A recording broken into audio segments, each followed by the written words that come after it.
Baptism is. Baptism is done for the forgiveness of sins. Acts 2:38. Baptism is done to save us. 1 Peter 3:21, Acts 2:40, Mark 16:16. Baptism is done to wash away our sins. Acts 22:16. Baptism is done to be reborn to new life. John 3:5, Romans 6:3-6. Baptism is done to clothe ourselves with Christ. Galatians 3:26 and 27. Chapter 2. A priest comes calling. Observing external oppressions. The priest was dressed in clerical garb, draped from head to toe in black, except for the identifying patch of his white Roman collar. A bit stooped in posture and out of shape, he was winded from his short walk across the campus. He had the air of a rumpled scholar, probably because his pants were in desperate need of a pressing. Father Jacques, as I'll call him, worked as a chaplain in a state psychiatric hospital and served as a part-time assistant in a parish a good distance away. "Forgive me, doctor," he said. "I need help with an odd situation. I want you to evaluate a woman's condition." He added, "I'm no expert in your field," though he seemed to know a fair amount about patients with mental disorders. Then he told me that a woman, who had traveled 2,000 miles to meet with him, was demonstrating signs of what he called a demonic oppression, a state that he defined for me as a diabolic attack short of a full possession. While this spirit continued to attack the woman, it hadn't taken control of her body, the definition of a demonic possession, Father Jacques told me. Out of caution, though, he admitted that he wanted the opinion of a psychiatrist, after a hematologist he had consulted had ordered some blood tests and concluded that no medical illness could explain her odd symptoms. In my career, I had encountered many psychotic patients who imagined they were getting attacked by demons. I told Father Jacques as much, and admitted that, though open-minded, I retained a deep skepticism of demonic possessions. "This is why you're the perfect man for the job," he said, laughing. To this day, I'm not entirely sure why Father Jacques chose me. Perhaps one of the religious scholars with whom I'd conversed had mentioned my name to him. I was also known by local priests to be Catholic myself.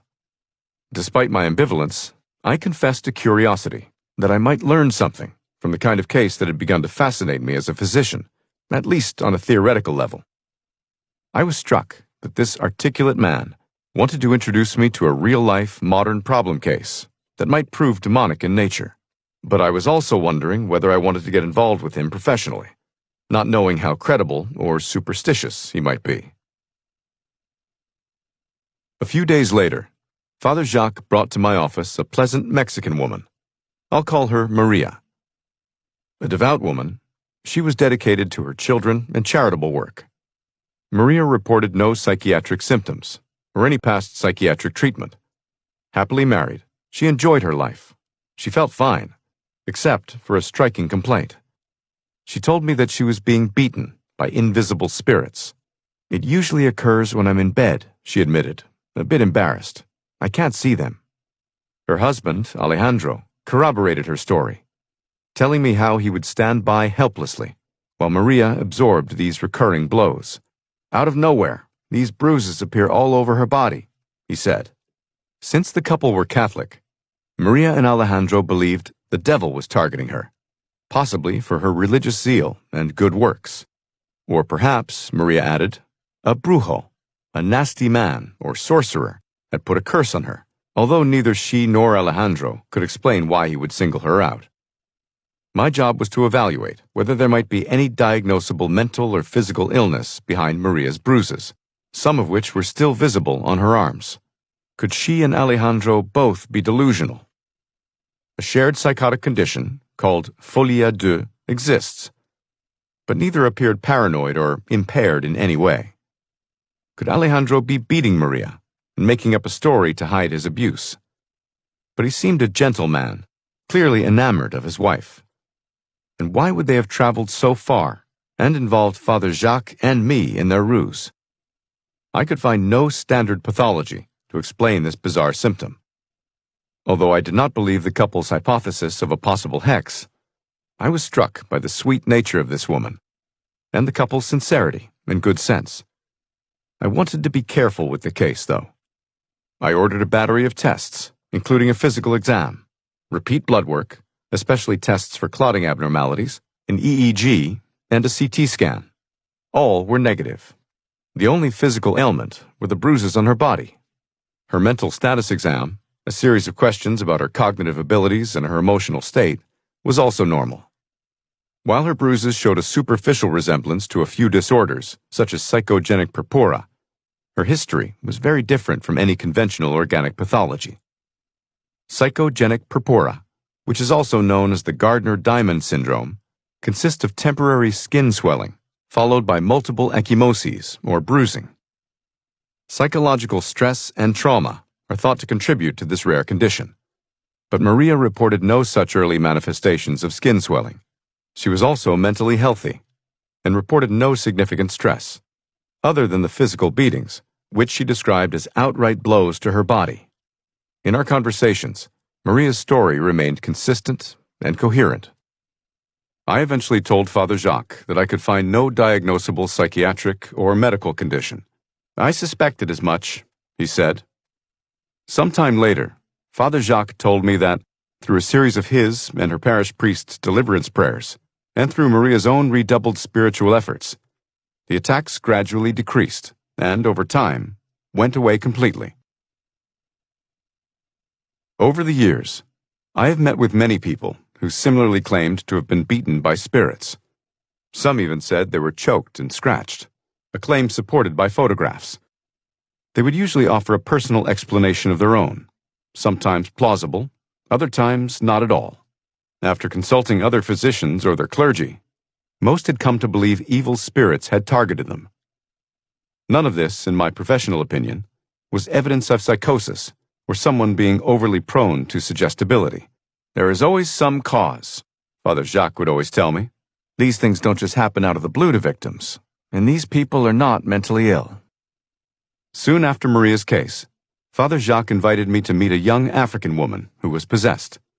This was the first case I saw of demonic possession.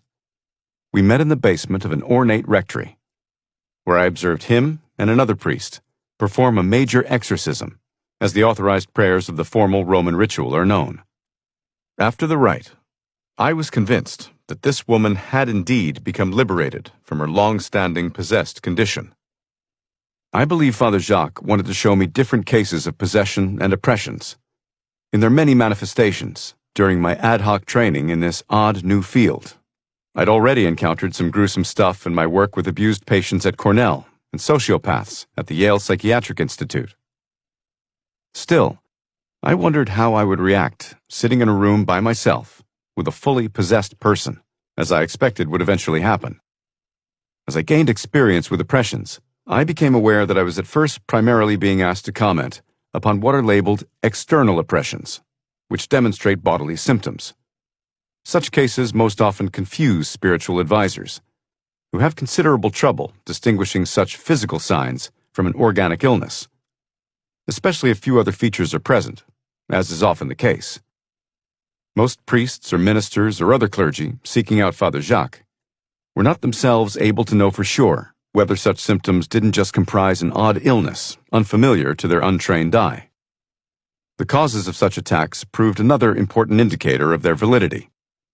In diagnosing external oppressions, I kept in mind that I needed to consider the totality of the various components of a demonic attack that prove most persuasive, or pathognomonic, as we say in medicine. Make no mistake, these attacks should not be haphazardly diagnosed. They required no less a discernment as those made in medical practices. Only when the various features of a possession or oppression are both typical and singular enough to characterize a traditional diabolic assault does one gain the true conviction that an accurate discernment is being conducted. This diagnostic confidence is more easily obtained when the particulars partake of the paranormal. Unlike most, not all, possessions, people who are oppressed retain consciousness at all times and do not lose full control of their actions. They do not generally have the same level of aversion to the sacred, as seen universally in the possessed, because in a possession, an actual demon is directing, not just harassing, the victim. The evil spirit hates the sacred things or beliefs. The victim doesn't. But that discernment rises to the level of moral certainty called for by the Church, especially when the victim presents, as well, with a clear historical rationale for the attack. Possessions and oppressions can, in my view, be consistently distinguished from both mental and physical disorders by an expert, but one needs a lot of experience. It is especially important that spiritual advisors, who often know little about psychiatric or medical disorders, work closely with mental health or medical professionals when dealing with oppressive situations. It helps to have a thorough knowledge of both medical/psychiatric illnesses and typically oppressive features, as well as an appreciation of the likely causes. A good example of how tricky these investigations into the causes of oppressions can be occurred in another case I saw, not long after my consultation with Maria. This man, whom I call Stan, was referred to me by a clergyman, to whom Father Jacques had given my name.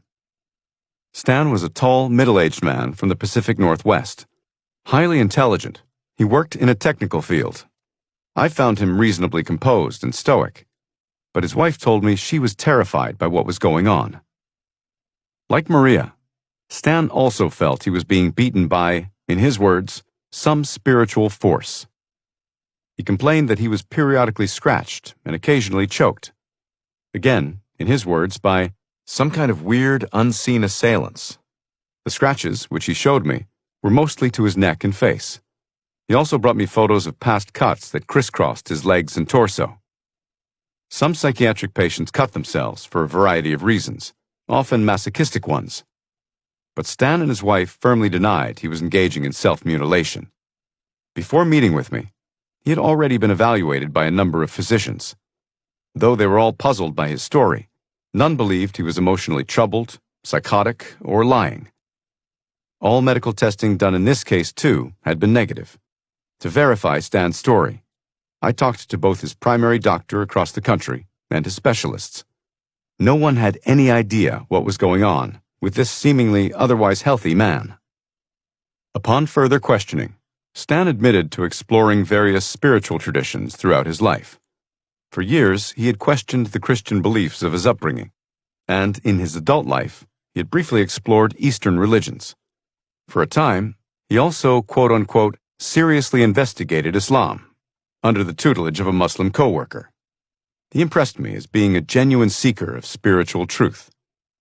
But by the time he came to consult me, he had long returned to his Christian roots.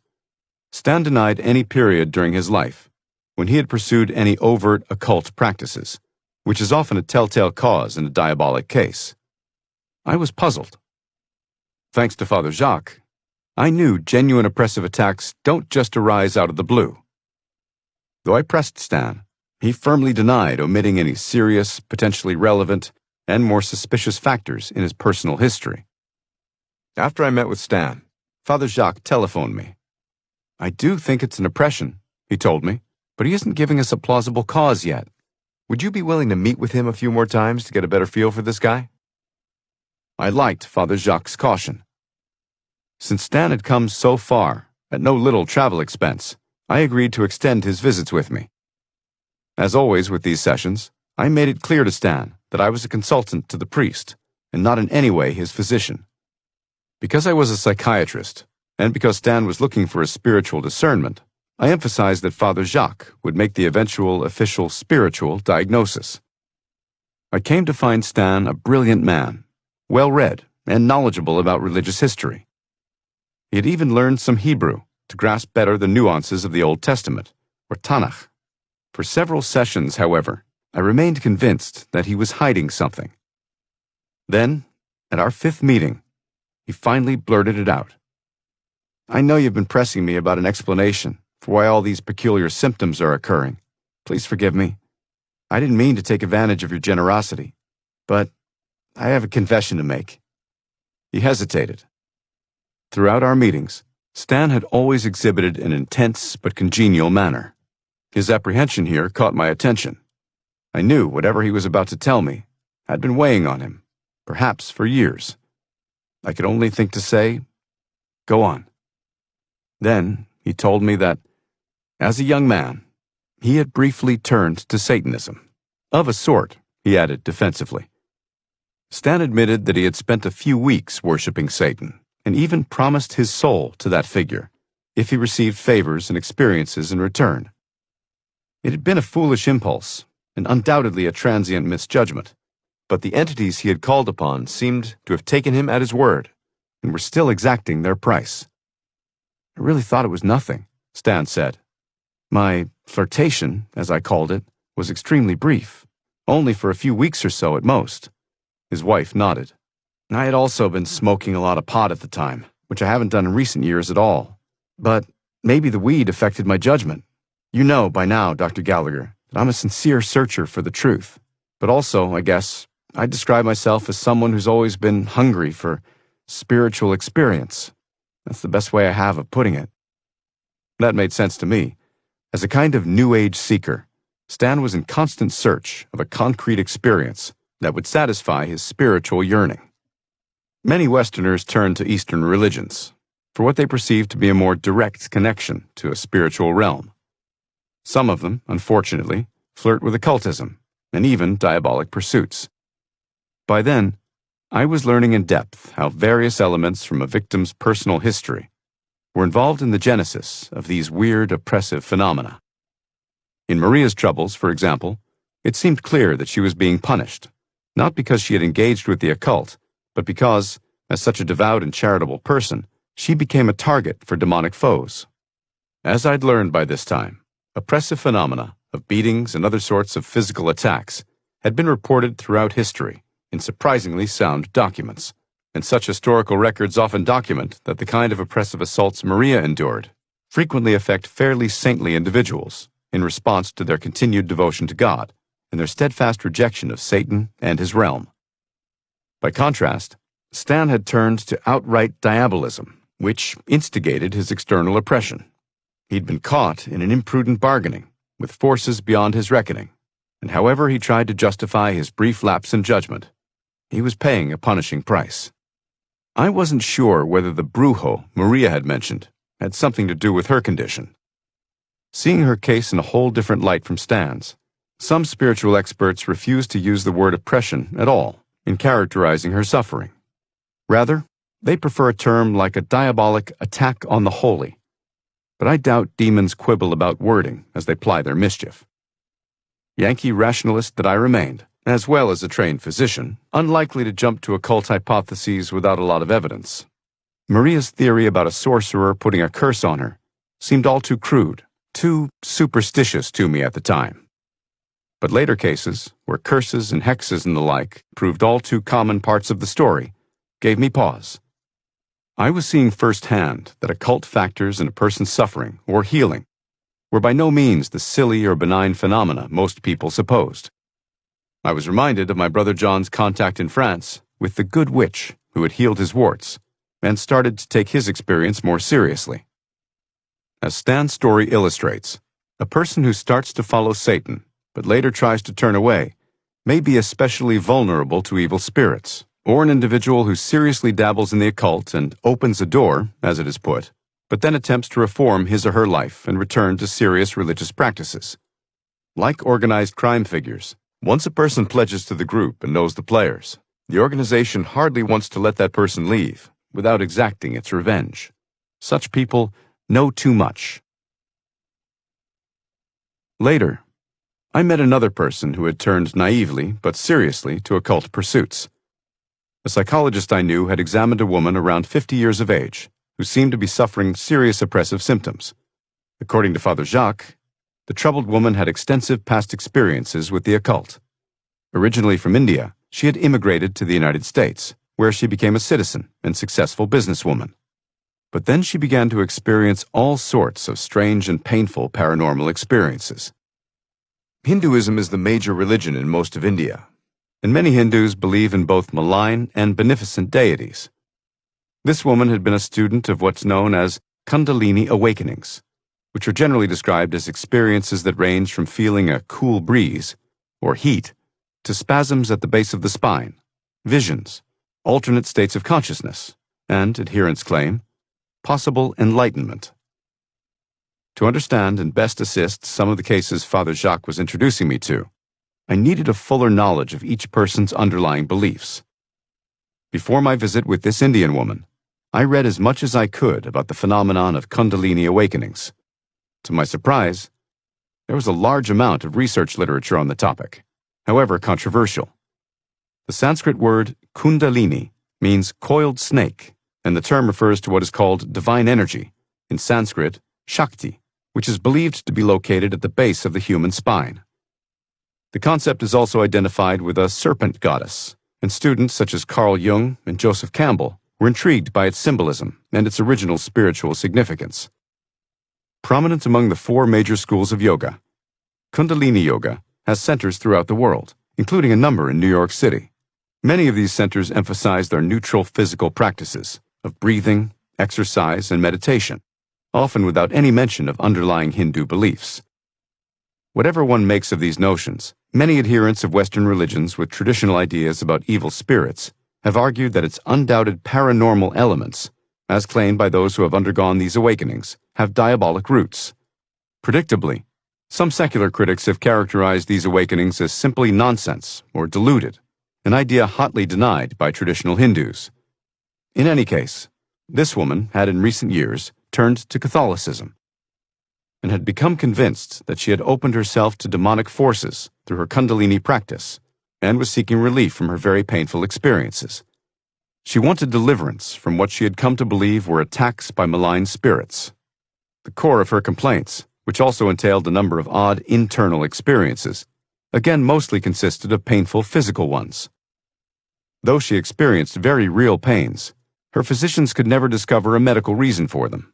In addition, she also reported occasional unseen blows, and several times felt strangled by spirits, similarly to what Stan had suffered. She felt she was being punished for her past interactions with what she now believed had been malign spirits. Interestingly, she stated that the pains were increasingly torturous when she attended Mass and became unbearable when she neared the Eucharist. In the years since, I have heard many similar complaints from oppressed men and women who experience an increase in pain while in a church, and especially when close to communion hosts. During our work with this woman, Father Jacques introduced me to another priest who had been consulted on the case, Father Malachi Martin. Martin was a noted but controversial figure in the religious world for his radical views about old-style Catholicism and the conspiratorial inner workings of the Vatican. Both priests believed this woman was being diabolically attacked, and her psychologist had already assessed her psychological state as otherwise normal. Father Jacques wanted me to hear about her Kundalini experiences and to meet the elderly Father Martin, as he was still calling himself, although he had resigned as a Jesuit years earlier. To augment my research, I listened to Father Martin's experience with other demonically possessed individuals. He still had a heavy Irish brogue and seemed a bit of a character. A lively and charming man, he did not have long to live. He died in 1999. Our relationship remained cordial, though I confess to having a mixed reaction to him and his work. By then, his 1976 book on the subject of possession, Hostage to the Devil, had long since become a bestseller, surpassing even Blatty's in popularity in the genre. But he had been criticized for taking considerable poetic license in his reporting of possessions. A bit of blarney? I was never sure.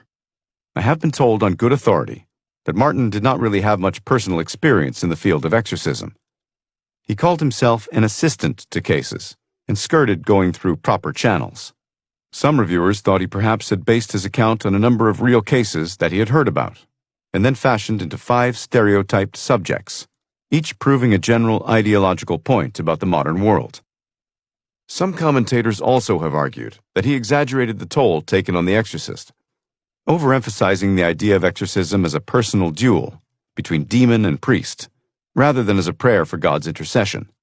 Perhaps he did this for dramatic effect. Martin is also alleged to have maintained that more than half of psychiatric patients in asylums had been demonically attacked, an unwise judgment, if he indeed held that view. I regret never pinning him down on whether he truly took that position, or had ever mentioned that statistic, which Father Jacques and I both regarded as absurd. Whatever liberties Martin may have taken with his reports, He was familiar with many records of the historical practice of exorcism and the long experience Catholics have of dramatic possessions and oppressions, and so he, too, genuinely contributed to my early understanding of this odd field. My serious education in the nuances of these matters had clearly begun. As one of the most knowledgeable Catholic exorcists in the United States, Father Jacques was asked to see a large number of people suspected of being diabolically attacked all around the country. Our association and his prominence in the field soon allowed me a broad exposure to an unusually large number of amazing cases, though the workload often proved a bit onerous, as I continued to fulfill my clinical and academic responsibilities. As our collaboration and friendship eventually grew, I regularly accompanied Father Jacques on many trips. During our long car rides, he told me about his background as a priest, delving into his vast store of tales about possessions and other sorts of demonic assault. Catholic bishops in the United States regularly authorized Father Jacques to perform exorcisms, so they clearly respected my friend's judgment and discretion. In the years since, the U.S. Catholic Church has appointed more exorcists, which is why this generation of exorcists doesn't encounter anywhere near the number of cases Father Jacques and eventually I routinely saw. At the time, I hadn't understood Jacques' prominence in the field, and hence, his involvement in cases all across the country. I also hadn't realized how often Jacques would be calling me to ask for my opinion. So I soon had to make some hard choices. I wanted to help Father Jacques and the people he was sending my way. They were confused, often tortured individuals.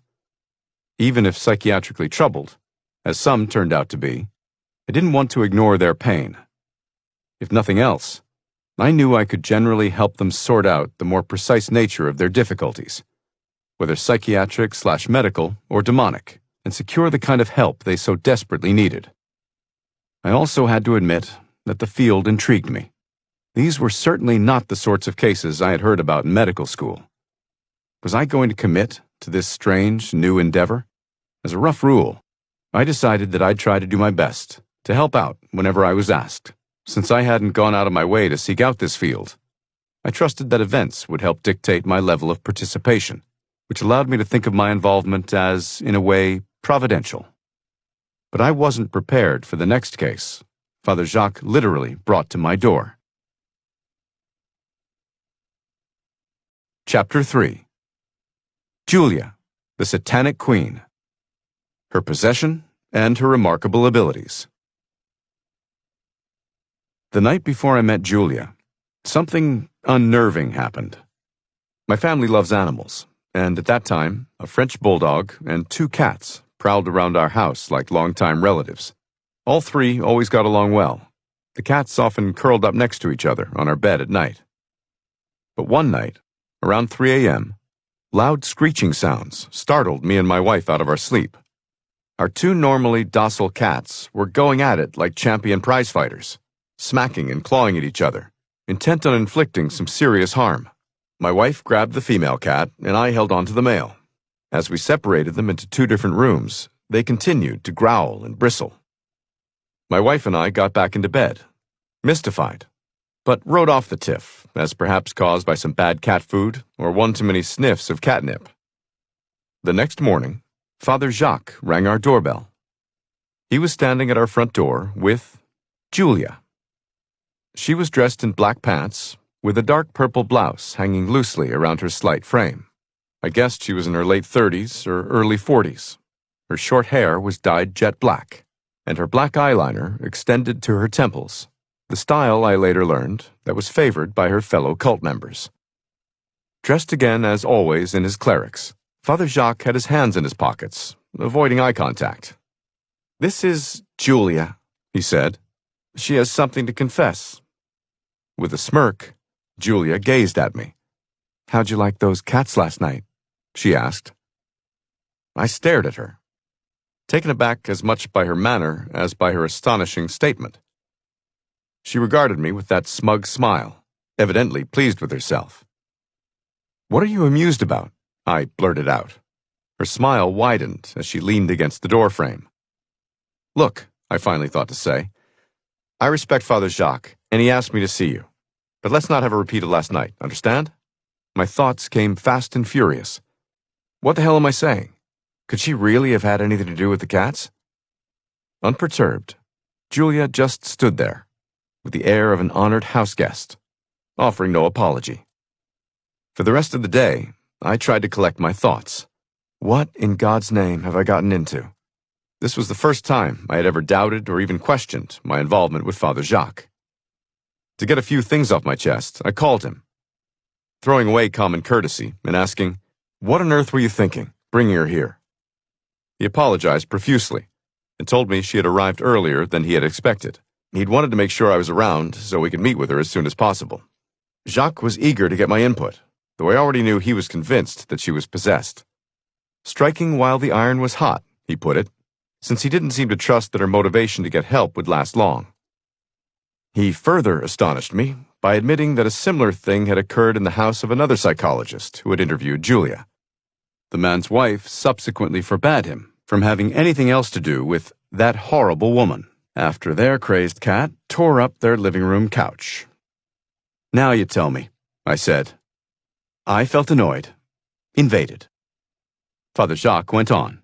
"She can be provocative, but she does seem to want our help, at least for now. She needs our help. The sooner the better, I think. Her cult doesn't want to let her go, and will do anything to stop our continued exorcisms." According to Father Jacques, Julia was a truly exceptional case, even for a serious possession. As a rare Satanist and the high priestess of a satanic cult, he further explained, Julia had been granted certain special abilities. Because her cult had threatened him directly, he said, Father Jacques was convinced her stories were credible. I agreed to see her at my office the next day. During the exorcisms of most full possessions, the evil spirit may on its own, or may be forced to, manifest itself and display its remarkable preternatural powers. Even outside the exorcisms, and critical to the diagnostic process, victims in their periodic possessed trances frequently display at least some of the classic signs of their state. Evil spirits may speak foreign languages, show supernormal strength, or reveal hidden knowledge, that is, display an awareness of matters they have no natural way of knowing, akin to what psychics claim to be able to do. Of course, it is the demon who has such powers, not the victim. In a possession, the demonstration of these paranormal abilities is precisely what proves that a foreign evil spirit is present and in control. Despite occasional protestations by so-called parapsychologists and spiritualists, human beings on their own have none of these powers. But Father Jacques explained to me that a powerful diabolist like Julia, who has explicitly committed herself to Satan, who worships him, may be granted some privileges of this sort on their own. That is, the contention that Satan grants his devotees the ability to demonstrate psychic powers not only outside an overt possessed state, but also in their normal conscious state. Under Satan's power, they perform these paranormal feats through no inherent ability of their own, but are able to draw upon demonic sources of power in a strange way. Cases of individuals who have such a level of favors are, in my experience, very rare, even more uncommon than in a more typical possession. But Julia, I was soon to discover, was hardly typical. She openly exhibited these features, and delighted in her favors. When Jacques and Julia arrived the following day, I ushered her into my office. Instead of greeting me, she strolled over to my large windowsill, which was filled with small wicker baskets of forsythia, and, without a word, started watering my plants. Again, I was struck by her effrontery, her almost complete disregard for formalities or everyday courtesies. I'm into the life of plants. We love plants and animals. Well, maybe not all animals, I suppose. She chortled at her little joke. But we're unlike stupid Christians who hate nature. Have you noticed? Through the months of our discussions, Julia always insisted that she desired to be in tune with the natural world, and that was one reason she was a practicing Satanist. She interpreted traditional religion as unnatural and repressed.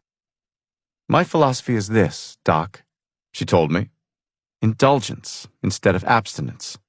Vital existence instead of spiritual pipe dreams. Vengeance instead of turning the other cheek. It sounded like her cult's formulaic motto of sorts, and she even wrote it out for me once. She liked calling me Doc, which I took as a good sign. She seemed to trust doctors more than priests. Having heard how she talked to priests, I expected her to treat me the same way, but I think she knew I would call her out on any discourtesy.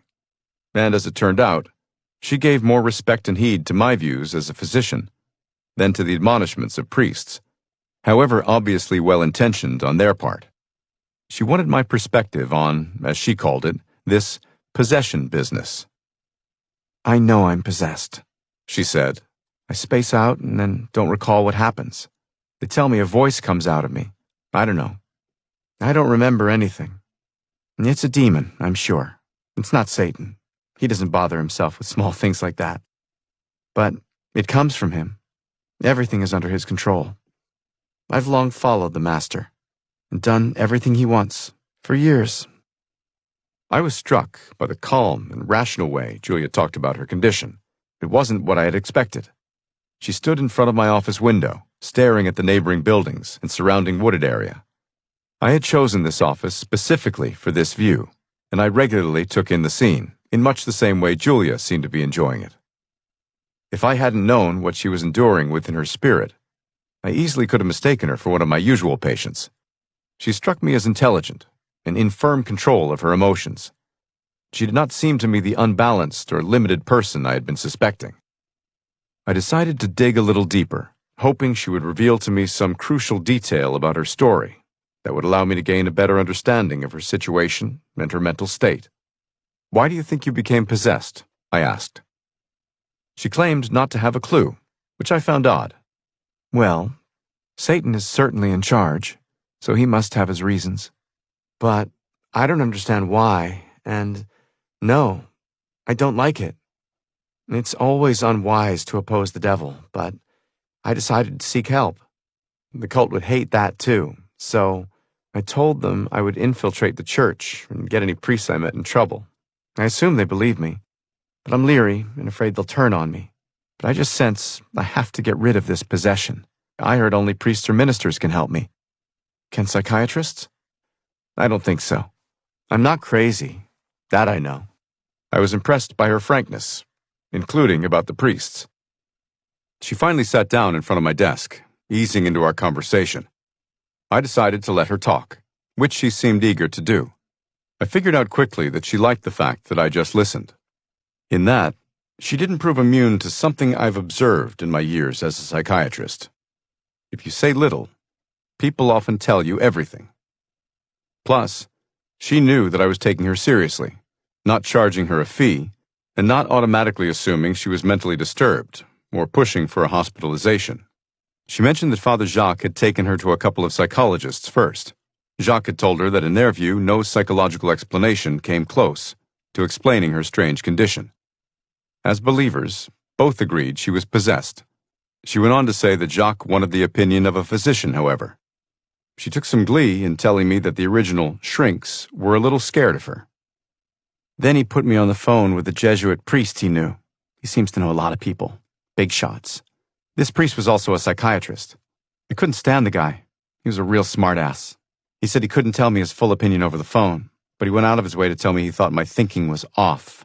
Can you believe the nerve of the guy? Here he was giving me some dim-witted opinion, even though he never met me and didn't know all the facts. Him and his stupid heavy red curtains. "How do you know he has red curtains?" I asked.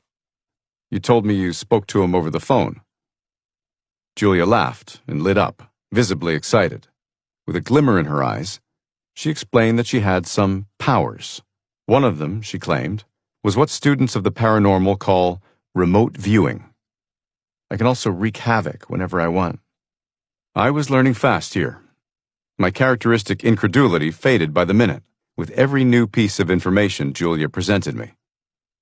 "But I don't want to get into that now," she said. "You'll see soon enough."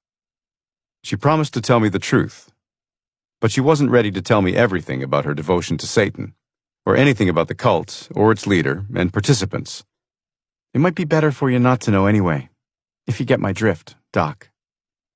In my previous conversations with Father Jacques, He had assured me that he was positive Julia was involved with a committed group of avowed devil worshippers.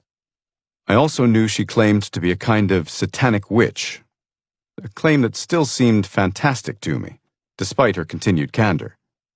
Still, I was starting to believe her story, or rather, I wasn't ruling out its veracity on the basis of this conversation. At least she didn't give me the impression that she was deluded, or simply trying to cause a stir with sensational stories. She told me she was not some pathetic loony bird, as the Jesuit had implied. He told Father Jacques I should probably be observed in a hospital. For the first time, Julia got annoyed. I've never had any need for psychiatric help in my life. Despite her growing anger, she said all this with such conviction that I again was surprised by the coherence of her vehement reasoning. You won't do that, will you? Put me in the hospital against my will? Father said you're more open-minded than most shrinks, and have some experience with people like me. I told her that I wasn't in the habit of putting people in the hospital, unless they are a danger to themselves or to others. Julia visibly relaxed. I think I trust you. You seem an honest guy. I can tell. I trust Father Jacques, too. He's actually very sweet. He's sort of a wimp, but good-hearted. I just hope he knows what he's doing. I'm not a big fan of priests. Some seem dense to me. Others are worse, if you get my drift. I'd heard enough and decided not to push further. I wanted to make sure that Father Jacques had told her that I wasn't serving as her physician, that I was an unpaid consultant to him, so there was no real confidentiality. I asked whether that was an acceptable arrangement to her, and she readily agreed.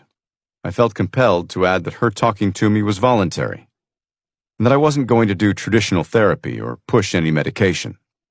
Rather, I was going to explore her beliefs and the ambivalence she brought to seeking exorcisms. I told her she could visit with me from time to time, or not, as she chose and as Father Jacques suggested, though only as long as she didn't in any way try to mess with me or my family. I had been tempted to add again, thinking about the incident with our cats. If she decided she wanted a regular therapist or needed medication, I would try to arrange something. She laughed again. She repeated that she had no need of either, and that she wasn't a crazy person. She said she wanted additional exorcisms, and realized Father Jacques strongly wanted her to talk to me about her fears about moving forward. She was more thoughtful and brighter than I'd thought likely of someone who had joined such a shady cult. Her intelligence, I later guessed, was why she later assumed more of a leadership role in the group, as so-called high priestess, as if she were pagan royalty. She then chewed on her lip. I sensed some confusion on her part, a quiet vulnerability hiding beneath her outward boldness and tough exterior. Can people really recover from this sort of thing? She asked. Yes, they can. And you can, I said, with the confidence now based on my experience with several, admittedly less dramatic, cases of possession. But there isn't a quick fix. You have to work at it. You have to want it. After Julia left, Father Jacques elaborated on her situation. He believed she was possessed because she had become a Satanist and had turned to an evil lifestyle, though why it was her specifically who had become possessed, he couldn't say. It's always a mystery why one person with such a background might become possessed, but not another with similar intentions. I believe she's consented to serve Satan in a more dramatic and explicit way. I wonder just what she was willing to promise for her special privileges with Satan and her elevated standing with the cult. Father Jacques didn't know too much about this group, but knew Julia had at times been living with several members. She had undergone a few exorcisms with little result, but Jacques remained optimistic. Given her refusal to break definitively from her cult, however, I wondered whether Pollyanna-ish was a better description of Jacques' expectation. I was becoming increasingly aware that, once again, he wasn't asking me for a diagnosis. Instead, he wanted a better understanding of Julia's seeming ambivalence about continuing the exorcisms. He hoped I would be able to help unravel her motives. Father Jacques confirmed that Julia had previously met with the two psychologists. As part of my consultation, I telephoned them to corroborate Father Jacques' impressions. I knew and trusted the work of the first one.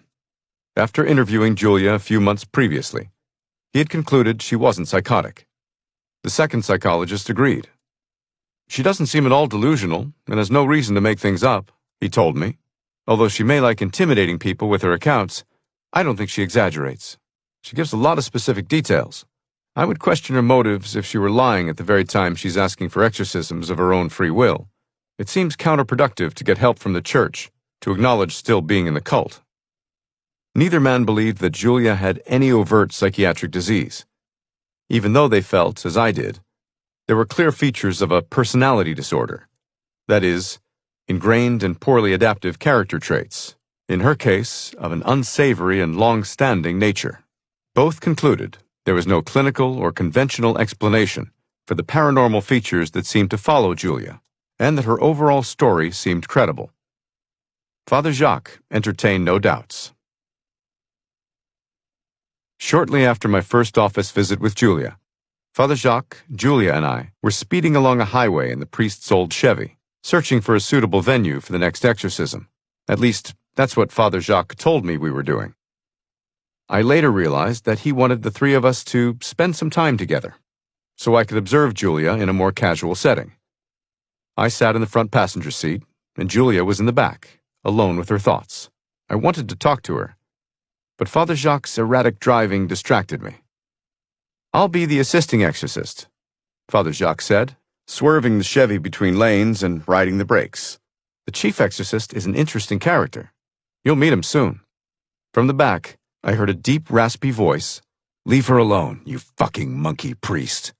Startled, I turned around and saw Julia glaring at us, her fists clenched. "She is ours. We will never let her go.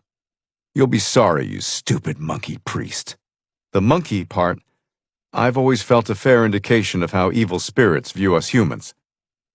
The voice was coming out of Julia's mouth, but it wasn't really Julia.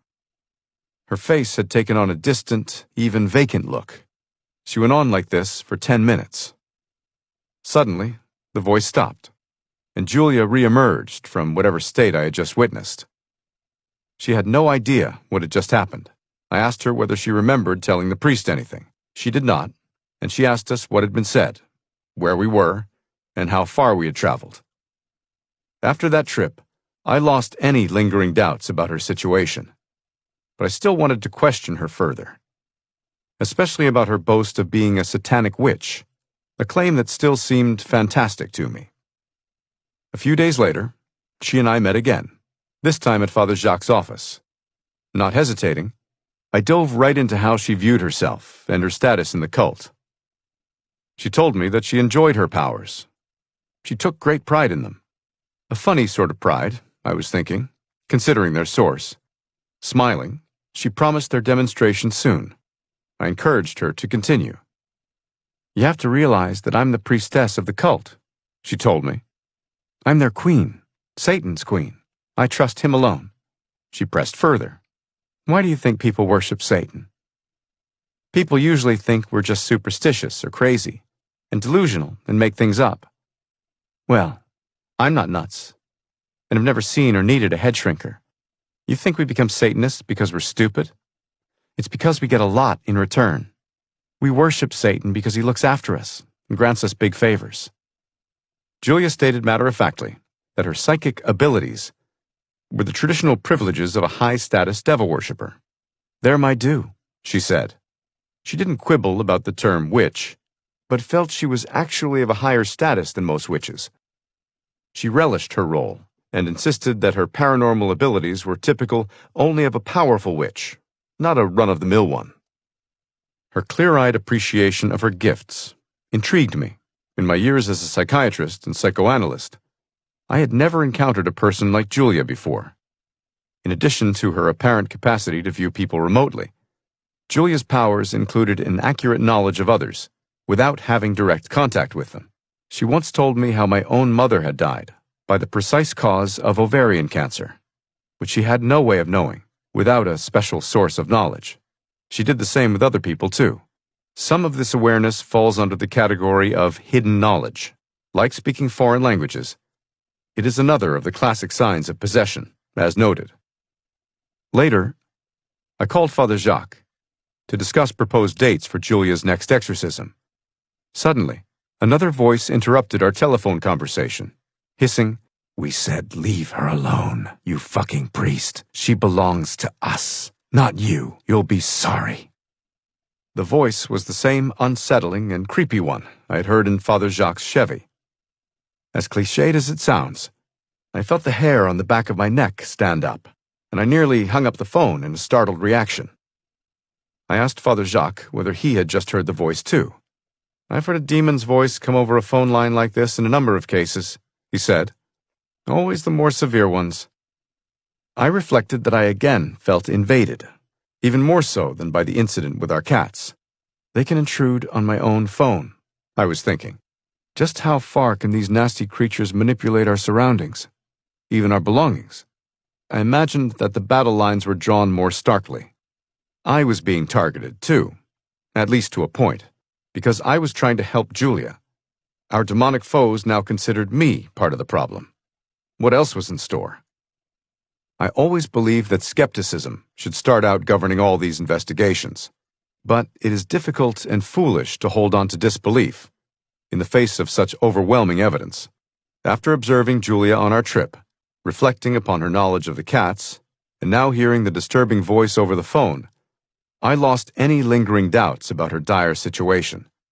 Something beyond a medical disorder clearly was occurring here, and in a manner far beyond what I had observed in previous cases.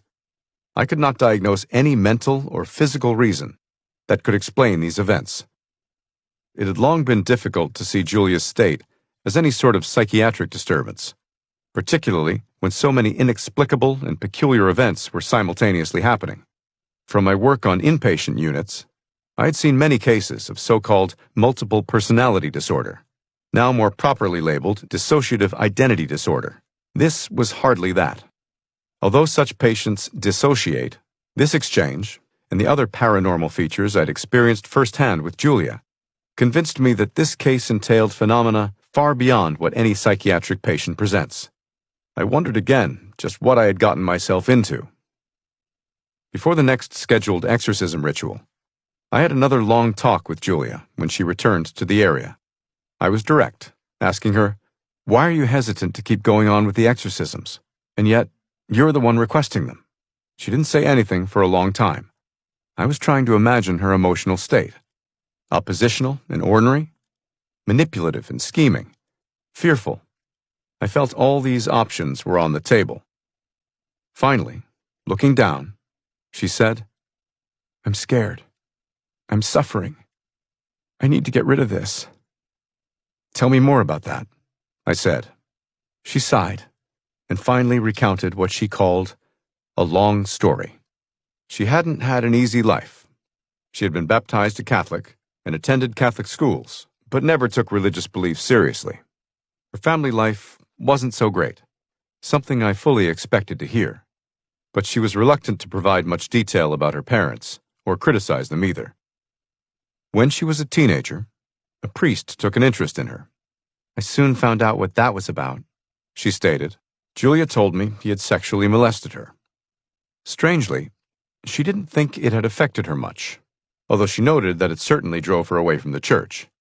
Sexually naive at the time, she was curious about sex and, she told me, mostly enjoyed the physical contact, before fully realizing what sex was all about.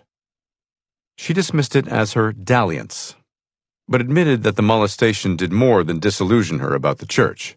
She felt it eventually contributed to her attraction to a local group of Satanists in the area that an acquaintance told her about one day when she complained about the priest. I was aware of the toll such sexual abuse takes, especially from an expectedly trustworthy authority. I felt Julia minimized her trauma and other stressors of her youth and family life. I was also thinking that she was probably opening up more to me than she had to anyone else, which I took as a sign that maybe she was willing to accept help. But I had to remind myself that I wasn't serving as her therapist, and so I didn't want her to become overwhelmed by her powerful memories.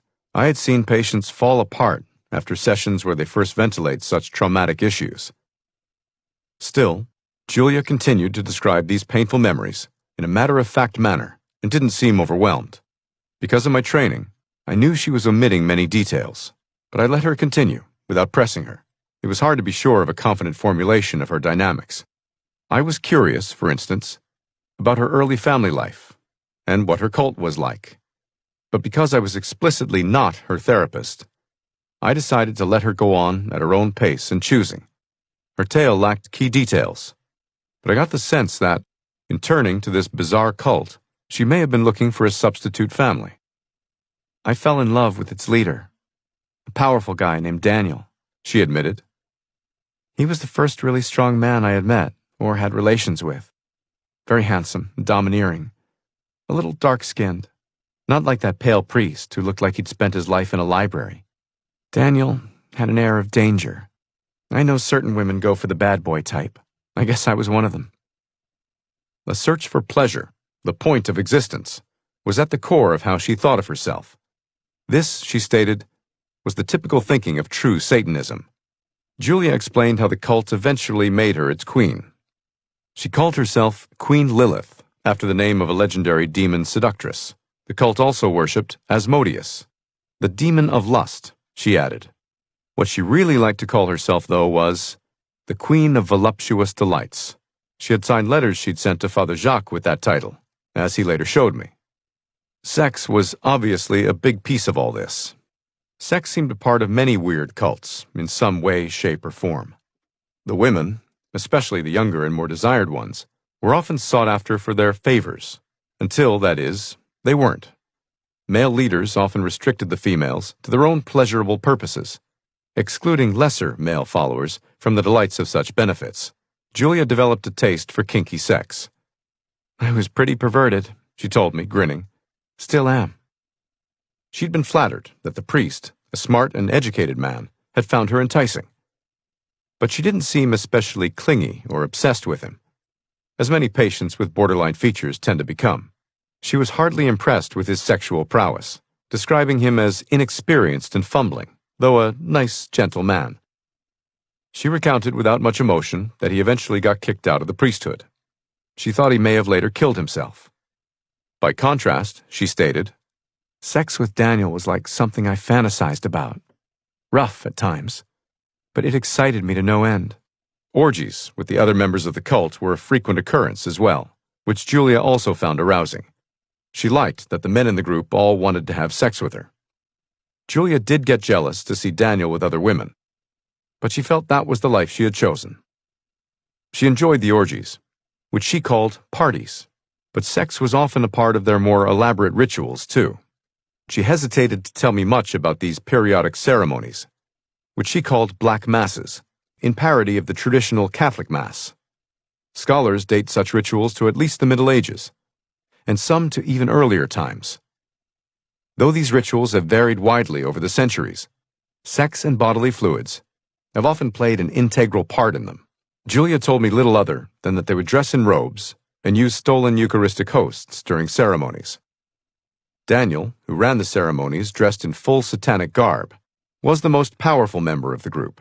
He was devoted to Satan and prayed to him all the time, which is why, according to Julia, he too received so many privileges in return. His powers eclipsed Julia's. He had some kind of profession, Julia said, but from a communication of his that I was shown, he appeared a vile and not exceptionally bright guy. An obvious narcissist. Julia originally thought he cared about her in a special way, but she was beginning to wonder whether his feelings had changed. She was getting older, and told me she wasn't sure she could get pregnant anymore. Meaning? I asked. Julia hesitated before answering my question. I could sense that she was debating how much to tell me. She chose her words carefully and spoke defensively. I was the cult's main breeder, she said. I could get pregnant easily, which gave me a special status in the group. We had someone who could perform abortions. A physician's assistant, I think. A repulsive guy. We used fetuses for ceremonies. Daniel encouraged it and said he and Satan would honor and reward me greatly for this service and be eternally grateful for my role. I sure wanted to be in good with Satan. He could deliver the goods. People paint his kingdom as eternal torment, but I doubt that. It's some kind of society, I suppose, even if there are some punishments and stuff. There's that in this life, too. And there I'd have a high status, I was promised. So, I was excited to do this benefit to him in some strange way. Plus, Daniel was pleased with me too. Julia said Daniel told her that people had been doing this kind of service to Satan for centuries. The group considered themselves pagans, he argued, and he claimed that a lot of pagan cultures were essentially demon worshippers, but the Aztecs did far worse in sacrificing living humans, mostly women and children. I was repulsed, but said nothing.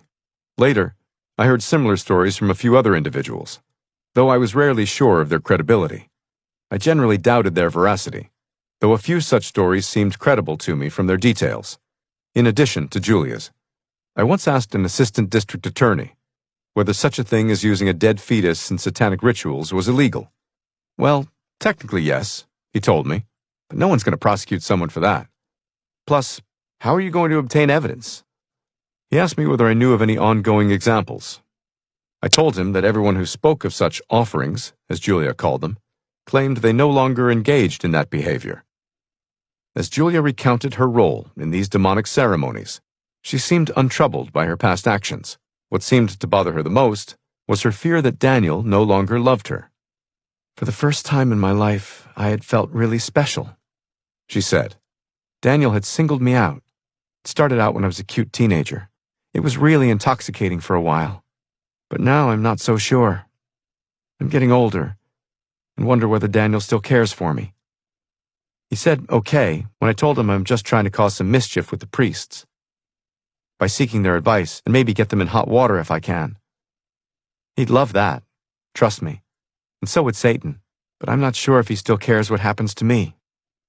I don't think I can breed now and wonder whether I'm, expendable. I was struck by her openness and also took notice of her ongoing fear. But I wondered whether everything she described was fully accurate. I didn't have a good feeling about what she was saying, or how she was saying it. During our meetings, her attitude about seeking help would shift dramatically, from genuine hopefulness and a vague search for God and forgiveness, to an outright rejection and special hatred of Christianity. Privately, I questioned whether she really wanted the help, except during moments of transient desperation. Though somewhat hindered by Julia's unwillingness to reveal too much, I attempted to get a better feel for her personality, in the hope of better understanding her hesitation. I felt sure by then that she had some entrenched features of personality disorder that were interfering with her ability to make a firm commitment. Patients with borderline personality disorder are often inconsistent in their intentions and attitudes. Julia didn't seem a fragile person, as many such individuals are, but she also had other character defects that, despite her apparent frankness, made me question her motives. She was a bit grandiose, and could be quite critical and belittling, behavior that was suggestive of some narcissistic traits. I suspected she was desperate enough to attempt to cause trouble for Father Jacques, perhaps to ingratiate herself with Daniel. Maybe, I considered, she was trying to have it both ways, trying to rid herself of the possession, while not alienating or even leaving the cult. I knew enough by then about how victims of such demonic attacks needed to work at their own spiritual liberation and to understand that they had to strongly commit to their spiritual health. I told her exorcisms weren't magical incantations, like the chants of a witch doctor. But she didn't seem able to take in my advice, perhaps being too afraid to think things through fully. By the time Julia agreed to continue her exorcisms, I had met the chief exorcist, a diocesan priest in good standing from a neighboring state. He called himself Father A, which I imagined as his nom de guerre. Father A had a wealth of practical knowledge, and wasn't afraid to let victims know where he stood, and what they would need to do to be liberated. He either introduced me to or told me about many of the cases he had seen, most of which had had successful outcomes. Not everyone liked him. A few priests found him too dictatorial, but I knew, like Jacques, that he always had the best interests of those he was trying to guide uppermost in his mind. Julia had originally approached a local priest, who sent her to Father Jacques and Father A. Though discreet about his work, Father A was probably the most experienced exorcist in U.S. history. As far as I know, he only once broke his public silence by appearing on a radio program to discuss Julia's case, her exorcisms, and the outcome. In the process, He revealed some specific details about her situation that I have never been comfortable exposing. I told him so at the time. He apologized, but he nevertheless felt that leaving some kind of public account, as the exorcist in charge, was important for the historical record. He and Father Jacques always kept me abreast of their dealings with Julia. I also spoke to several other participants of her past exorcism sessions, all honest, God-fearing souls, who knew what my role was. They promised scrupulous accuracy with me about what they observed at Julia's previous rituals, as well as at any future sessions. Julia told me once that her cult, and especially Daniel, despised Father A so much that he was their #1 target. He's the one the cult really hates, she told me. He's a special priest. Oh, how they would love to get him. I pondered whether Julia had become preoccupied with him. Perhaps here was another strong male figure she was drawn to. One day, out of the blue, Julia told me she could see Father A, just as she had earlier told me she saw from afar the office of the Jesuit psychiatrist whom she disparaged. I gathered it was more of a clear and very powerful image in her head than something she literally saw with her eyes. I wasn't going to let her off this time by allowing her to avoid my questioning. Well, that seems impossible, I said. What in the world are you talking about? She calmly claimed that she could see Father A in a blue windbreaker and khakis, walking along the seashore near where he lived. She had never visited his home and knew nothing about where he lived. She called this ability on her part her projections, a term she used idiosyncratically, not in the psychiatric sense. I immediately called Father A on his cell phone and asked where he was and what he was wearing. I'm usually in the rectory at this hour, but decided to take a walk tonight, he told me. I'm saying my breviary along the shore, in my khaki pants and a windbreaker. What color is your windbreaker? I pursued. You must be talking to Julia. She's something else, isn't she? Julia could also tell me when Father A was in physical pain. I have always wondered whether she had anything to do with causing that pain. Her and Father A's own views were that Satan sure did. I met with Julia a couple more times before Father Jacques proposed the exorcism sessions were to start up again. Although I did not expect I could attend the actual rituals, I continued to probe her motives and her openness to a genuine break with her past. She continued to be strikingly frank with me, but remained frustratingly non-committal. Eventually, she agreed to resume getting help, without a firm resolve to leave her life as a Satanist, so I remained pessimistic about her outcome. In anticipation of the resumption of the exorcisms, Father A brought me up to date. He was more worked up than I'd ever seen him. She seemed to get cold feet before the last session, he said. We talked to her for over an hour about giving the exorcism a try, but she balked. She looked more scared than I had ever seen her. Father A took a deep breath and said, but the events afterward proved scarier. Julia had needed a ride back to where she was staying, and Father Jacques had promised to drive her, given the late hour. You know Jacques by now, Father A continued. He is so good-hearted that he can't say no to people. Stupidly, I agreed we'd drive her. How could we do otherwise, when it was too late to do anything else? Big mistake, though. They all three got in Father A's Chevy, with Julia again in the back seat. They noticed rather quickly that she had returned to her possessed condition. Wearily, Father A described her state as the usual stuff, by which he meant boasts from the demon, statements that she had promised herself to Satan, and taunts that the demon would never leave her. Then, with a thin smile, Father A said, Then the real fun began. I raised my eyebrows, curious to learn what happened next. I was still learning the many bizarre wiles and strategies of our demonic foes. But I was surprised when Father A said, That's when the spirits appeared. Father Jacques had previously instructed me how evil spirits can affect our own senses and material reality, which makes it difficult, if not impossible, to tell the difference at times between what's real and what isn't. Because both he and Father Jacques saw the same things, Father A believed the spirits were altering material reality at that point, and reflected their ability to assume visibly various shapes when appearing to humans. They appeared, seemingly, in front of the windshield. Fleeting, wavy, dark things, he said. As Father A started to pull the car over, the headlights of the Chevy went dark, along with all the dashboard lights. Driving blind, Father A veered the car into a small ditch. Shaken, no doubt, but unhurt. There they were, stuck on a dark country road, without any way of seeing where they were going, or where they could get help. I asked Father A how Julia reacted to all this. He snorted and said she seemed just fine. He described the same annoying smirk I had witnessed so many times before. It was unclear when she came out of her possessed state, and so she may have missed the real action. She never thanked us, of course, Father A ended. I remember thinking that they should hardly have expected gratitude, and were lucky they were still alive, given their poor decision to drive a possessed woman home at night.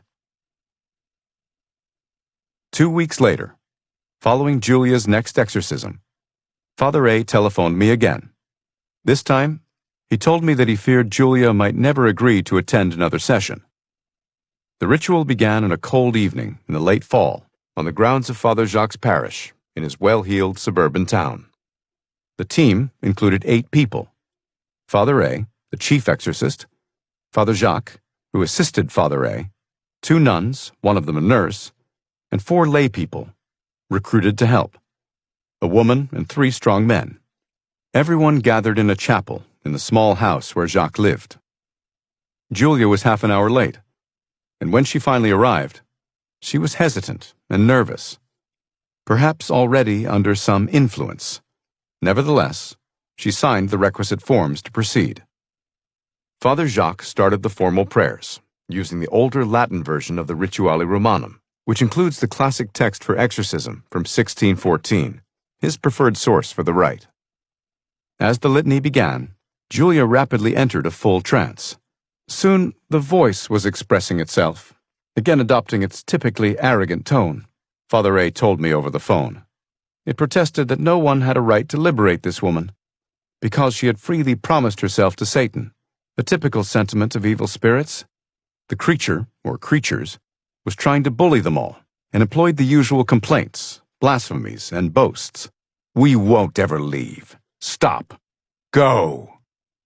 According to Father A, the ritual continued for at least 2 hours, and the demon repeated the same sentiments throughout the exorcism. Though the demon generally directed its animus to Father A, it also regularly taunted the 2 nuns, calling them whores and sluts. I imagine the scene in my head. The participants would have surrounded Julia, in case they needed to hold or restrain her. All of them would have taken direction from Father A, who commanded the room and was exacting in his methods, as I knew from past experiences. With a possessed female, Father A always ordered the women to hold the victim, in part to preempt any later charge of misconduct by the males present. On this night, the 2 invited nuns and the laywoman had their hands directly on Julia's shoulders and arms, ready to grab her if she struck out or bolted. This time, it proved necessary.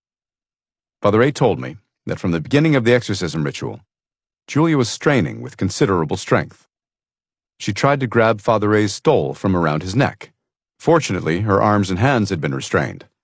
Everyone wondered how Julia could sustain this effort over 2 full hours, but they recognized that they were struggling against the power of the evil spirit's supernatural strength, another classic sign of a genuine possession.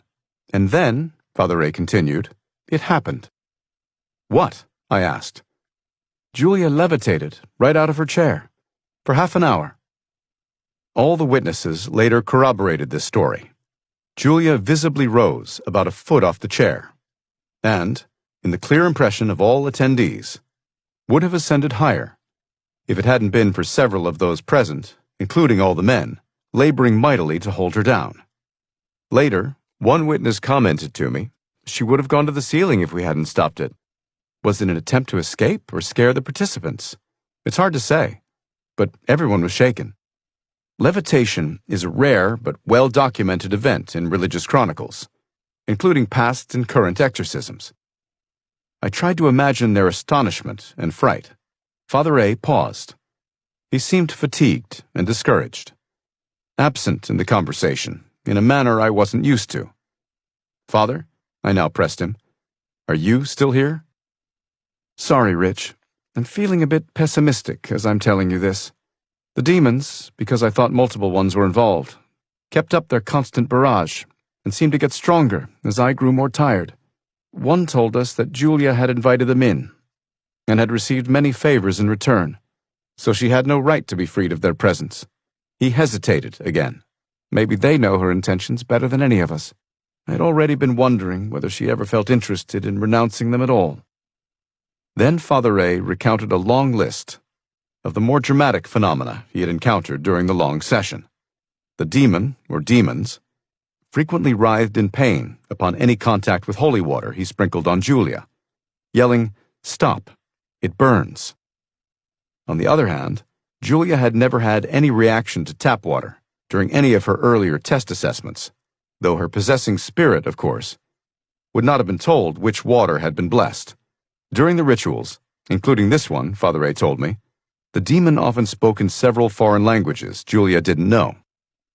According to Jacques, who knew the language well, the demon spoke articulate Latin. At some point during the last ritual, the room became distinctly frigid, and then the temperature spiked drastically, making the room stiflingly hot. It was like we were standing right next to a boiler, and someone turned it up to maximum strength, Father Ray told me. Also, loud cries and groans, and other raucous, animal-like noises interrupted Father Ray's prayers, making him feel like he was in the middle of a dangerous jungle, he said. "Rich, I felt like I was at the gates of hell." Other exorcists have, over the years, reported to me similar happenings, and I have encountered many such examples in the historical literature. But, as I re-examine the extraordinary testimony in Julia's case, confirmed in exact detail by all the participants, I'm still struck by the almost unprecedented force of her possession. Combined, these features appeared to me to clearly represent the response of a powerful enemy, fighting desperately to keep controlling a woman who had specifically dedicated herself to Satan.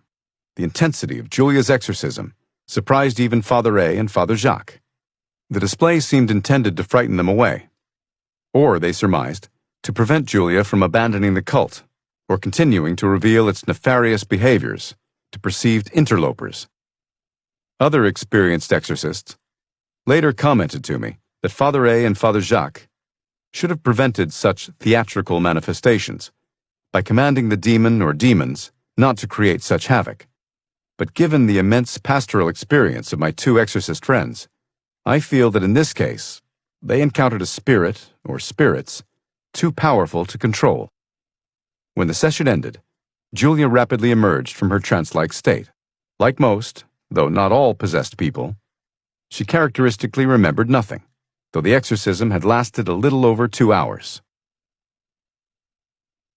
The sad ending to this story is that Julia was never delivered from her demonic presence. This was an unfortunate case of an avowed Satanist, reluctant to break from her involvement with her cult and to stop her devil worship, which would require considerably more of a change of mind and dedication on her part. After this spectacular session, Julia chose not to pursue continued exorcisms, though she was offered the opportunity to resume if she wished. I believe that Julia was probably deathly afraid of the cult, and Daniel in particular, and was simply never fully committed to getting spiritual assistance, or perhaps she wasn't emotionally ready to leave the group. Either way, she found it difficult to commit to the help of exorcists.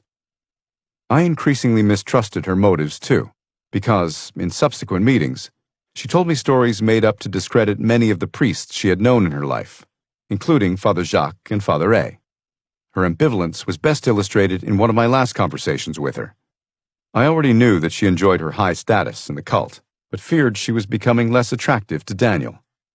She seemed preoccupied again that she couldn't breed anymore, calling it a big blow to how she was now treated. She also told me that members who had tried to leave her cult had been dealt with harshly. "You don't want to mess with Daniel," she said.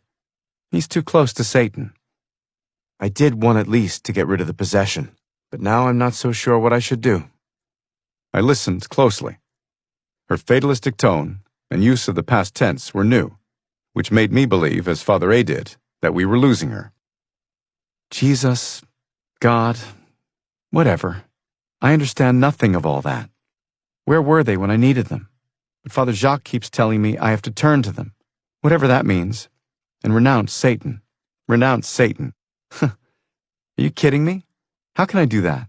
Who knows what'll happen to me? This isn't someone you want against you. Trust me, I know.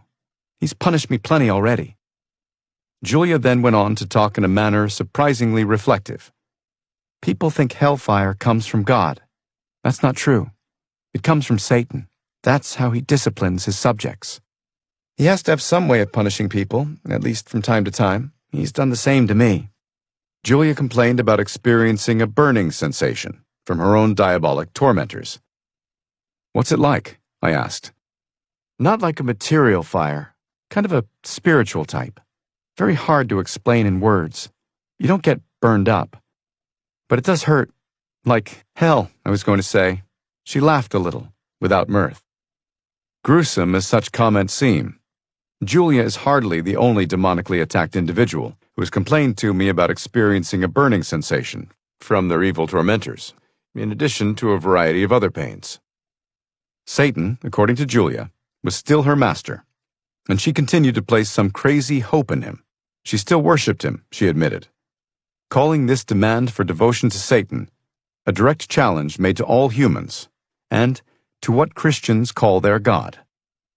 These last statements didn't entirely surprise me, but after our time together, I felt disheartened. I reminded myself that my aim was solely to assist her, if I could. She didn't owe me anything. I've been punished by the cult too, in the past, she added. They can be sadistic. They call it the discipline. They'll lock me in a box for hours, that kind of thing. I don't really want to talk about it. I've told you too much already. I'll probably get punished for doing that too. I countered that, although she had given up at the time, it was never too late for her to change her mind. I agreed that she couldn't have it both ways, though. To leave that life once and for all, I told her, she had to abandon the cult and cease praying to Satan, regardless of her fear. Sensing she had made a firm decision for the near term, I added that Father Jacques never gave up on anyone. She said that she had tried to be loyal to him, too.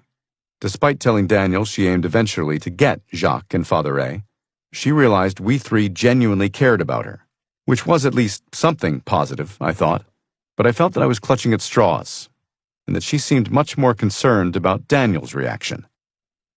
I've probably ruined my relationship with him now, she said. He always knows too much. I thought I'd at least get rid of the possession, but I no longer believe that'll happen either. She hesitated, but then resumed talking with more confidence, as if she had at last resolved what the immediate future would bring her. She called it taking a break. Then she surprised me by giving me permission, almost encouragement, to tell her story someday. She didn't want me to identify her directly, or reveal where she lived, or other known associates. Okay? I know you're a professor.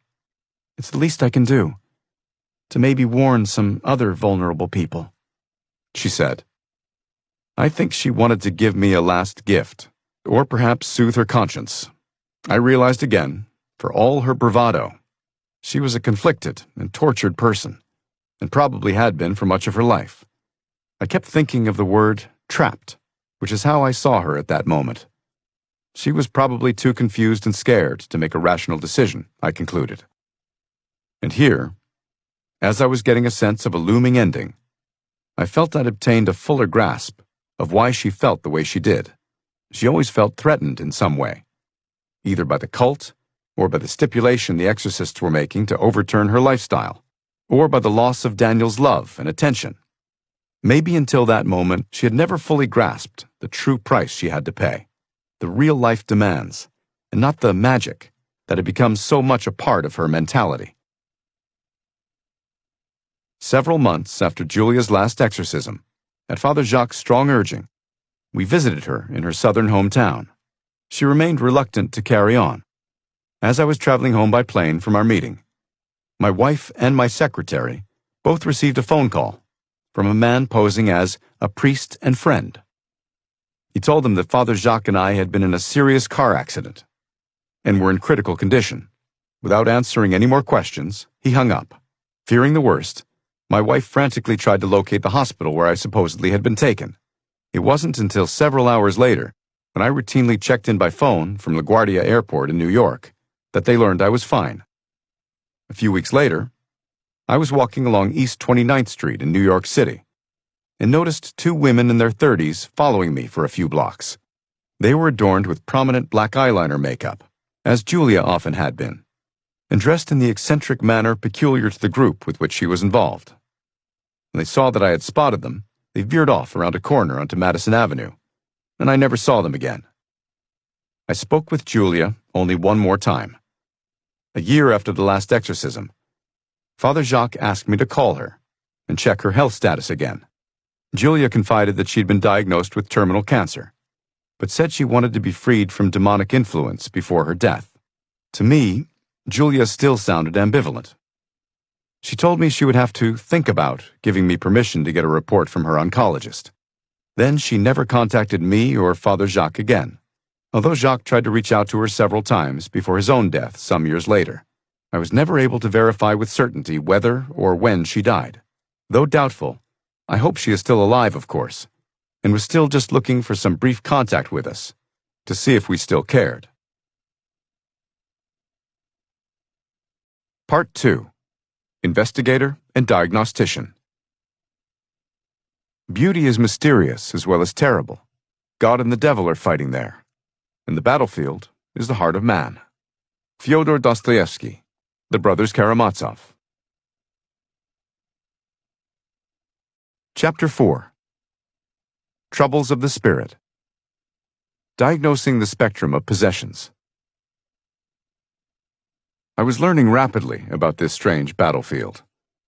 More often than not, this relentless clash for the hearts and souls of men and women tells a tale of confusion and human ignorance, and pain for so many. And yes, it involved a real battle by vicious foes, who could also assail victims, oddly enough, physically, in the rare but by then multiple circumstances I was witnessing. Once attacked, people do not escape their clutches easily without a struggle, as I had seen so many times. If I was going to consult in such a wide variety of situations and properly advise people, I realized that, like any good doctor, I had to keep learning my new trade and investigate every relevant facet of the field.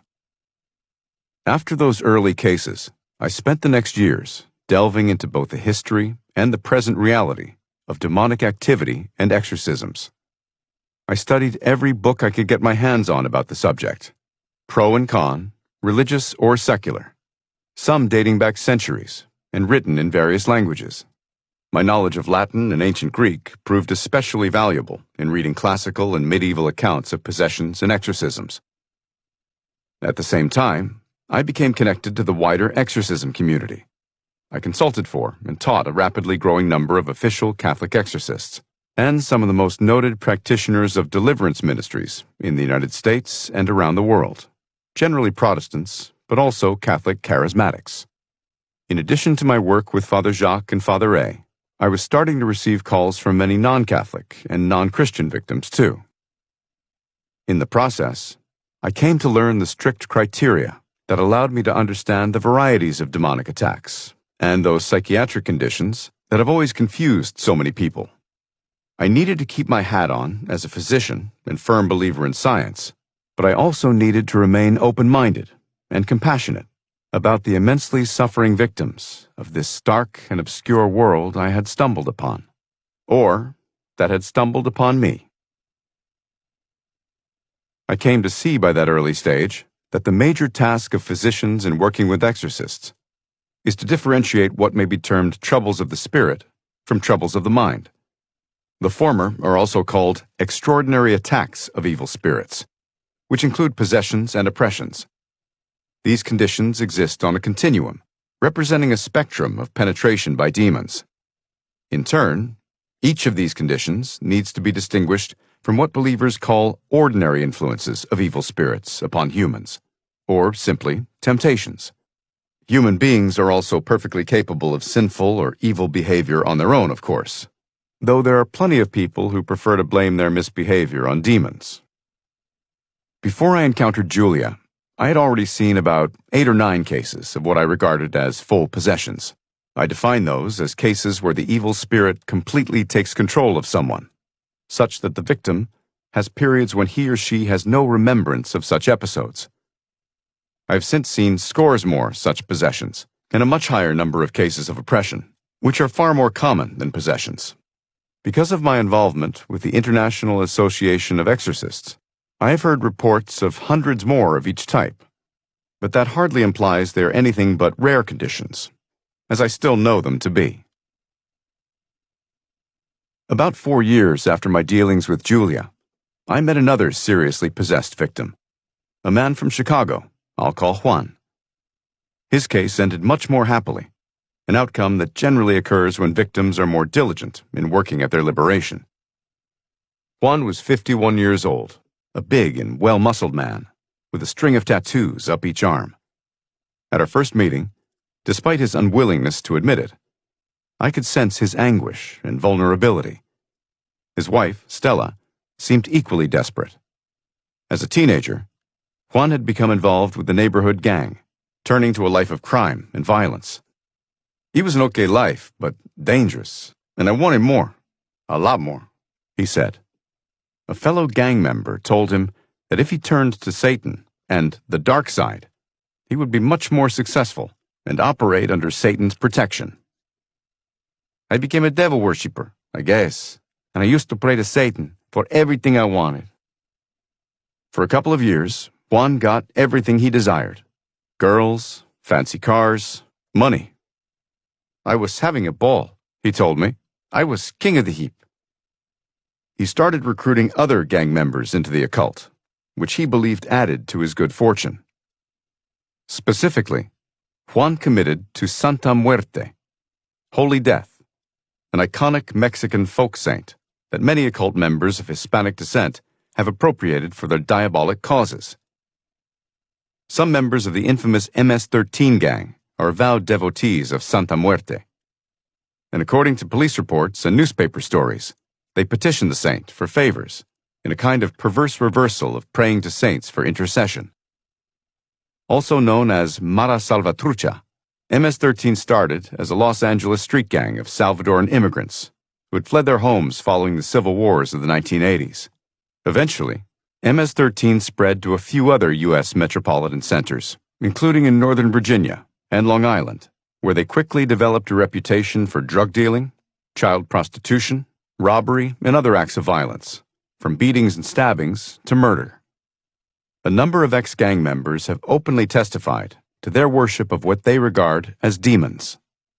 Sometimes when we wanted to find out if people were snitching on us, we would summon the devil, a former member who called himself Speedy told the New York Post in June 2017. We used a Ouija board to call him. Speedy and other former members of MS-13 have also described their experiences under a kind of variant possession, an unmistakably voluntary and temporary state of possession. For brief periods of time, they went through the typical trance state, markedly increased their strength, and gained the ability to uncover detailed and previously hidden information about complete strangers, all of which are characteristics of the possessed condition. Once the devil took over my body, Speedy told the Post, I didn't know what was happening, and it took 10 members of the gang to hold me down. In a trance, some gang members would give up names of people to target. It was a loyalty test, and we called it taking a soul. If the devil gave you a name, you had to go out and mess that person up. You had to take their soul. In Juan's case, however, his possession was not temporary, nor voluntary. When the police finally moved in on his drug operation, he was convicted and sentenced to a lengthy time in prison.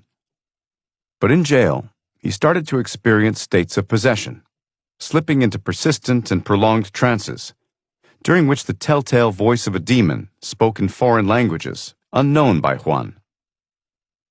A prison chaplain confirmed Juan's story and performed exorcisms while he was incarcerated. During these in-prison rituals, the demon reportedly exhibited remarkable feats of strength, fighting off a number of burly men holding Juan down. The exorcisms helped, I think, Juan told me, but the evil spirit has come back, or probably never fully left. By the time I met him, Juan and Stella were already trying to become regular churchgoers, but they reported that the demon was resuming its worst attacks against him, hindering them from attending services. Juan will go into a trance and then say all kinds of horrible, God-hating things, Stella told me. Like Julia, he was often prohibited from entering a church, held back by some kind of force he found difficult to describe. That's not Juan, then, Stella told me. And when he's out of those states, he remembers nothing of them. He still speaks Latin in trances, because I recognize some of the words from when I was a kid at Sunday Mass. Stella swore that one night, during one of his trances, Juan elevated above the bed. He was up in the air, I swear to God. Juan proved a tough case, but unlike Julia, he was committed to getting help. He underwent a series of exorcisms, some of which I attended. His demon professed never to leave, a common characteristic in possessions. The cursing, the belligerence, the obstinacy, the boasts, all were in evidence. But it soon became obvious that the grip of the evil spirit upon Juan was weakening. The difference in his outcome, compared with Julia's, was that Juan was committed to getting rid of the demon by working on his own spiritual state. Julia had not been. From time to time, he and Stella would get discouraged, and Juan would fall back into some bad habits, such as drug use. To his credit, though, he always picked himself up again and recommitted to his spiritual growth. By the time he seemed fully delivered, he was praying daily and attending Mass regularly. This struggling and humble man calls me from time to time to update me on his well-being. Like Juan and Speedy, occultists have for millennia summoned spirits to grant favors or communicate through them. Edgar Cayce, who is sometimes called the father of the New Age movement, regularly did just this to great acclaim during the first half of the 20th century, a practice that others in this field continue. Celebrity clients such as George Gershwin and Woodrow Wilson came to Cayce for help, as did thousands of others. For various motives, often pecuniary, people who call themselves psychics or spiritualists or necromancers claim they can invite spirits to take them over and speak through them. They also claim to receive from what they think is a benign spirit world, or what they often claim is a deceased human, closely guarded secrets about other people, or healing powers. They may, of course, be frauds, but a surprising number deliver accurate information, or the same hidden knowledge so typical of a possessed state. Even some police departments sometimes rely on psychics, at times claiming to have received remarkably helpful hints, though more often finding their information imprecise or inaccurate. In any case, differing groups open themselves up to demonic sources of knowledge, and have always done so. However, they generally vehemently deny that their source is diabolic. One prominent spiritualist I know, who claims he can put himself into a trance and routinely receive such valuable info, is unusual in acknowledging that many spiritualists are actually communicating with demons without knowing they are doing so, though according to him, these spiritualists remain rare. Unlike such mediums, Juan realized that his interaction with the spirit was neither temporary nor voluntary, and it was hardly benign. Thankfully, he came to understand the dangerous state he had put himself in through his seeking assistance from the devil, and he eventually mended his ways. By the time I had talked extensively with both Julia and Juan, and seen their differing outcomes after exorcism, I had certainly encountered enough genuine cases of possession and oppression, even at that stage, to be confident of my ability to tell the difference between people suffering from possessions or oppressions and people who were medically or psychiatrically impaired. I had had the advantage of my early tutelage from Fathers A and Jacques, but I was also simultaneously making myself conversant with the careful literature on this subject. In his 2005 book, Glimpses of the Devil, A Psychiatrist's Personal Accounts of Possession, Exorcism, and Redemption, author and psychiatrist M. Scott Peck concluded that 2 cases he had seen were diabolically attacked.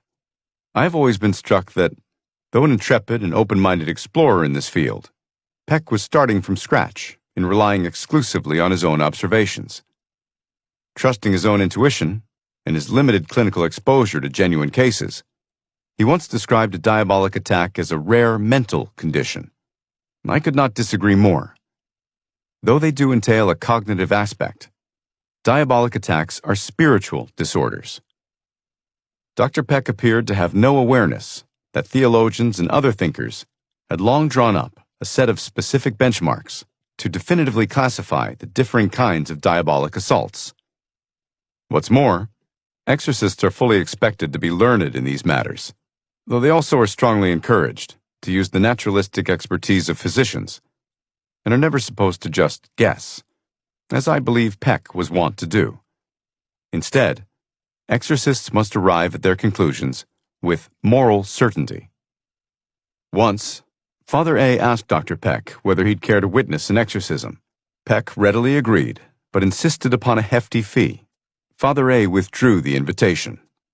I was doing the good doctor a favor, he later told me, because he had much to learn. Dr. Peck also did exorcisms himself, an unwise decision as a physician. I made sure I didn't make the same mistakes as Dr. Peck. I already knew well that exorcists and other spiritual authorities had for centuries written about the various types of demonic states, their differentiation, and their spiritual treatment. They knew that no medical or psychological assistance would be of any help. The two major conditions, possessions and oppressions, exist on a continuum, from relatively minor to severe and incapacitating. In each, a recognizable pattern emerges, and, like any disorder, accurate diagnosis requires a grouping of signs and symptoms that constitute a specific condition, what we call in medicine a true syndrome. Contrary to what many superficial students of this subject often assume, spiritual disorders are no different. Their diagnoses are, or should be, rigorously conducted too. Diagnosing possessions, at the risk of some repetition here, is a complicated process. As with many complex subjects, not everyone agrees on its strict definition, with either a broader or a narrower view of the term possession, variously employed by different thinkers over the centuries. The essence of a possession is the actual control of the body, never the soul or will of a person, by one or more evil spirits. At its full manifestation, victims no longer are acting on their own accord. The demon has taken charge of their functioning, and, periodically at least, their consciousness. The evil spirit tends to manifest openly, only intermittently. That is, the spirit seems to come and go as it pleases in most serious possessions, though it apparently never really leaves. In this complete type of possession, subjects do not remember at times when the full takeover by the evil spirit occurs. It is outside their awareness, and they have no later recollection of the demon's activity. As we will show, however, here, as always it seems, there are also exceptions.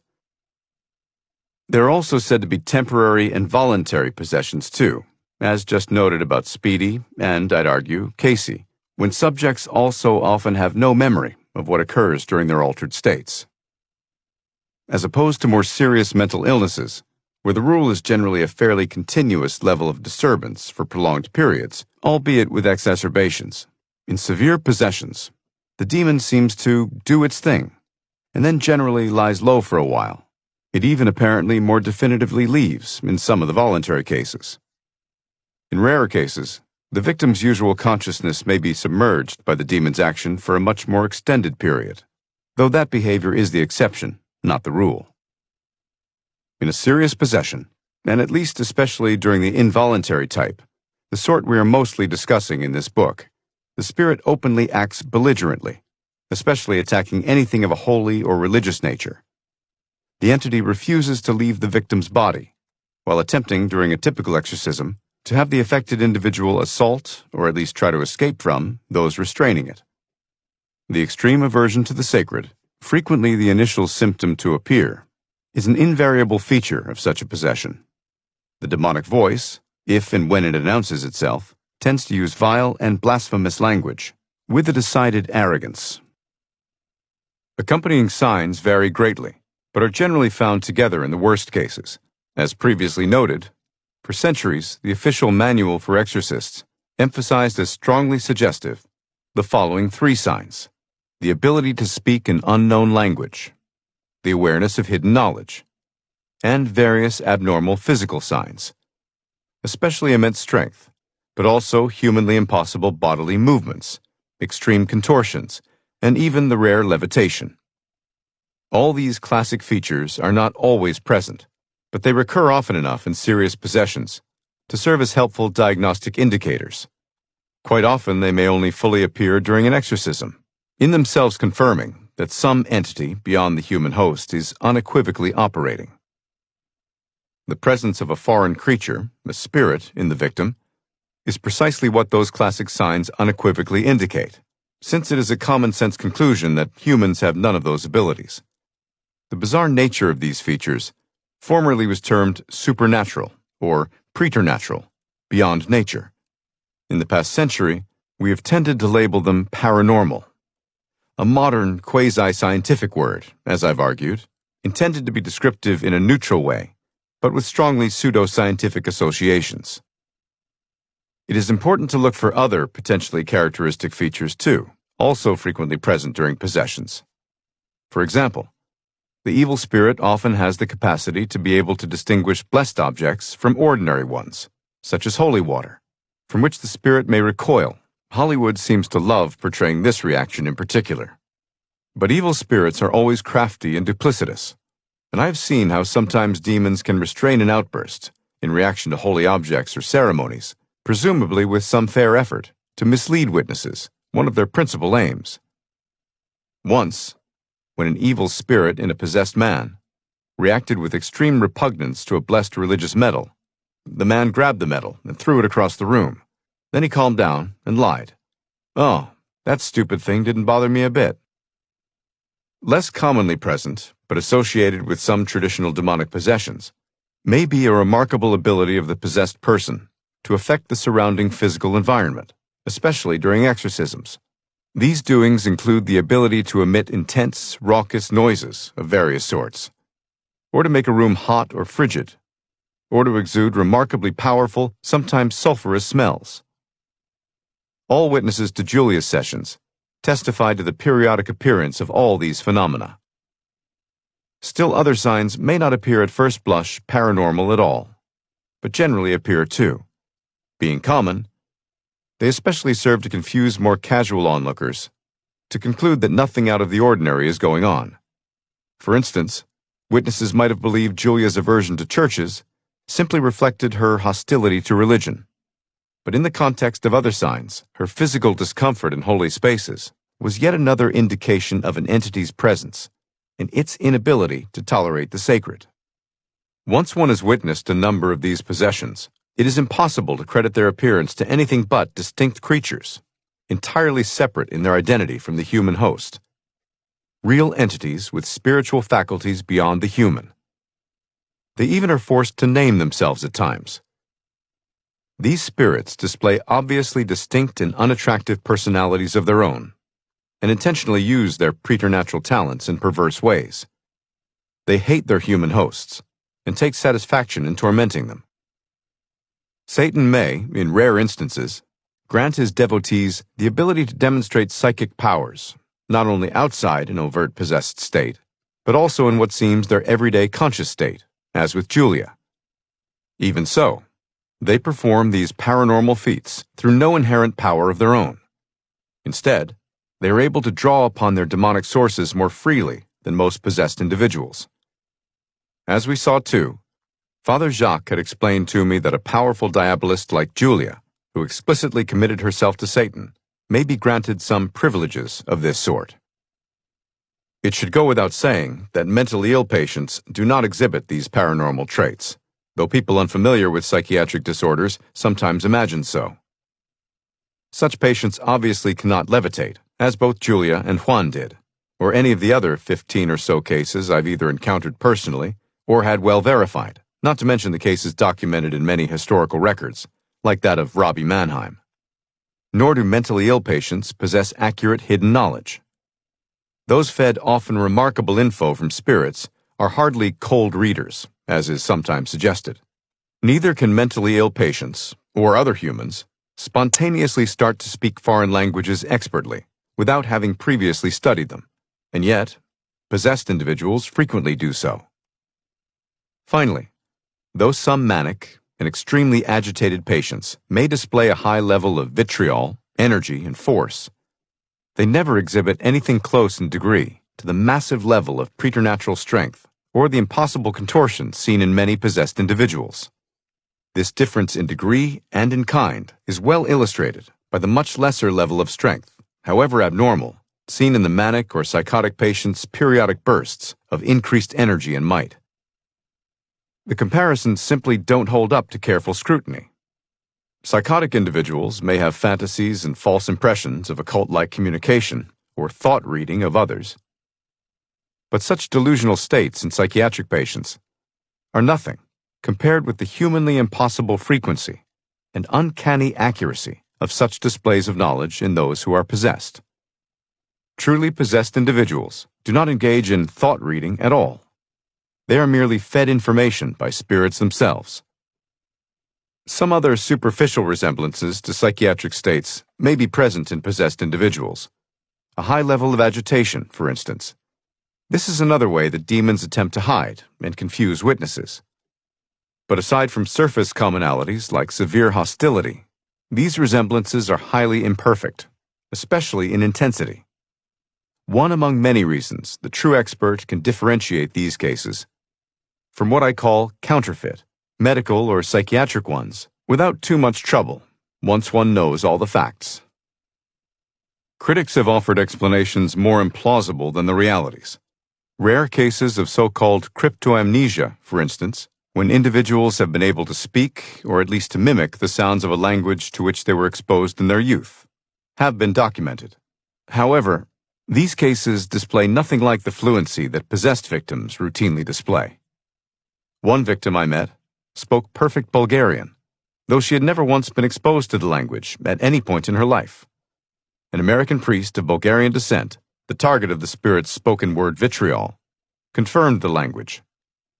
Several possessed victims I have encountered spontaneously spoke either Latin or Greek, without previous knowledge. More typically, many demons easily follow the Latin prayers of Catholic exorcists, and then may comment in either Latin or English. Being highly intelligent and having observed humans for millennia, this capacity seems characteristic of evil spirits, though it may serve to confound onlookers again to surmise some deceased human is appearing. An even stronger sign of a possessing spirit has been the obviously paranormal one of levitation, which may be the most dramatic feature of The Exorcist. Still, also often surprisingly to most people, levitation and extreme physical contortions do not necessarily constitute a possession. Many historical observers have claimed that various holy figures and gurus, as well as a number of modern spiritualists, have also levitated. Some argue that these latter cases show diabolic influence, though not necessarily a possessed condition. The notorious 19th century medium, David Douglas Home, allegedly levitated multiple times in front of scores of witnesses, as amply reported in the European press. In the 17th century, the Franciscan friar Joseph of Cupertino, who was saintly and obviously not possessed, also levitated. About Joseph, the writer Colin Wilson, who was no friend of Christianity, in his classic 1971 study, The Occult, wrote, "The weight of the evidence is such that we know that Joseph of Cupertino was able to fly when he was in ecstasy, as well as we know that Napoleon died on St. Helena." When more literal-minded people claim that levitation is impossible because of the laws of gravity, the natural reply is that spiritual beings are hardly subject to materialist principles. Can one not imagine that heavenly and fallen angels, too, might well be capable of flight? Various theories try to explain away any and all of these features. But the critical point I always emphasize is the general principle that no single factor, not even levitation, in any suspected case, should be taken to prove a possession definitively. Instead, it is the total package that constitutes definitive proof of a possession, one displaying the rigorous criteria demanded by Catholic authorities and other sensible religious practitioners. For such an episode to warrant authorization for an exorcism, with the certainty required, clear signs of preternatural activity, in the context of other typical manifestations, must be present and well documented. the careful gathering of all the hard evidence, following the strict guidelines for assessing cases are the keys to proper evaluations. To repeat for emphasis, in the final analysis, as with all scientific conclusions about complex subjects, it is the sum of the hard evidence, either for or against such a conclusion, that should be the deciding factor. Finally, context matters too. Possessions don't come out of the blue. The person's historical situation or background that led to the demonization is critical to consider too. This truth applies to both possessions and oppressions, and is elicited by a good historical interview. The primary motive of the typical individual who may become possessed has been to turn to evil because they want something in return. Both Julia and Juan turned to the demonic world for special favors, and it proved hard to turn back. Another possessed young man once told me he had explicitly promised his soul to Satan when he was about 17 years old, because he was unhappy with his life. He wanted revenge on others and to be popular with girls. He suffered from one of the most severe possessions I have ever encountered. Invite the devil in, and he will try to take over the house.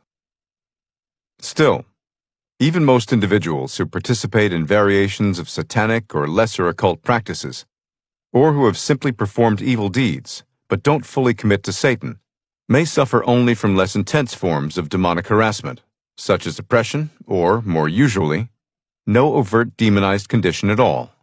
As always, there's that mystery, as well as the rare exceptions that disprove any hard and fast rule. One doesn't always need to turn to evil or the occult to become possessed, as the strange case of Manny shows.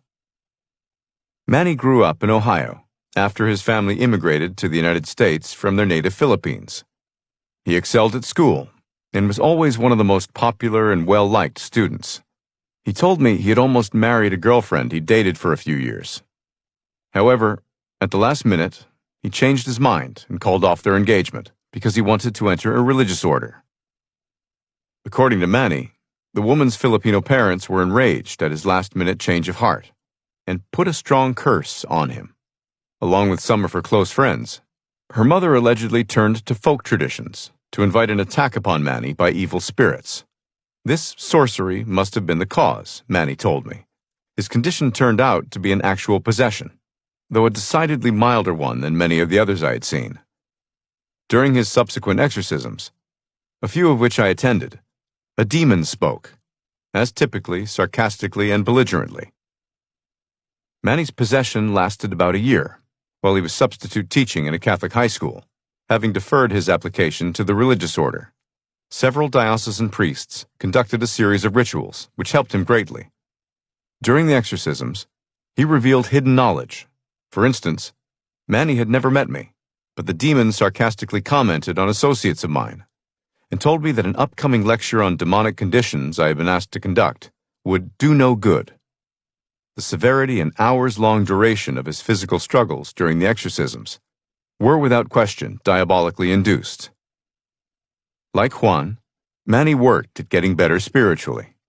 During the series of exorcism rituals, the episodes when the evil spirit manifested itself gradually grew briefer and eventually dwindled to nothing. While most people in the United States find curses or hexes implausible and superstitious, a growing number, including Manny and his family, still believe in such potential sorcery and are convinced that such things can lead to diabolic harassment or, in rare circumstances, possession. This general skepticism is not a bad thing. Some societies become crippled by a proliferation of such mistrustful and exaggerated views. Maria, I remembered, had thought a local brujo a factor too in her oppression. Whether these traditional dark arts can cause a full possession, as defined above, remains up for debate. Some religious commentators claim other factors must be operating as well. There must generally be a vulnerability of sorts. But tens of thousands of people around the world claim they have been victims of such sorcery or black magic. Anthropologists strongly attest to widespread acceptance of these notions around the world to this day. In recent decades, there has also been a growing belief that ancestral factors, past hexes and curses, or somehow Bad influences from nefarious members of one's own lineage can affect descendants, too. Many people, in my view, take this theory a bit far. I spoke to a woman once who insisted that a distant ancestor had put a curse on her possessed son. What she did not know, as he himself confided in me, was that her child, now a young man, had spent years immersed in an intense pursuit of occult practices. For obvious reasons, he had never told his parents about these long-standing activities. In my experience, more obvious causes for specific demonic attacks almost always reveal themselves in time. One usually doesn't have to play Sherlock Holmes to unearth them. Though others vehemently dispute this notion, some people continue to believe that even misdeeds of the distant past may be relevant in select situations. It is implausible, in my view, that such a remote cause would turn out to constitute the most crucial factor, when more immediate issues prove obviously germane. Moreover, evil spirits are known for sowing as much confusion as they can. Critics of this genuine popular development, among many deliverance ministries nowadays, feel such searches often prove unfruitful. Some commentators believe the trend represents mostly just another demonic strategy stimulating superstitious fears by playing upon the suggestibility of the gullible with smokescreens of little relevance. Those claiming scriptural support for such a viewpoint are countered by other scholars who find their biblical references torn out of context and such arguments unfounded. This debate goes on. In addition to befuddling victims and their families, another motive of evil spirits may often simply be to intimidate people and waste their time as they focus on more remote factors. In any event, it's important to keep a balanced opinion about these contentious debates. Cultures can, and have, become preoccupied with such ideas, retarding their progress toward a healthier view of human causation. In any case, overt diabolic attacks are so uncommon and generally involve such unusual and strikingly rare background features that the average person should not worry that a demon attack might just happen to them, or that some ancestral curse will ensnare them or their children. Yet, such fears persist, especially among those unfamiliar with a less sophisticated view of these issues. Classically, during the vast majority of states of possession, especially full possessions, a demon will manifest during a victim's trance state as an independent agent and hostile force, but outside the host's awareness and later memory. However, in certain more unusual cases, the victim is aware of the demon's appearance and its assumption of control, fully or for the most part, yet has no ability to act on his or her own. Victims have described this latter state of mind as being akin to watching a movie of their own activities. This was the case during all of Manny's manifestations, and all of his exorcism sessions, including the one I witnessed. He told me afterwards that he knew exactly what was going on throughout the entire ritual. To his horror, he experienced his possessions as a passive, constrained observer, unable to exert any agency over the possessing spirit. Manny proved this special kind of case. He was somewhat vulnerable to the curse placed on him, it appeared, or so he believed.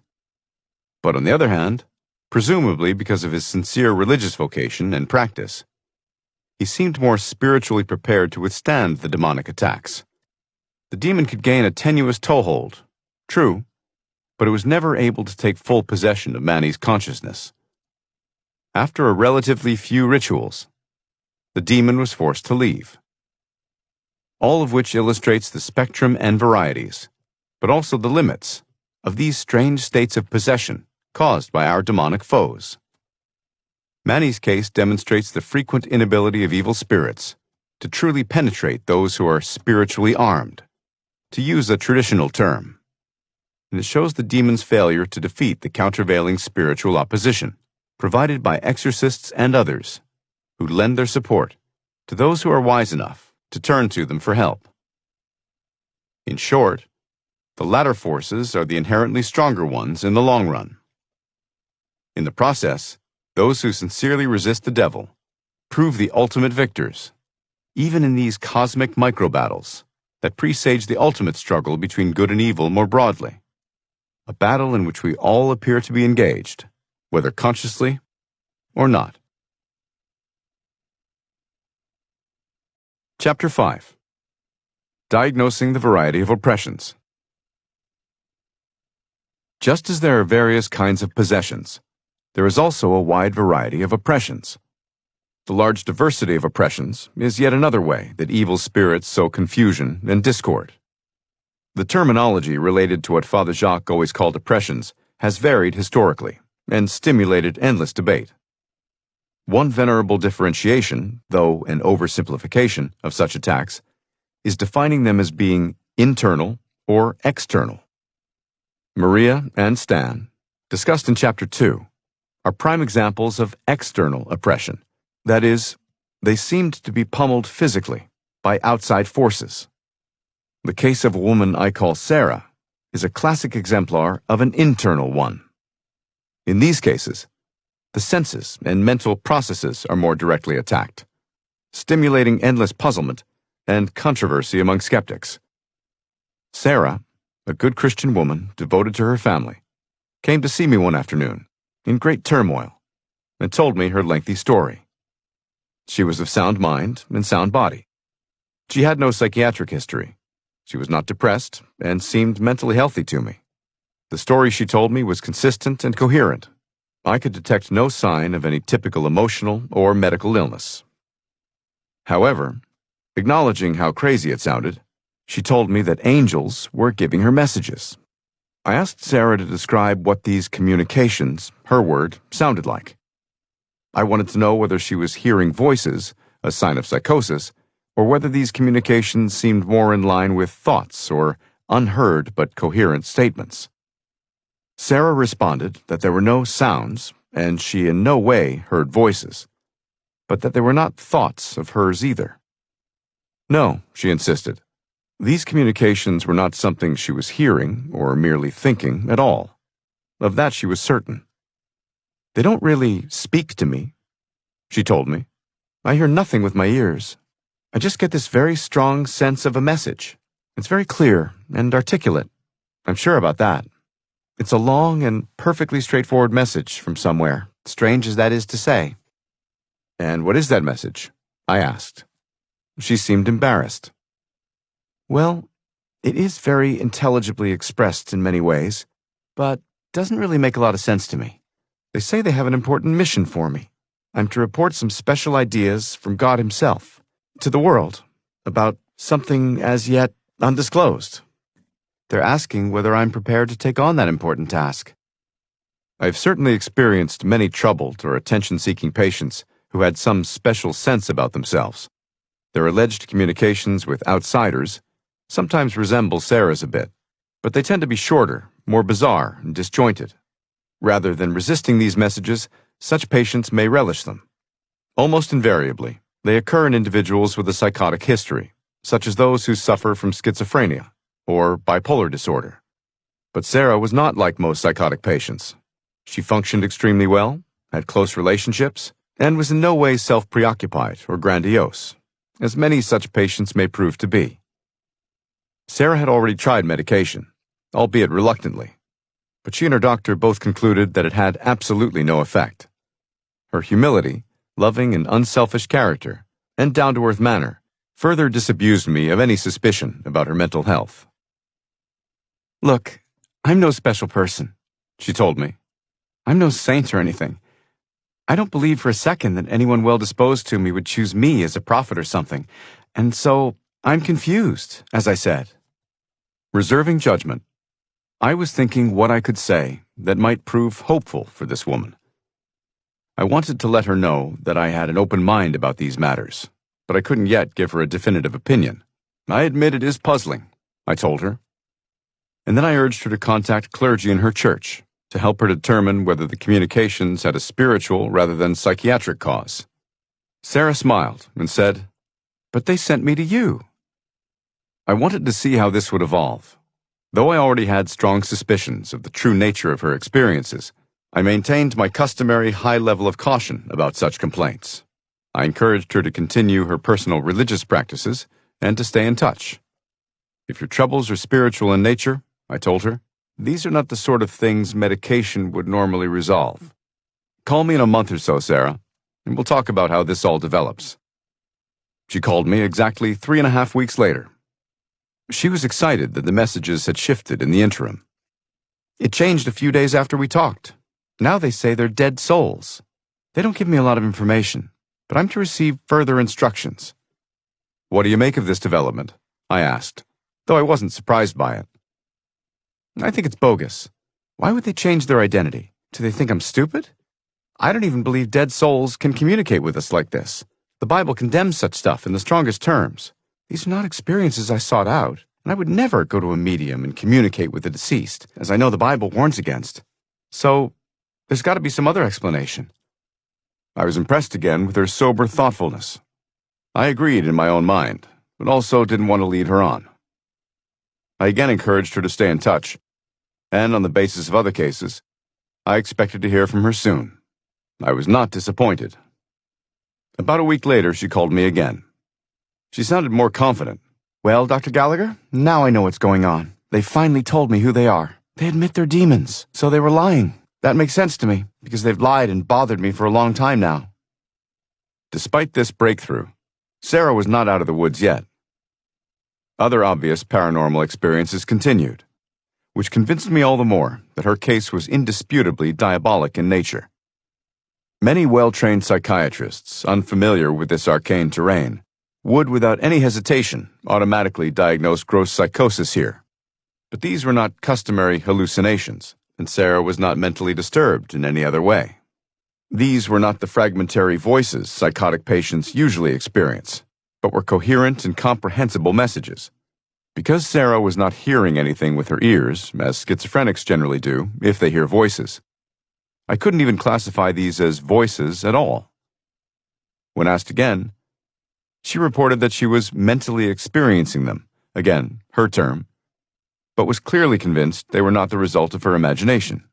However one interprets that claim, they were significantly different in her description from typical auditory hallucinations.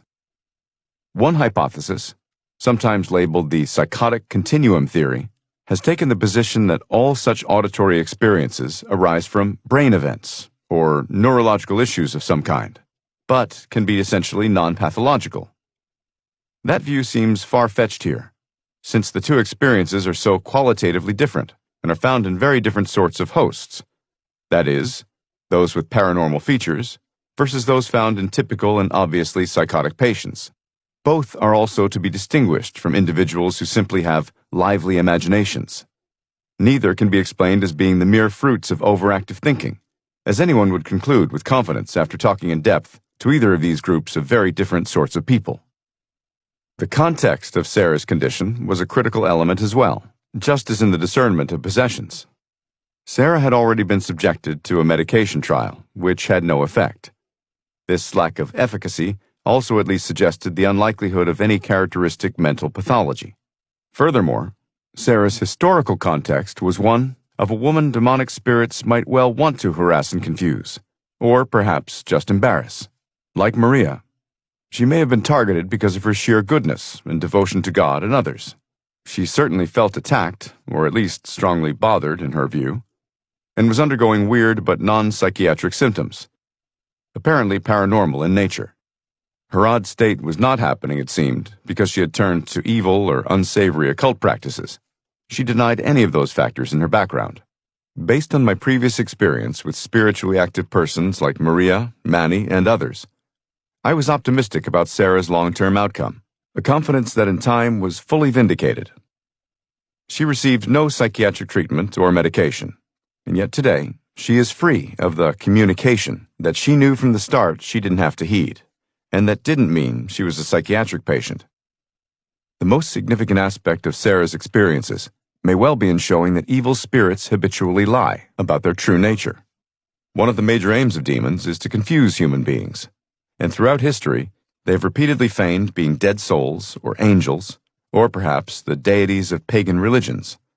Evil spirits take delight in stimulating superstitious and frightful beliefs in people about their real nature, which is why they try to obfuscate their diabolic identities. Such obfuscation is also an attempt to create havoc with our belief systems, Demons disguise their aims sometimes by faking what may otherwise be supposed to be what are known as private revelations. Thought, that is, to be a genuine, if rare, experience in saintly souls, for example, with their messages, often serving as fodder for the tabloids and sensational social media. With Sarah, the demons eventually declared their true identity to her, only under the pressure of her receiving spiritual assistance, it appeared. In many exorcisms, spirits reveal their identities only under extreme duress. In a famous case in Iowa, in the mid-20th century, the possessing evil spirit maintained it was the soul of Judas Iscariot. Only after the priest had conducted sufficient exorcisms to loosen the spirit's hold on the affected woman did the possessing spirit tell the priest-exorcist, with great reluctance, that it was all a pretense and that it was indeed a demon. One could multiply this example many times throughout religious history, when an exorcism demonstrates the false pretense under which an evil spirit attacks its victim, only to be forced to declare in the end its real demonic identity. A prominent exorcist commented to me early on in my work once, "The game is half over when the evil spirit can pretend no longer, and, after great resistance, is compelled to reveal its true name, in effect indicating its real mission has been to confound and attack." Other victims have told me that other intentionally misleading messages include ideas like the impending end of the world, or bizarre ideas about Satan's real intents, or sometimes suggest sadistic and frightening notions of the afterlife. More than one person has told me that spirits claimed Satan was now ready for a truce with God, and that the lucky recipient of this happy message was to inform church authorities. These messages come from otherwise coherent and sane people, though such people may be unsophisticated in their beliefs. It certainly explains one way that some false prophets or visionaries throughout history may have come up with their odd and misguided notions. Our demonic foes are ever bent on confusing those who are vulnerable to their tricks. Unlike many other people, Sarah had the good judgment from the start to sense the true nature of the spirit behind the communications she was receiving. If nothing else, such attacks upon good and holy people disprove untrue assertions that no sincerely spiritual person can be seriously assaulted by evil spirits. As Father Jacques recognized, spiritual advisors, who often know little about psychiatric disorders, should work closely with mental health professionals, especially when dealing with cases of internal oppression, like Sarah. This need parallels the value of working with physicians when encountering external oppressions, which more commonly tend to mimic physical illnesses, such as happened to Maria. Admittedly, terminology here becomes convoluted. Americans involved in this field still tend to employ the word oppression widely, as Father A and Father Jacques always did. But not everyone uses the same terminology, and the word vexation is commonly used as an alternative. For instance, the International Association of Exorcists uses vexation to refer to external oppressions, though in the past, this term was at times confined only to demonic attacks on spiritually holy individuals. Other spiritual writers have simply called the latter attacks on the holy. Some experts also make finer distinctions between what they label full versus partial possessions. In most circles in the United States, partial states might simply be called severe oppressions. So, sometimes differing uses of these terms can be understandably confusing to the public. I am sometimes reluctant to provide people with too rigid guidelines concerning the parameters of these states in any case, not only because of the wide variety of examples that could be given, but also because so many of these terms and phenomena are endlessly deliberated and confusing, at times even to genuine experts. I have often witnessed heated disputes accompanying discussions of oppressive states, involving as they do much subtler states than the more dramatic and more obvious possessions. Oppressive conditions of all sorts can easily appear simply as psychological aberrations or odd medical anomalies to the inexperienced. In broad strokes, the diagnosis of an oppression is not all that different from the diagnosis of a possession. To discern an oppression requires a preternatural or at least highly anomalous symptom, as well as a likely cause. And here, too, the most frequent reason for an oppression is the same as for a possession. The victim has turned to sinful or occult practices, albeit in highly varied ways, and generally less intensely than in possessed people. The distinction drawn between an external and internal oppression is also somewhat more complex than supposed for other reasons. First, many victims have elements of both. and the condition may also go on to a full possession. Second, when one talks about an evil spirit attacking someone from the outside or dwelling within a person, as in a possession, this language is loosely used. Since spirits are not material beings, all we really can say is how they are acting upon someone, although people certainly feel invaded in all these attacks. Again, this reflects the power of demons to affect, at least in circumscribed ways, the material world. Still, I have recognized the wisdom of these traditional categories. In Sarah's case of an internal oppression, there was such a powerful influence on the imagination or the senses that one was hard-pressed to attribute the experience to anything but an inner spiritual assault.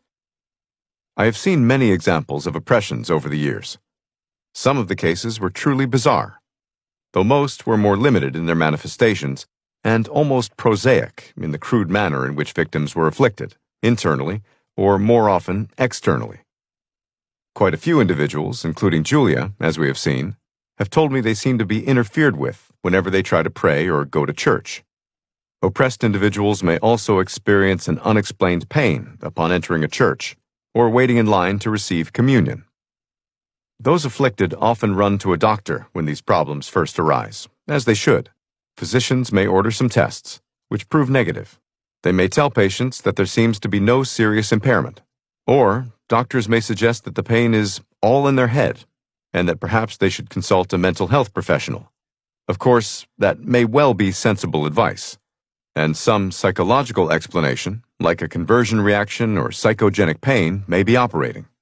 But not always. Probably just as frequently, individuals who are externally oppressed may report scratches, bruises, or other marks on their skin. Many such individuals have shown me their lesions or provided pictures of them.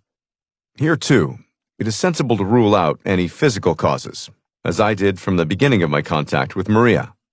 When no common medical explanation for these sorts of cases can be found, one may entertain the more remote possibility that a paranormal or preternatural factor is involved. In cases of a true oppression, I almost always hear what sounds like a probable spiritual precipitant, just as in a possession. As we have seen, a typical backstory might include the admission on the part of afflicted individuals that they had turned to occult practices at some point in their lives. Or they may have gone through a time when they were estranged from sound spiritual practices and turned to behavior they later recognized as shameful, sinful, or outright evil.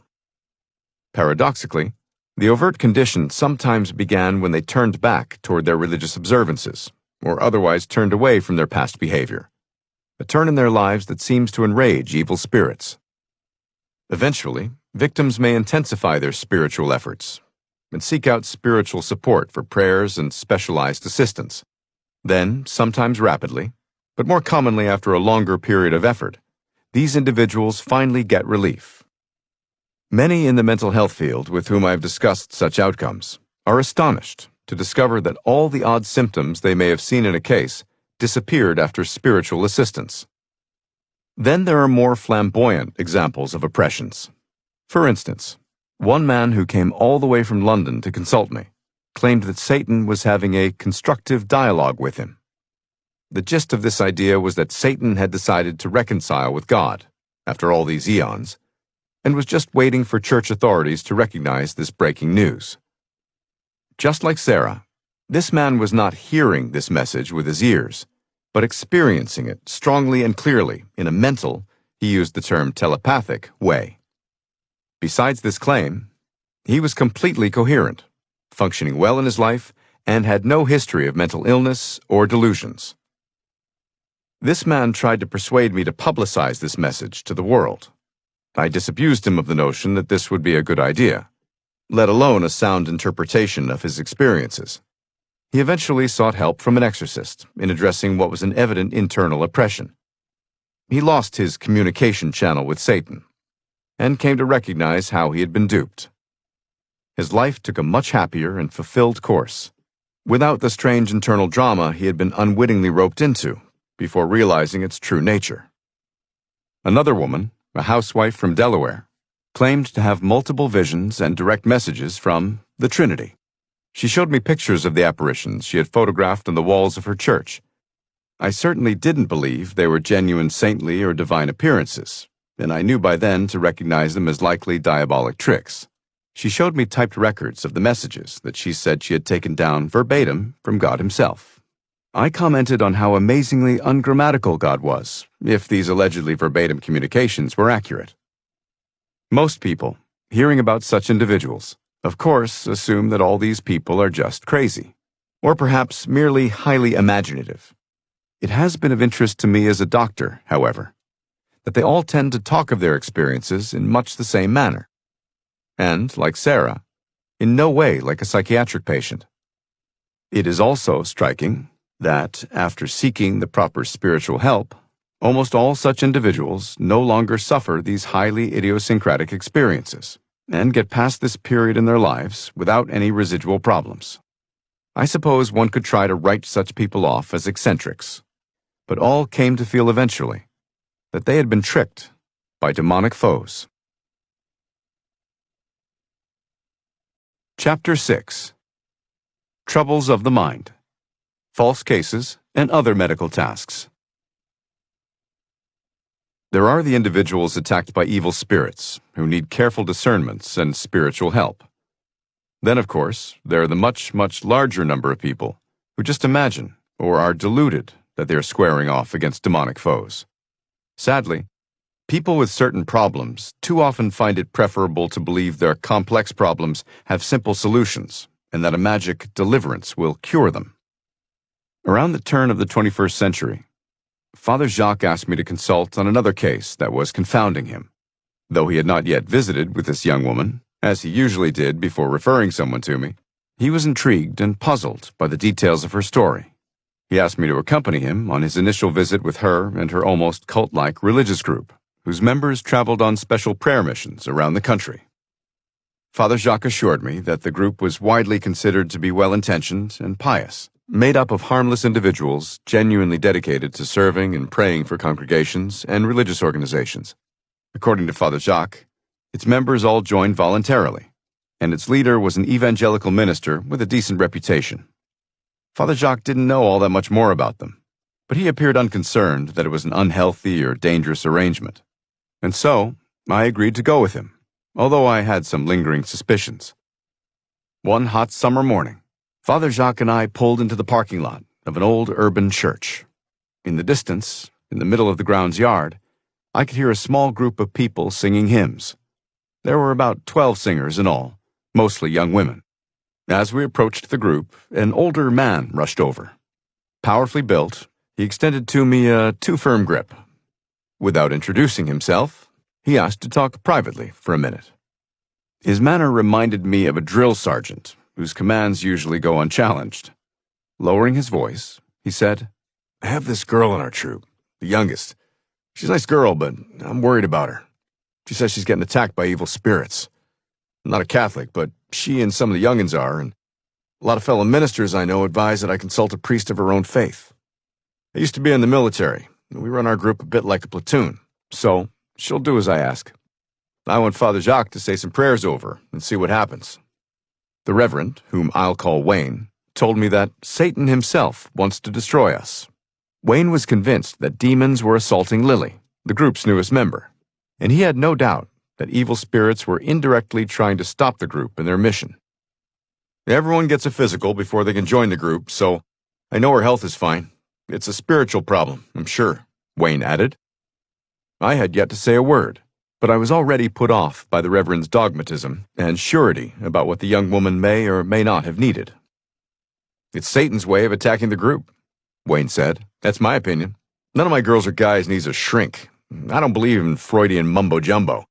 But Father insisted we invite you to give a doctor's opinion, so I'm game for any thoughts you have."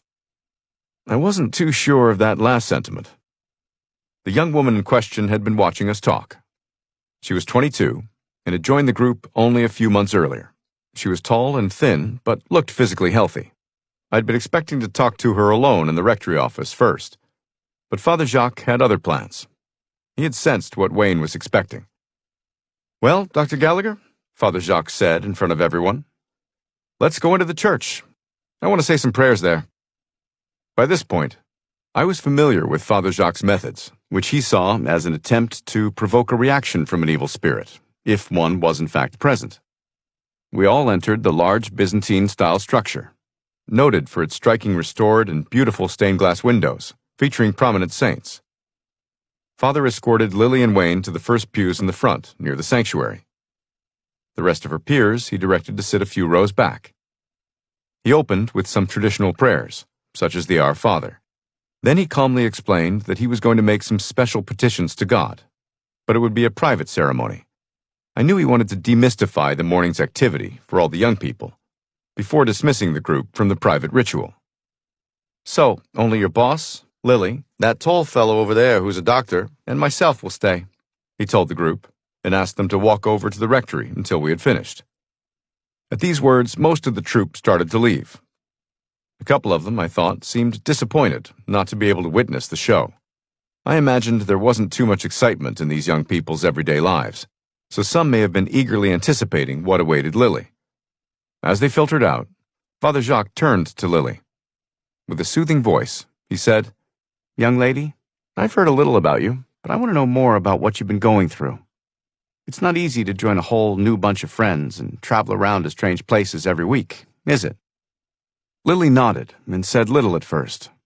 She looked anxious. I got the sense she was a lonely young woman, even surrounded by members of her little community. For the moment, she was doing her best just to take it all in. Eventually, she started talking in a clear and coherent manner, which assuaged my concern about her possibly suffering from depression. With some prompting, she began to tell us what had been happening to her. She'd been excited to join the group and saw it as an honor to have been allowed to become a member. She liked the idea of being with other young adults, other spiritual people near her age, because in her earlier public schooling, she told us, religion had been ignored or mocked. A few weeks earlier, however, she noticed some strange feelings and got a strong sense that an evil spirit might be influencing her. She would get a vague thought that a demon wanted to punish her for her choice to enter the prayer group. A few times she lost control of herself and started responding involuntarily to the suggestions of an inner voice. Not a hallucination, she believed, but strong thoughts. She then acted strangely, by rolling on the floor and things like that. Because she never lost consciousness, she was fully aware of what was happening, though she claimed she couldn't control it. Upon our questioning, however, she admitted that such behavior might be a little bit under my control. Still, she was mystified about what was happening, offering only that a demon was likely directing her. Father Jacques pointedly asked Lily whether she had experienced any painful attacks or other paranormal experiences. She told him she had not. "Well, Lily, we'll figure it out. Trust me," Jacques told her. "By the way, have you read anything about things like possessions or exorcisms?" I had had the temptation to ask Lily the same question, but at that point I held back, because I knew I was going to interview her one-on-one later that morning, but I was already skeptical that any genuine demonic condition was involved here. Lily brightened at Jacques' question. "Oh yes, Father." She said she'd always been an avid reader about religious matters, and in particular, had devoured a few books about how evil spirits can attack people, even saintly people. She once attended an assembly by a televangelist who allegedly cast out demons in front of hundreds of people, and she had been mesmerized. She'd loved the book The Exorcist, even more than the movie, which she still considered her favorite film. She wondered whether something demonic could be happening to her, because she'd had these same urges to act in such bizarre ways. Jacques asked, "How so?" "Well, as I said, I feel I just get these weird sensations. I may get an impulse to throw myself on the floor or something. Religious items kind of irritate or repulse me, too. Stuff like that. Intense feelings inside me mostly, I guess, but I get compelled to do things in a way that doesn't seem to be me." Lily added that she knew Father Jacques was an exorcist, and she'd read some of the articles he'd written. She was thrilled to finally meet him, she said. Too thrilled, I was thinking. Jacques then explained to Lily that he would start to say just a few short prayers. These did not entail a formal exorcism, he made clear. He called them provocation prayers, which didn't follow a strict script. "Just to see what happens," he told her. "If that's okay with you." I knew Father Jacques occasionally used such kinds of prayers, addressing demons who were potentially present, without presuming that they were. he was not casting out evil spirits in any formal way. In his description to me, he was praying that our Lord allow evidence of their presence, if such is the case. Some exorcists, mostly in foreign countries, start by intoning the words from the Rituale Romanum itself, as they closely monitor the reaction of the potential victim. Over the years, some experts have told me that they regard this technique of a provocation exorcism unwise, because it is likely to stimulate a victim's suggestibility, strengthening the notion in the person's mind that they are being attacked by demons. In any event, with Lily's permission, Father Jacques started his provocation prayers, which generated a more rapid response than certainly either of us expected. Almost immediately, she collapsed to the floor, careful, in my view, not to hurt herself. I was thinking, she's not wasting any time, is she? She hissed and growled. She wriggled, then raised herself up and walked over to the sanctuary as if in a daze. She then fell down again, even crudely slithering like a snake while glaring at the tabernacle. And then, just like that, she came out of it. I didn't believe her actions were anything more than histrionics. It was too obvious a performance, to me at least. Lily never went into a real trance and seemed purposeful in her activity the whole time. There was nothing paranormal or not easily imitated by someone mimicking an imagined affliction. I felt sorry for her and had the impression of someone trying too hard. Father Jacques probably had the same view, because he wrapped up the brief session quickly. I held my opinion before speaking to Jacques afterward, until I had the chance to interview Lily alone. In a private office in the rectory, I avoided commenting upon what had just happened. My task, as always, was to develop a deeper sense of Lily's emotional history, her family dynamics, and her background. Lily was cooperative and, again, seemed to relish the attention. She told me that her father was an alcoholic and had left her mother and younger sisters many years earlier. Lily had what some clinicians call a father hunger, and, not surprisingly, had readily put herself under Wayne's authority. As the dutiful daughter of a single mother in a large family with many siblings, she seemed never to have rebelled. In my opinion, she harbored a lot of unconscious anger as a model parentified child, forced to assume a role with her younger siblings of an assisting caretaker to her depressed mother. Her school years were unhappy because she had an intense personality with a self-righteous manner and was immature for her age. She never felt attractive to boys. She admitted that she didn't have many friends.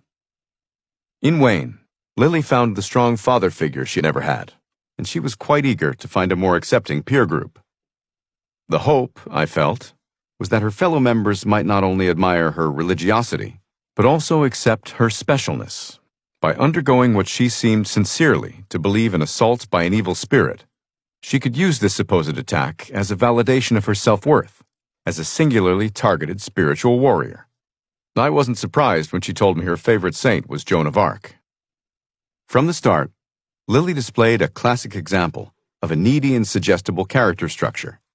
I asked a few more questions about her mood, past hospitalizations, any former drug use, and the like. She denied any of those problems. I concluded that she probably had a strongly histrionic personality disorder, with narcissistic features as well.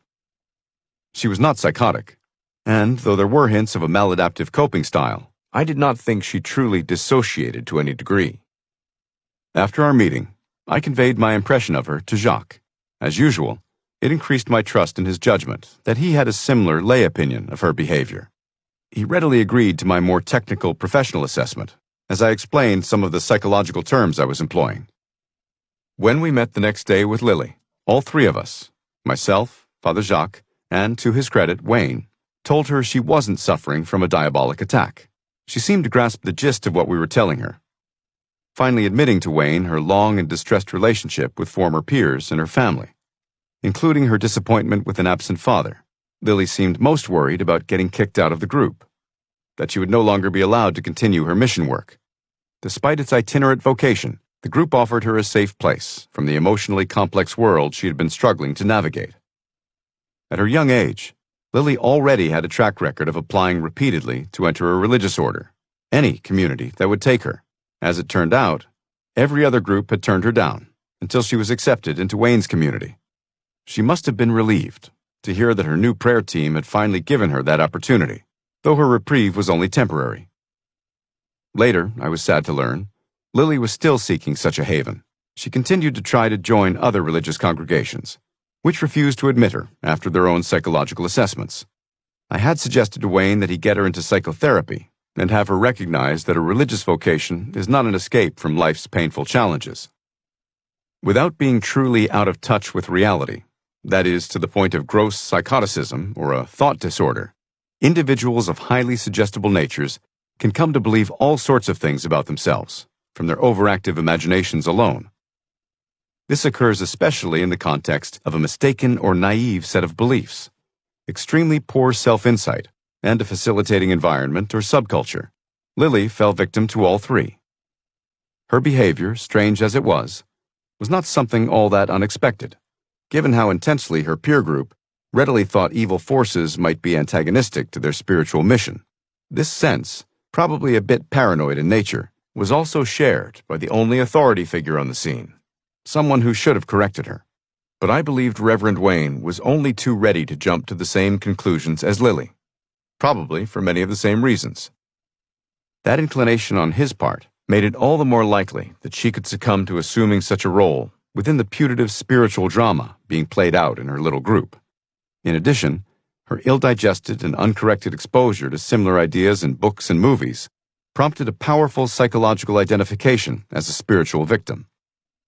Lily's case in some ways resembled the grand hysterics that so fascinated Charcot and Freud during the late 19th century. Charcot was a showman of sorts in his Parisian hospital, and famously conducted public demonstrations of suggestible patients before packed audiences. He diagnosed them as classic exemplars of the emerging, broader-based concept of hysteria, a diagnosis Freud also emphasized. Like Lily, Charcot's patients displayed symptoms of exhibitionism, which they personally misinterpreted as neurological rather than psychiatric in nature. Strikingly out of touch with their own psychological motives, the patients misunderstood their conditions as physical illnesses. Lily, on the other hand, mistook her perplexing and painful feelings as a spiritual disorder. More technically speaking, patients like Charcot's and Lily were only rarely suffering from a true psychosis or formal delusion. Their minimal insight exists on a continuum. These individuals are mostly befuddled. Some may have a modicum of self-awareness about their condition, while others have no clue at all. By and large, they are rarely consciously pretending in their extravagant disturbances. There are disturbed patients who merely pretend to suffer from various traumatic psychological or medical conditions, and even individuals who historically have feigned possession. But I believe these latter cases are rare. The possibility of an outright pretense, rather, is a condition better characterized as a factitious disorder, where a patient makes a conscious effort to mislead others out of various motives, including a desire to be in the spotlight. Lily wasn't lying, nor were Charcot's patients generally lying. They were convinced, at least temporarily, that their presumed states were genuine conditions with which they were involuntarily afflicted. Some critics later accused Charcot of unwittingly manipulating his subjects. Perhaps Reverend Wayne, unfamiliar with such psychiatric pathology, could also be charged with misguiding his new, highly vulnerable member. But if this were the case, the confusion was surely unintentional on both their parts. It was clear that neither Wayne nor Lily was simply play-acting, though Lily clearly exhibited a great need for attention. Lily and cases that mirror hers are often featured in short documentaries about alleged possessions, while media production companies are constantly looking to film supposed victims of possessions. Genuinely possessed individuals avoid exposure. It's mostly the more exhibitionist false cases who agree to appear on camera. A fair warning to those who too readily accept the exaggerated or odd behavior of people with personality disorders claiming to be possessed or otherwise diabolically afflicted. Like Lily, they are more often than not just trying to imitate the features of what they imagine a possession to be like. The key requisite in diagnosing individuals like Lily, who are only imagining they are demonically attacked, is first recognizing and ruling out the rare genuine possession or oppression, or at least being open to their possibility. This knowledge helps one explain to a confused patient why they are not suffering from a demonic attack. The second most helpful requirement to understanding and addressing their real problem is having broad experience with medically and psychiatrically impaired individuals.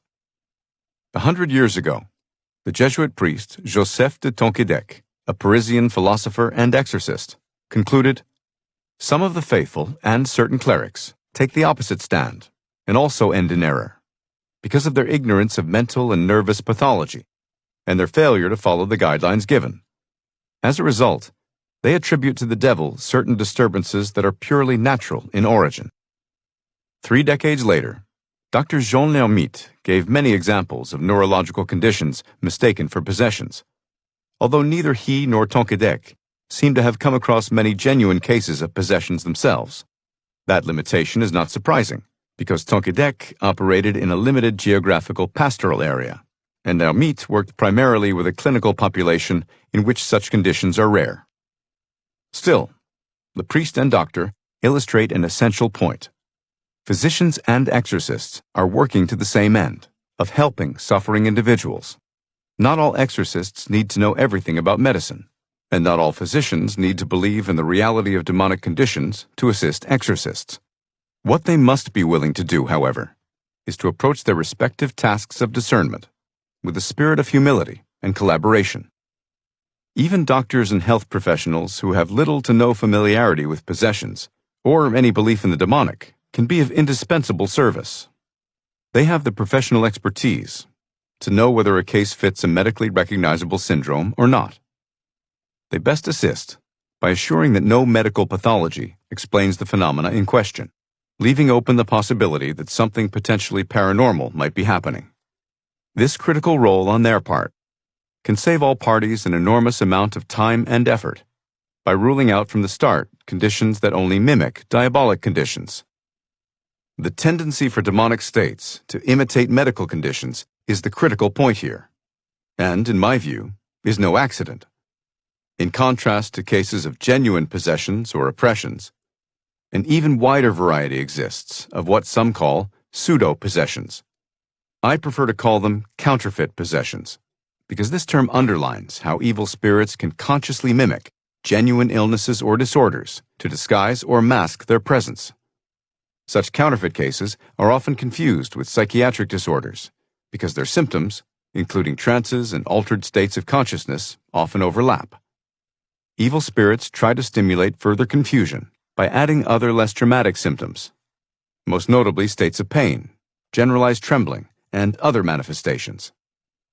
Demons are not stupid, and they love to confuse people, perhaps particularly members of the clergy and medical professions. What better way than to disguise their nefarious activities as a human malady? But interestingly, and this is a crucial point, evil spirits do not seem able to get it exactly right. Their power to only imitate medical conditions remains flawed, and hence their manifestations are not a truly accurate imitation of an actual medical or psychiatric disorder. A notorious, widely thought counterfeit possession of the late medieval era involved a French woman named Marthe Brossier. Her father, sensing a good product like an early-day P.T. Barnum, paraded her around as she submitted to public exorcisms. Sometimes the crowds numbered in the thousands. The consulting physician, a rather smug Dr. Michel Marescot, and other examiners set up some simple traps to detect her fraud, which they claimed to do easily.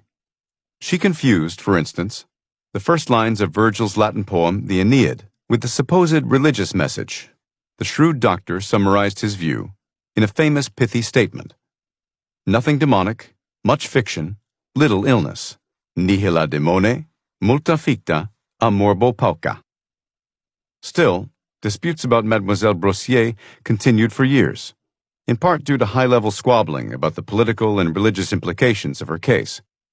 She died in poverty, last heard of still performing in Milan years later. To state the obvious again, physical and psychological impairments are different from spiritual ailments instigated by demons. Medically ill patients do not suffer from paranormal features, and rarely have in their backgrounds the kind of factors that lead to such attacks. To make any proper diagnosis, medical and demonic alike, one must investigate overall patterns and search for the appearance of a definitive constellation of featured symptoms. A good illustration of this point involved a man I treated on one of my inpatient units, who was diagnosed as a severe schizophrenic. The 35-year-old patient, whom I will call Paul, was a textbook case of schizophrenia, which features psychotic symptoms such as hallucinations, delusions, and a specific pattern of disordered thinking. Paul exhibited prominently these three features and was in and out of the psychiatric system for years. He was exceptionally bright and came from an ambitious family of means. Family members told me they all had high hopes for him as a young man. And his deterioration during his 20s had been devastating to watch. Schizophrenics who come from such privileged backgrounds often feel worse about themselves because they become demoralized after their earlier life of high expectations. A good example of what experienced psychiatric services call a revolving door patient. Paul had been hospitalized about 30 times in his life. He would be admitted in a grossly psychotic state, and then invariably quickly recover during his inpatient stays, though sometimes only after going to court to be medicated against his will. Much improved, he would then be discharged, only to be readmitted a few months later because he invariably would stop his medication and deteriorate. Whenever Paul decompensated, he always ascribed his recurring outbreaks of auditory hallucinations to evil spirits, even after multiple attempts to persuade him otherwise. He told me once that during episodes of increased stress, he would get extremely paranoid about demons, convinced that the spirits had invaded him. Unlike the coherent messages Sarah experienced, Paul always claimed he heard these malevolent voices directly in his ears. Where else would I hear them? He often asked. He also questioned the staff endlessly about whether or not they could hear the voices. When the doctors or nurses denied hearing anything, Paul accused them of lying to him. He also had a common experience of psychotic patients, of a heightened sensitivity to nearby sounds. If someone closed a door down the unit hall, he'd react sharply, as if the noise targeted him personally. Every one of these features of his classic auditory hallucinations were dissimilar to Sarah's messages.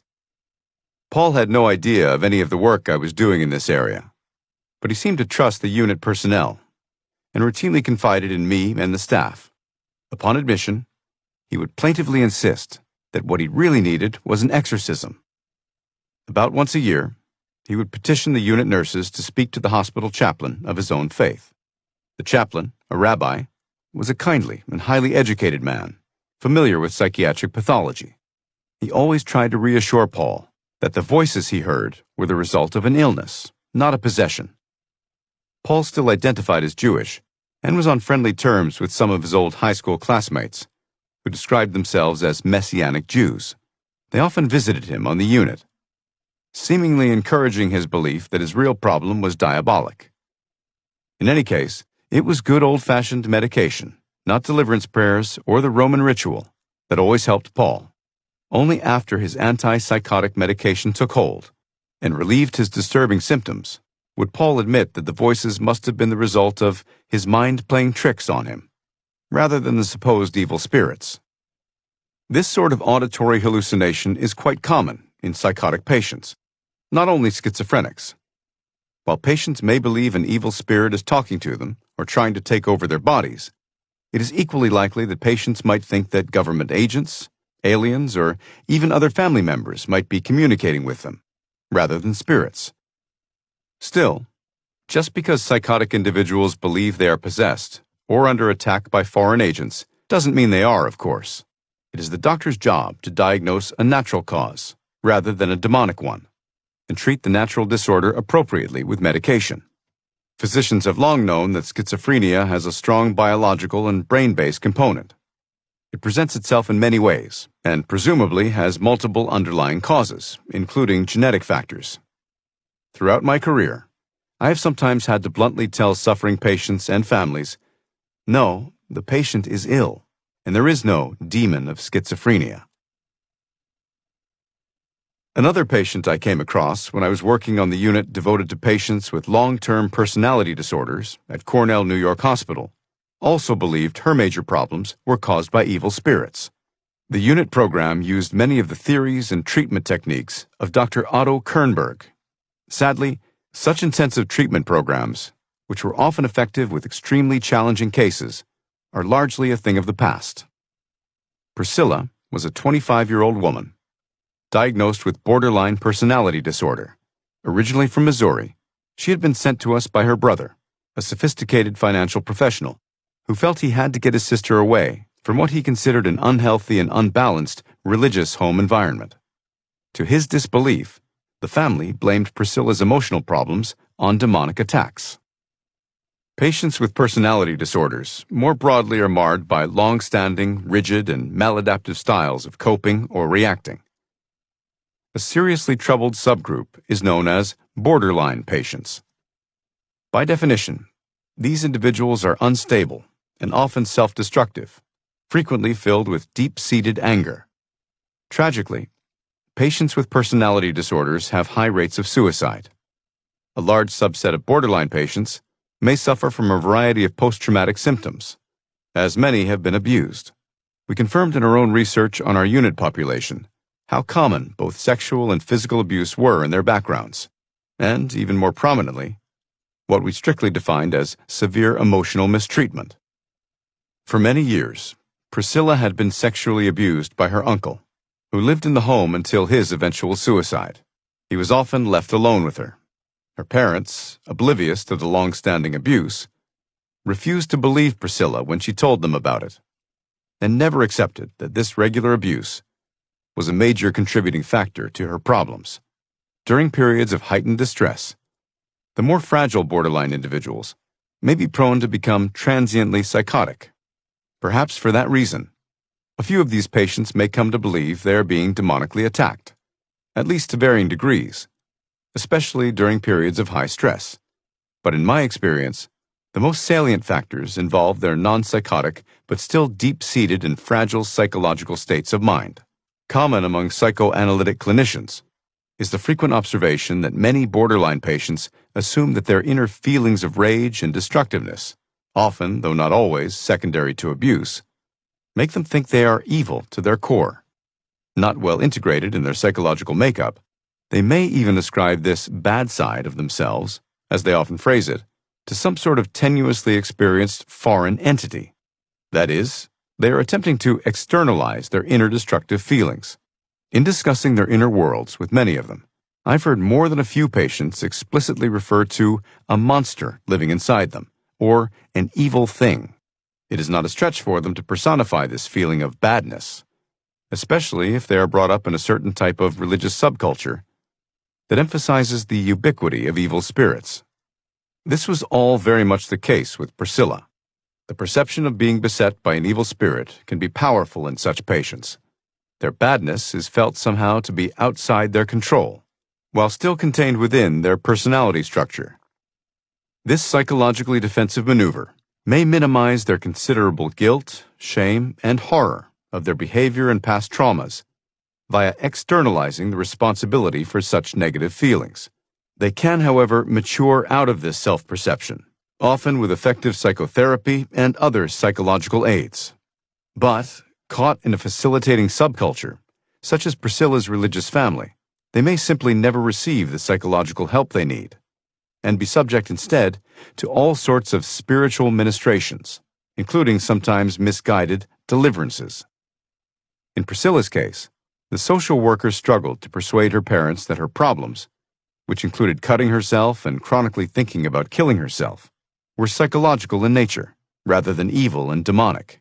I was not her therapist, but Priscilla regularly confided in me, as her hospital psychiatrist, that she had come to believe she must be a horrible human, a spawn of Satan, as she put it.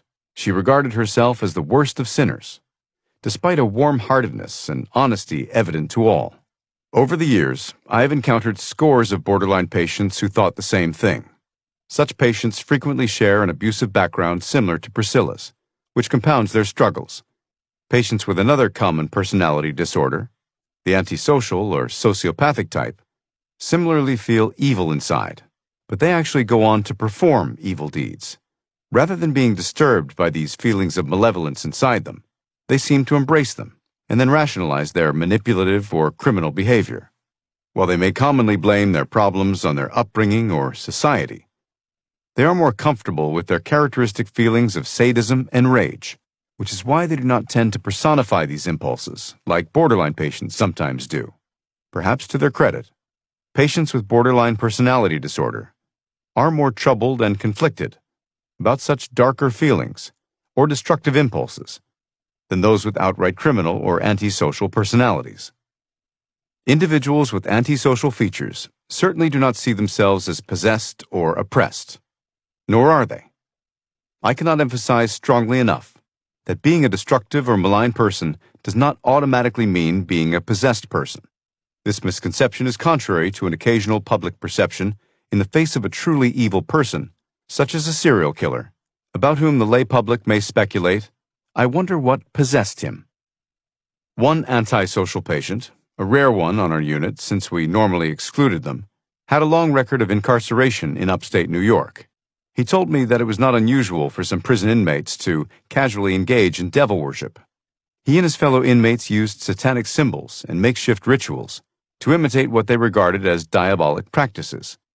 He admitted it was mostly an attempt to take advantage of prison rules to have some free time to conduct religious ceremonies, a right, they'd insist to the warden, was constitutionally protected. Again, though, he was not possessed, nor did he demonstrate any overt signs of any other demonic attack, however cruel and seemingly diabolic his actions were. I have also often worked closely with obsessional individuals, another common group of the personality disordered, whom clinicians frequently encounter and treat. The closely related obsessive-compulsive disorder is a partially separate, more biologically based condition.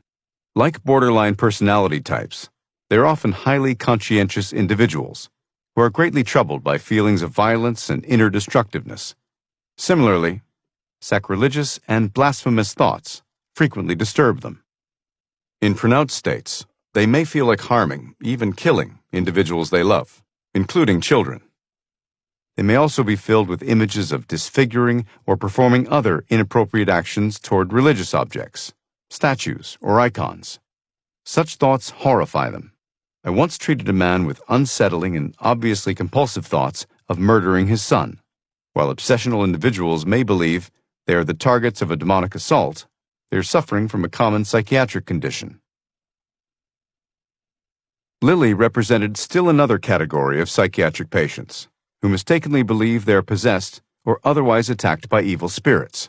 These patients are generally characterized as having a severe histrionic personality. Some may also be prone to dissociation, a defensive maneuver to ward off painful emotions and memories. While Lily clearly exhibited a histrionic personality, I did not believe that she truly dissociated, though her periodic episodes were marked by irrational and overt out-of-touch behaviors. In the past, such patients were loosely classified as hysterics. Histrionic and the closely related dissociative patients display overactive imaginations and strikingly poor insight or self-awareness. These individuals also desperately seek the love and attention that they otherwise miss in their unhappy lives.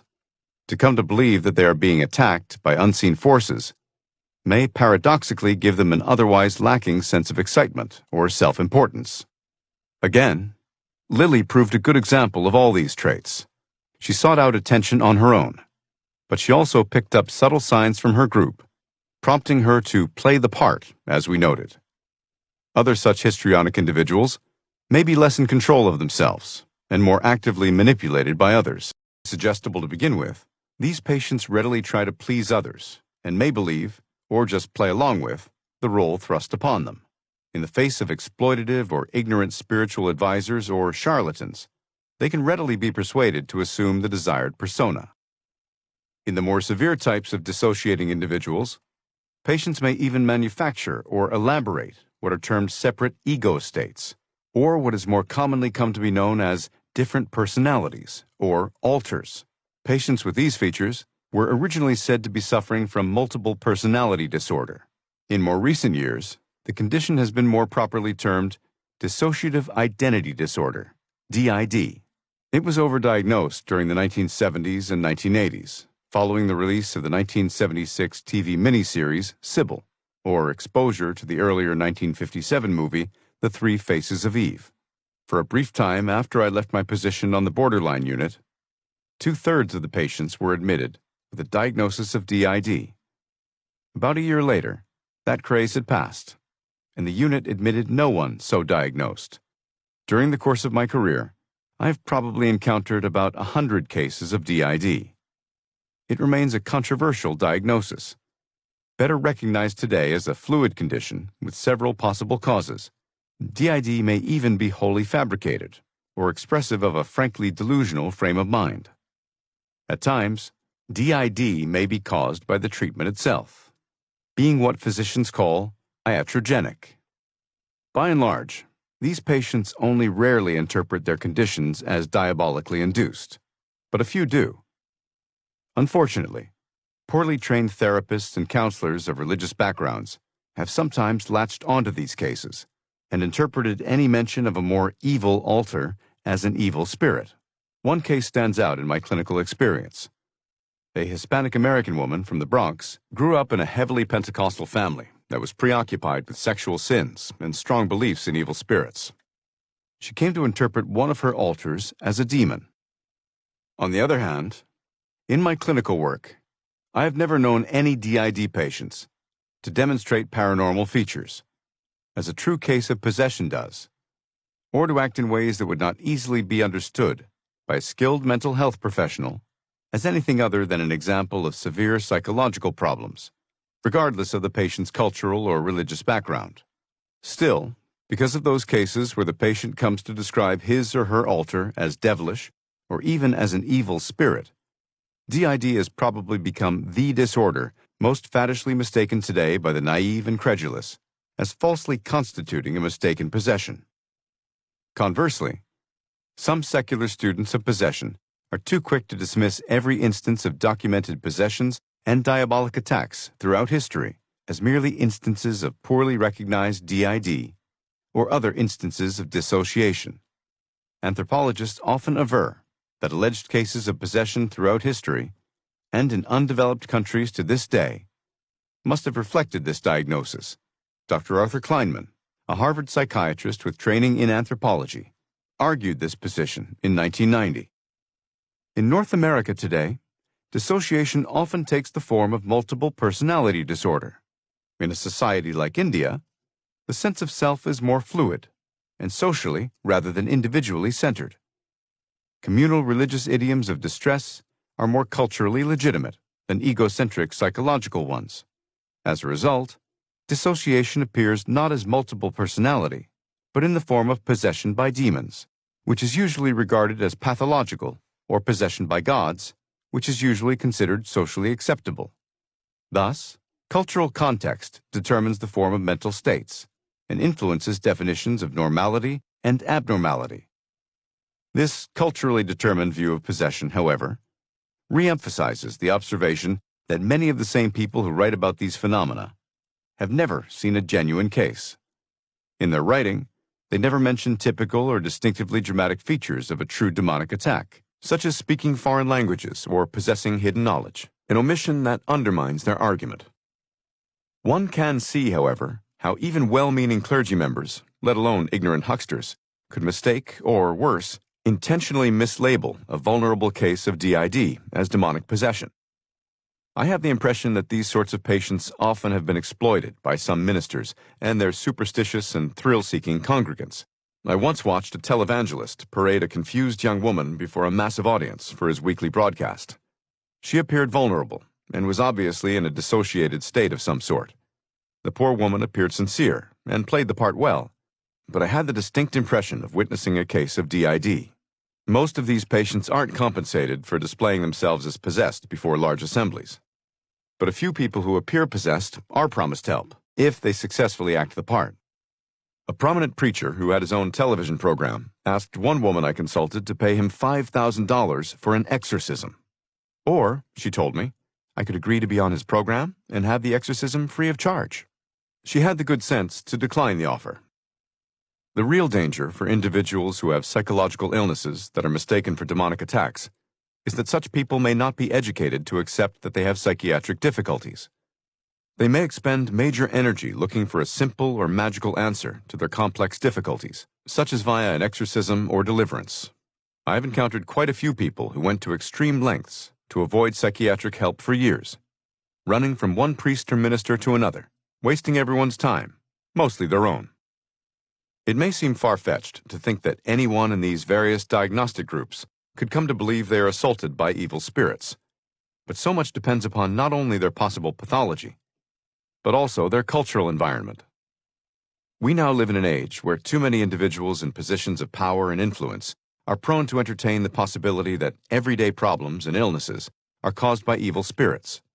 Frank Hammond, for instance, a late 20th century minister and prolific writer and purveyor of videos, attributed to demonic attack schizophrenia, as well as common illnesses such as headaches and stomach pains, and everyday problems such as gossiping and resentment.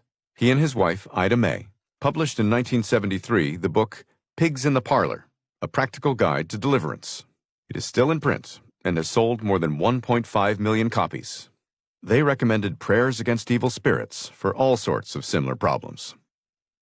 While most spiritual ministers are usually less naive in their beliefs, less careful adherents of various religious traditions can make serious, even tragic mistakes. To rid themselves of illusory demons, some patients defer sensible medical therapies, as we have seen, or undergo drastic procedures. For instance, a man who had been told by his clergyman that his pain was caused by demons was later diagnosed with an inoperable cancer. Specific neurological conditions have been, and sometimes continue, to be mistaken as preternatural, by conveying the impression that a person's consciousness is usurped by outside influences. A prime example is Tourette syndrome, which is characterized by odd physical tics and outbursts of sometimes blasphemous sentiments. I have seen many such cases, and admit how easily such a presentation historically must have confused onlookers as the expression of either a crazed or demonized individual, until Tourette's came to be understood as a neurological disorder in the late 1800s. Similarly, epileptic or seizure disorders have too often in history been attributed to the actions of the devil, rather than disturbances of nerve cell activity in the brain. These include grand mal seizures and absent states, previously called petit mal attacks, and more focal jerks or severe twitches to localized areas of the body. Complicated variants of such focal conditions, such as temporal lobe epilepsy, present with highly varied and exceedingly odd symptoms, including hallucinations, a heightened sense of smell, unprovoked fear, anger, or joy, and even a sense of déjà vu. Because of these bizarre symptoms and the patient's inability to recall what may occur during the seizure, this condition especially may confuse onlookers. In The Exorcist, Regan was originally presumed to have this type of seizure disorder. I once saw a case where a woman presented with severe trembling in her arms and hands that was seemingly outside of her control. Her fundamentalist Muslim family, who had been advised by their imam to consult a physician, was convinced that she was experiencing demonic attack by jinn, called genies in the West. When I identified her evident severe anxiety, I prescribed minor tranquilizers and serotonin antidepressant drugs, which improved her tremors. Only then was her family willing to dismiss the notion that diabolic spirits were involved. Another case entailed a man who had a more severe presentation of uncontrollable shaking all over his body. Though he requested an exorcism, psychological, cognitive therapy alone improved his shaking as he learned simple relaxation techniques. Such instances of alleged seizures are often psychogenic, and in his case, his anxiety condition resolved rapidly. On the other hand, another man with tremors also presented unequivocal signs of a genuine oppression and other paranormal features. He also admitted to a history of past involvement with the occult. In a reverse of the previous examples, he and his family believed that he was suffering from seizures. But the condition was unlike any seizure any of his neurological consultants had ever seen. Medical testing, including lab findings, an MRI, and an EEG, were all negative.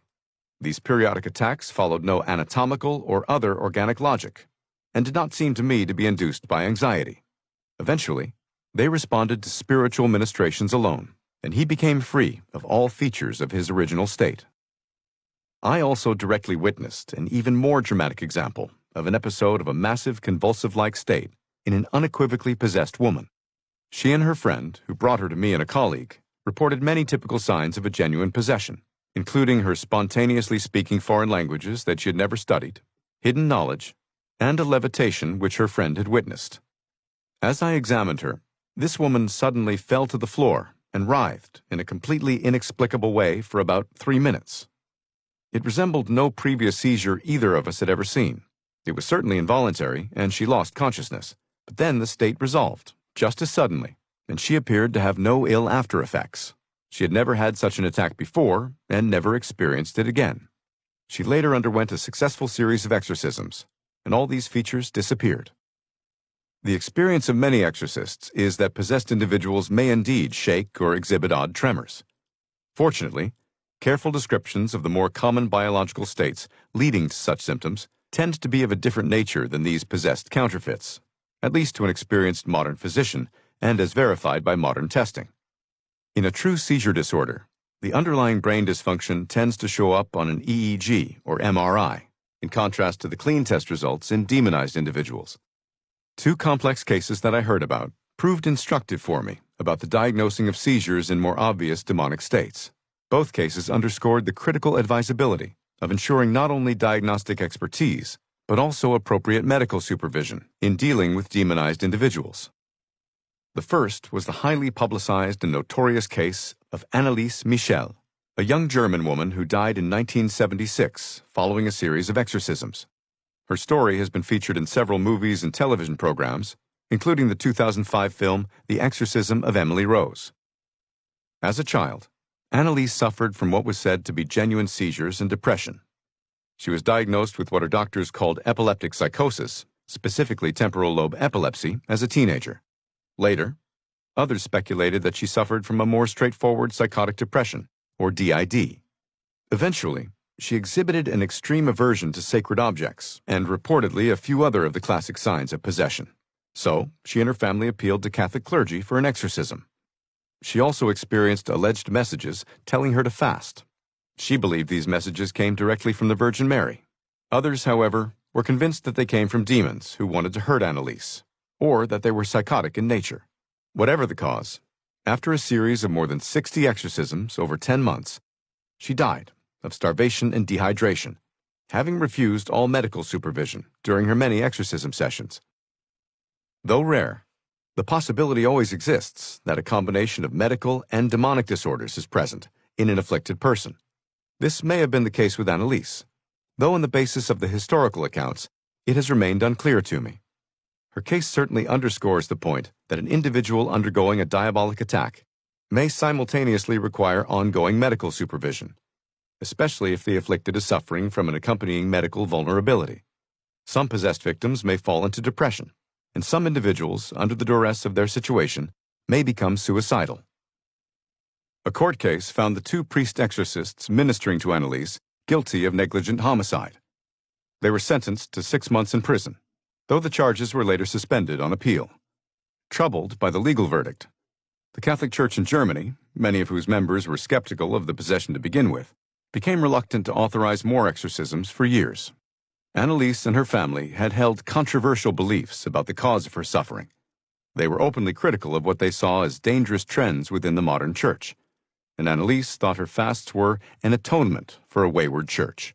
These factors, too, probably complicated a sober resolution of her condition.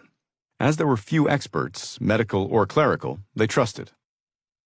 Although many details of the case remain debated to this day, what should not have been in dispute is the need in her case for close collaboration between her exorcists and physicians. The priests maintained that it was impossible to persuade either the victim or her family to submit to such oversight.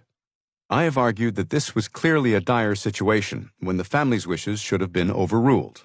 Anneliese should have been put in a hospital, against her will, whenever she stopped eating. A medical expert at the priest trial testified similarly. I once consulted remotely on a case of a demonically attacked man who also refused to eat. Like Anneliese, George had previously been diagnosed with a seizure disorder. He shook oddly and without any obvious diagnostically sound pattern. Its description to me made no medical sense, and he already had a negative CT scan and EEG. Unlike Anneliese, however, George had a long history of occult involvement and exhibited a number of preternatural signs, including hidden knowledge of other people. For instance, his wife verified that he knew accurately the troubled histories of people he had never met. He also experienced anatomically inexplicable pains whenever he tried to pray. I was convinced from extensive reports I'd received from other doctors that he was not psychotic. The Protestant minister dealing with him told me he thought he was unquestionably oppressed. When I spoke to him and his wife via Skype, The man claimed that his refusal to eat was, like Annalise's vow, an act of religious obligation imposed by God himself, with the purported aim of securing his liberation from the devil. He was strikingly stubborn about the point, as had been Annalise. His wife was afraid that he was going to die, and his minister was also overwhelmed and desperate, thinking he had no recourse because his congregant was so obstinate. I believed George had become convinced that he was receiving messages similar to Sarah's, and these messages were not auditory. With much reluctance, he had previously agreed to take medication, which proved ineffective. Since George was convinced that these were preternatural or supernatural communications, I advised him to entertain the possibility, just as Sarah had, that these false messages were coming from a demonic source. Since he had previously experimented with occult studies and paranormal experiences, he listened to me, but eventually became convinced that the messages were in fact divine in nature.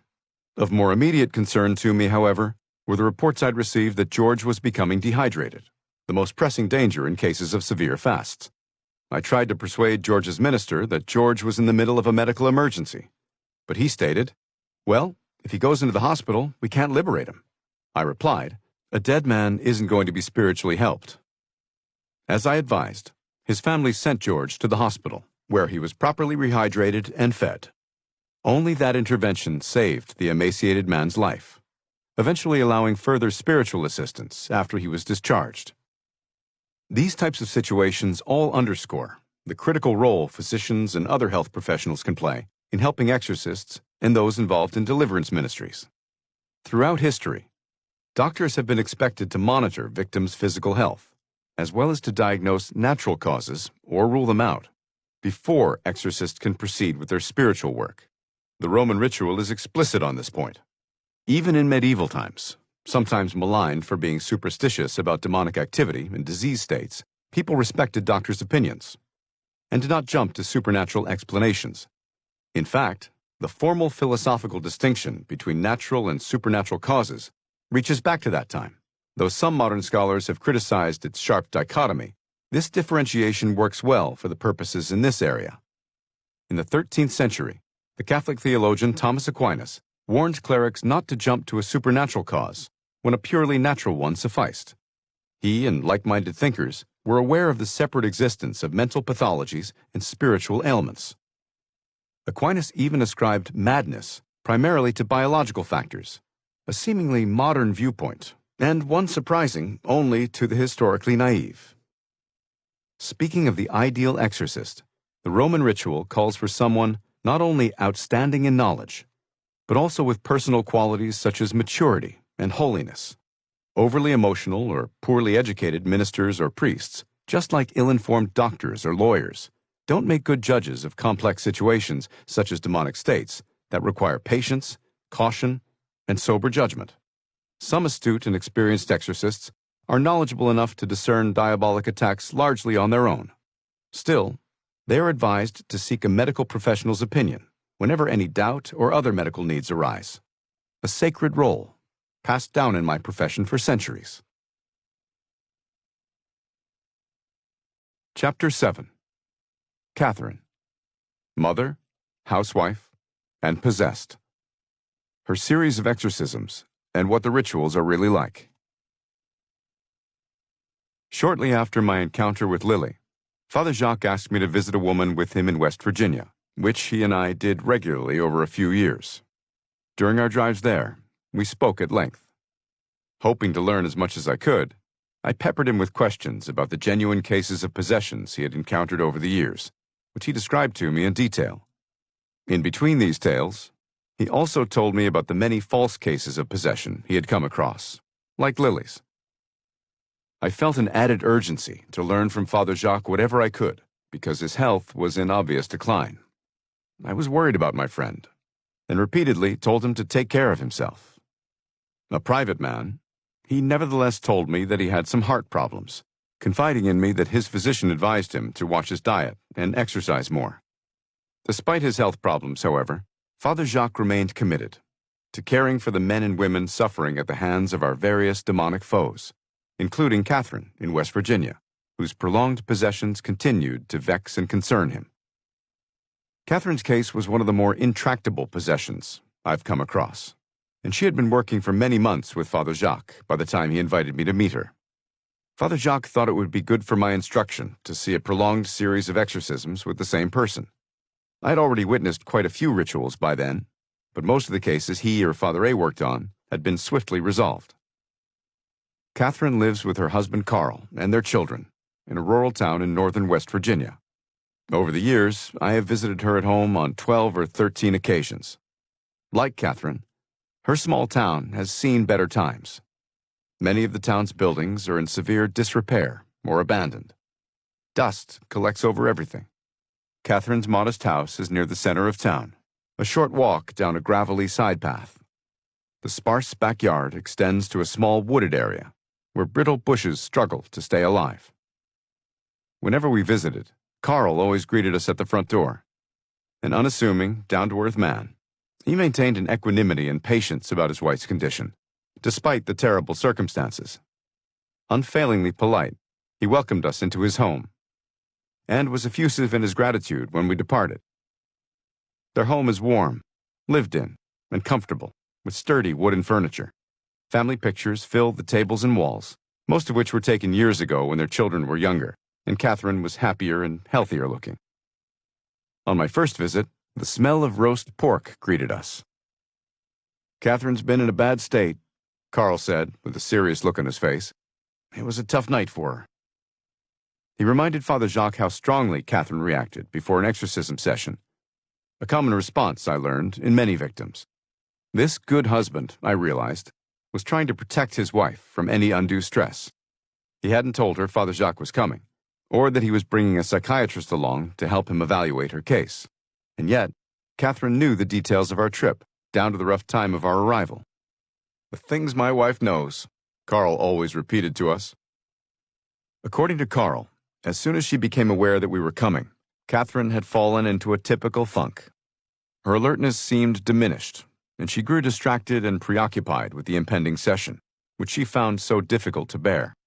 Based on their previous experiences, Carl and Catherine were both convinced the demons would step up their attacks on her because they hated these rituals and were trying to stimulate her fears and reluctance to allow them.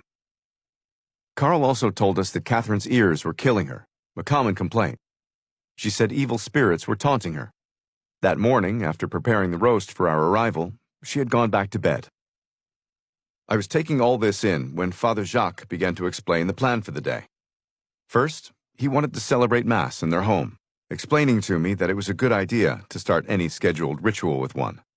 Though he predicted that Catherine would not be able to participate in the ceremony, he was certain she would nevertheless benefit from it. After the Mass, the local parish priest would conduct the exorcism. Father Jacques would assist. While Father Jacques prepared the family's home for Mass, he asked me to come sit down privately with Catherine. Carl called for her to come down from the bedroom. After a few minutes, she ambled down the stairs, mouthing a soft and glum hello, before collapsing on a well-worn sofa.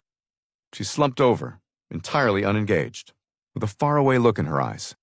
When Carl asked whether she'd be willing to meet with me for a few minutes, she nodded unenthusiastically and, seemingly out of habit, trudged over to a cubbyhole in the back of the house, which doubled as a small office. I introduced myself and asked how she was feeling. "Not good at all," she responded in a flat tone. I could tell she knew that I was assessing her mental state. She started answering my questions without any difficulty. I had already learned that she had no prior history of mental illness. Father Jacques told me that Catherine had been complaining about the presence of attacking spirits, in her own words. She often claimed she could see such spirits, which took the form of dark, shadowy shapes. Like Sarah, Catherine also claimed she received messages mentally, which strangely caused her great pain, especially in her ears. According to Father Jacques, the couple had first visited their local general practitioner, a sober believer himself in her possession, who referred her to an ear, nose, and throat specialist. That doctor could also find no physical explanation for her intermittent ear pains. As we had moved back to the room, she had cupped her ears with her hands. She looked devastated. "They hurt bad," she groaned. While her hearing worked perfectly fine during normal conversations, Catherine could not hear anything of a religious nature. She could not hear words or phrases in any way related to spiritual practices or beliefs, which made it impossible to have any discussion with her of a pastoral nature. If her priest asked her, for example, "Have you been able to pray, Catherine?" she would reply, "Able to do what?" Or, in response to a question like, "Have you been to church and received the Eucharist?" she would invariably answer, "Have I been where? Received what?" Catherine was experiencing a selective and quite specific loss in her hearing.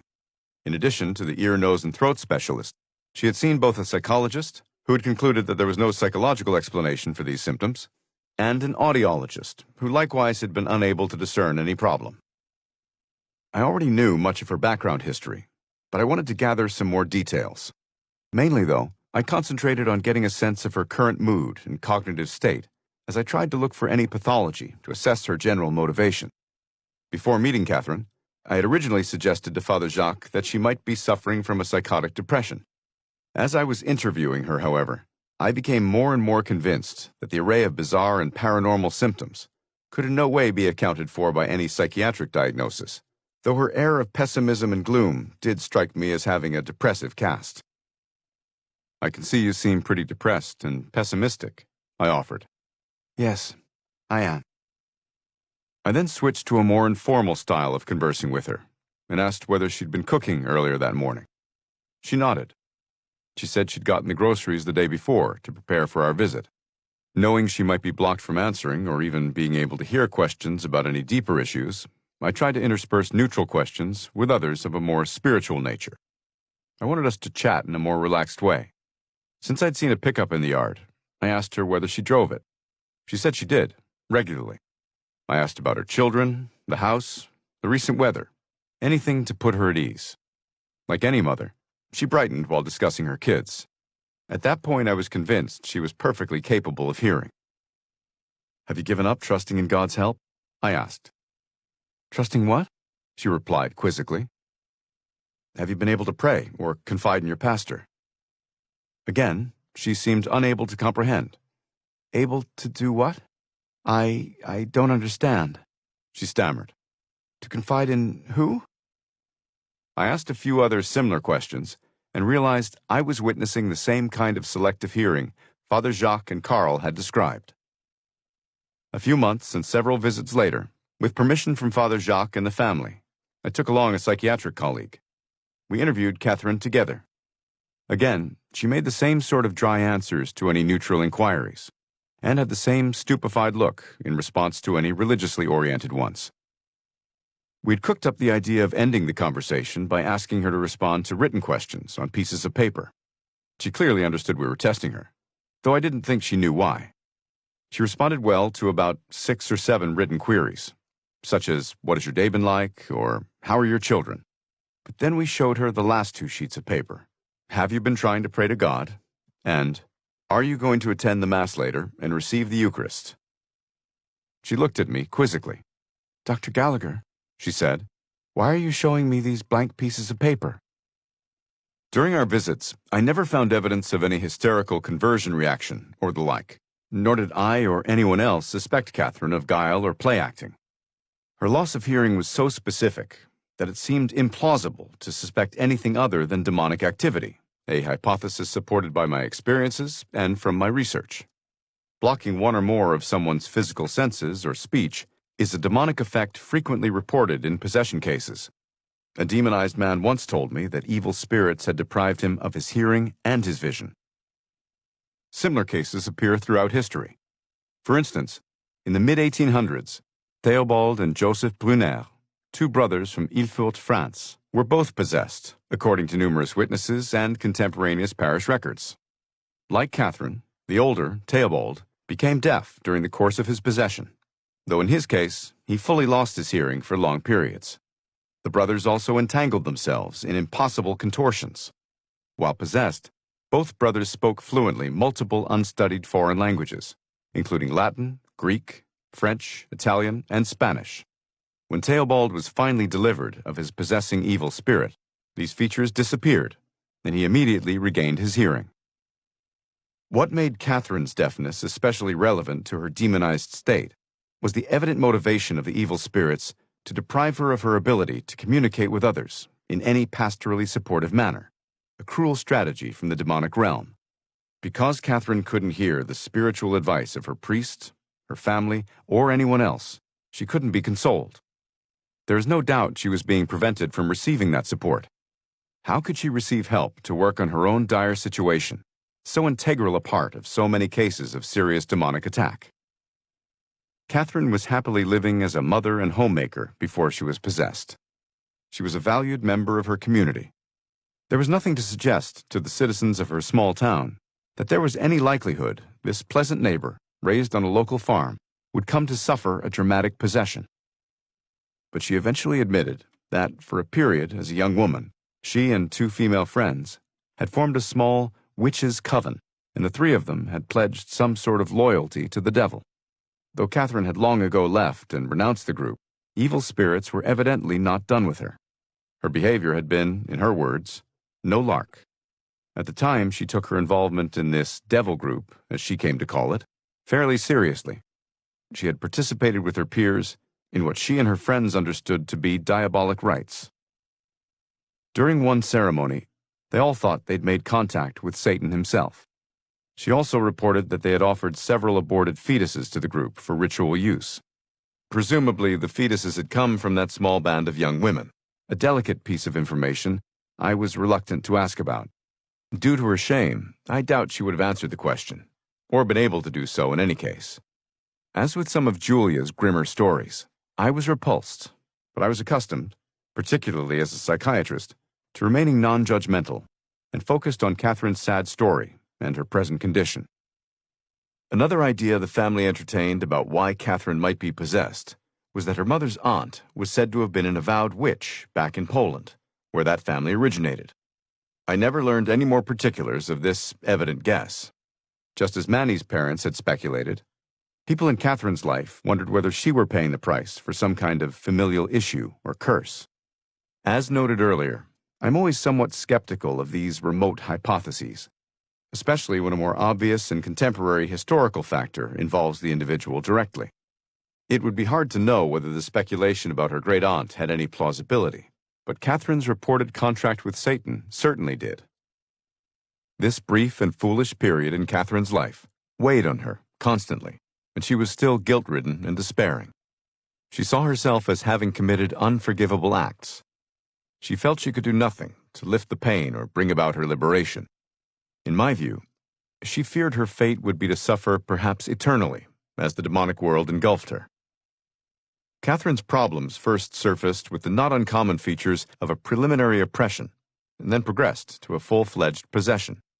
At the outset, she seemed to be beaten up by spirits, a clear example of the vexation or external oppression that Maria and Stan had suffered, although their cases never progressed to a possession. That's because, presumably, neither had engaged in such nefarious conduct, as Catherine claimed she had. When the pain and other manifestations, including the emergence of the characteristic trance states, continued to increase, Carl and Catherine requested their local priest to perform an exorcism. Eventually, this priest had gotten in touch with Father Jacques to solicit his advice. Jacques had been assisting in a number of sessions with Catherine before he invited me to join them as a witness. After my initial talk with Catherine, I told Father Jacques that she had been cooperative with me, as best she could be, and that she had also experienced her hearing difficulty with me. Father Jacques then got ready for the exorcism session. I am often asked what exorcisms are like, but this is an impossible question to answer, because each case presents different circumstances and has different needs. Yes, there is a basic structure to the Catholic rite of major exorcism, but as Father A used to tell me, no 2 possessions are alike, and no 2 exorcisms are alike either. At the same time, different Christian denominations and different religions practice different rituals. Subcultural differences, including the extent of public acceptance of the controversial possibility of a demonic attack, also influence the way things are done. In addition to the specific features of a particular possession, the different personalities of the priest-exorcists and the spirit or spirits involved dictate events. I would say, however, that Catherine's possession and her exorcisms have been somewhat typical for Roman Catholic exorcisms, though her series of exorcisms have been more extended than most, without dramatic success yet. Despite the mandatory use of the Roman ritual, even Catholic exorcisms may vary greatly. The manner in which the priest-exorcist chooses to combine the set prayers with spontaneous dialogue is always somewhat singular, for instance. Catholic prayers of exorcism are classified as either deprecatory, asking for God's help, or imprecatory, commanding the devil to leave. Though the formal rite combines both, only ordained priests can recite imprecatory prayers. Historically, most attempts to exorcise malignant spirits have been plainer affairs than the Catholic ones of recent centuries. The Roman Catholic Church and the Orthodox Church have elaborated the most formal rituals and procedures for exorcisms. Older than even the Catholic rituals, the set rites of the Orthodox Church were established by Basil the Great, the 4th century bishop and church father from Asia Minor, or modern Turkey. Rules about who can address and command demons in a ritual are different between the Catholic and Orthodox churches, but both almost always confine any real dialogue to the chief or assistant exorcist. If conducted at all, exorcisms within mainline Protestant traditions similarly adhere closely to traditional rules, though formal prayers are not standardized. The Episcopal Book of Occasional Services includes provisions for exorcisms, but these provisions offer no specific prayers or office of exorcist. The Church of England's 1974 influential York Report called for careful medical evaluations ahead of formal exorcisms, stating in no uncertain terms that proposals for exorcisms must be consonant with sound philosophical, psychological, theological, and liturgical principles, a stringent requirement shared by the Catholic and Orthodox churches. Similarly, as in the Catholic tradition, formal exorcisms among Anglicans must be approved by the local bishop. In the 1970s, the Methodist Church in the United States released an official statement about the topic, also advising a cautious and cleric-oriented approach, and the Lutheran tradition follows similar practices. Exorcisms by many evangelical ministers, conducted now around the world, have a much more egalitarian flavor. These ceremonies or prayer sessions may simply be called deliverance prayers and are used for a broader range of demonic assaults, primarily oppressions. In the past 30 years or so, Catholic priests and laity are reciting deliverance prayers as well, though that terminology is sometimes avoided recently. The Catholic tradition draws a sharper distinction between formal exorcisms of possessions, which are authorized only by bishops, and these less official prayers aimed at cases that fall short of a full possession. In fact, the Catholic Church has no real formal doctrines or canon laws regarding deliverance ministries per se, as opposed to its formal exorcism procedures and its defined and closely defended dogmas about the reality of Satan and demons. I once discussed with a young man his successful deliverance from an unequivocal possession. He had joined a non-denominational Christian church, though previously he had been heavily involved with occult practices for years. Recognizing the seriousness of his situation, 7 of the church's evangelical ministers came together to pray over him in a lengthy session. He described a much more informal ritual, where any of the participants, including several laypeople, could take turns praying over him for several hours, laying their hands on him as he sat in the middle of a large circle. Members of less traditional Christian congregations, such as some Pentecostal and Assembly of God churches, are even more freewheeling in their practices. They address demons collectively, either with groups of the faithful speaking in tongues, or by having their leaders perform such ceremonies in front of large assemblies, which are sometimes televised. These groups as a whole may call out direct commands and insults to the presumed attacking spirits. Such activity would normally be strictly forbidden in Roman Catholic circles, although I was once invited to attend an authorized Catholic exorcism where just such practices occurred. Enthused laypeople were shouting at the demons and seconding the priest's commands. I wondered whether I'd wandered into the wrong church. This more loosely organized session, which is more common within charismatic communities, was the exception among Catholics, because such behavior is not officially sanctioned by any Catholic bishop as part of the Church's formal rite of major exorcism. More lay-led and spontaneous prayer initiatives among Christians to combat evil spirits claim to hearken back to what some proponents believe were the earliest practices of Christians, though other scholars dispute such assertions. These groups may cite the historical precedent that the early church did not seem to appoint official exorcists, arguing that any good, faithful Christian was empowered by God to cast out demons.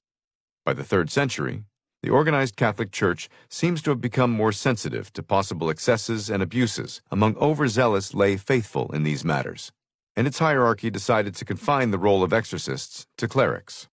Still, sometimes that general rule was waived, apparently, as saintly figures were at times asked to conduct such ceremonies.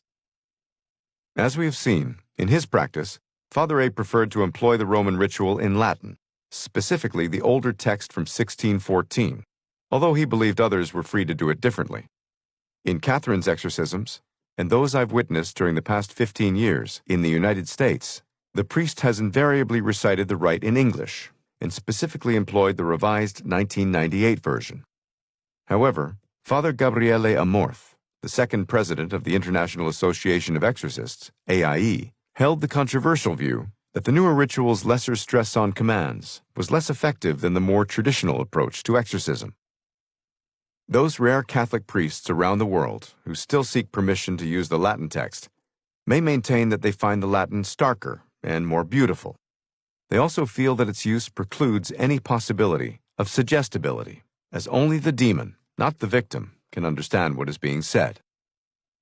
The various evil spirits also show differing personality characteristics and degrees of intelligence, to an extent that will lend different flavors to how specific exorcisms play out.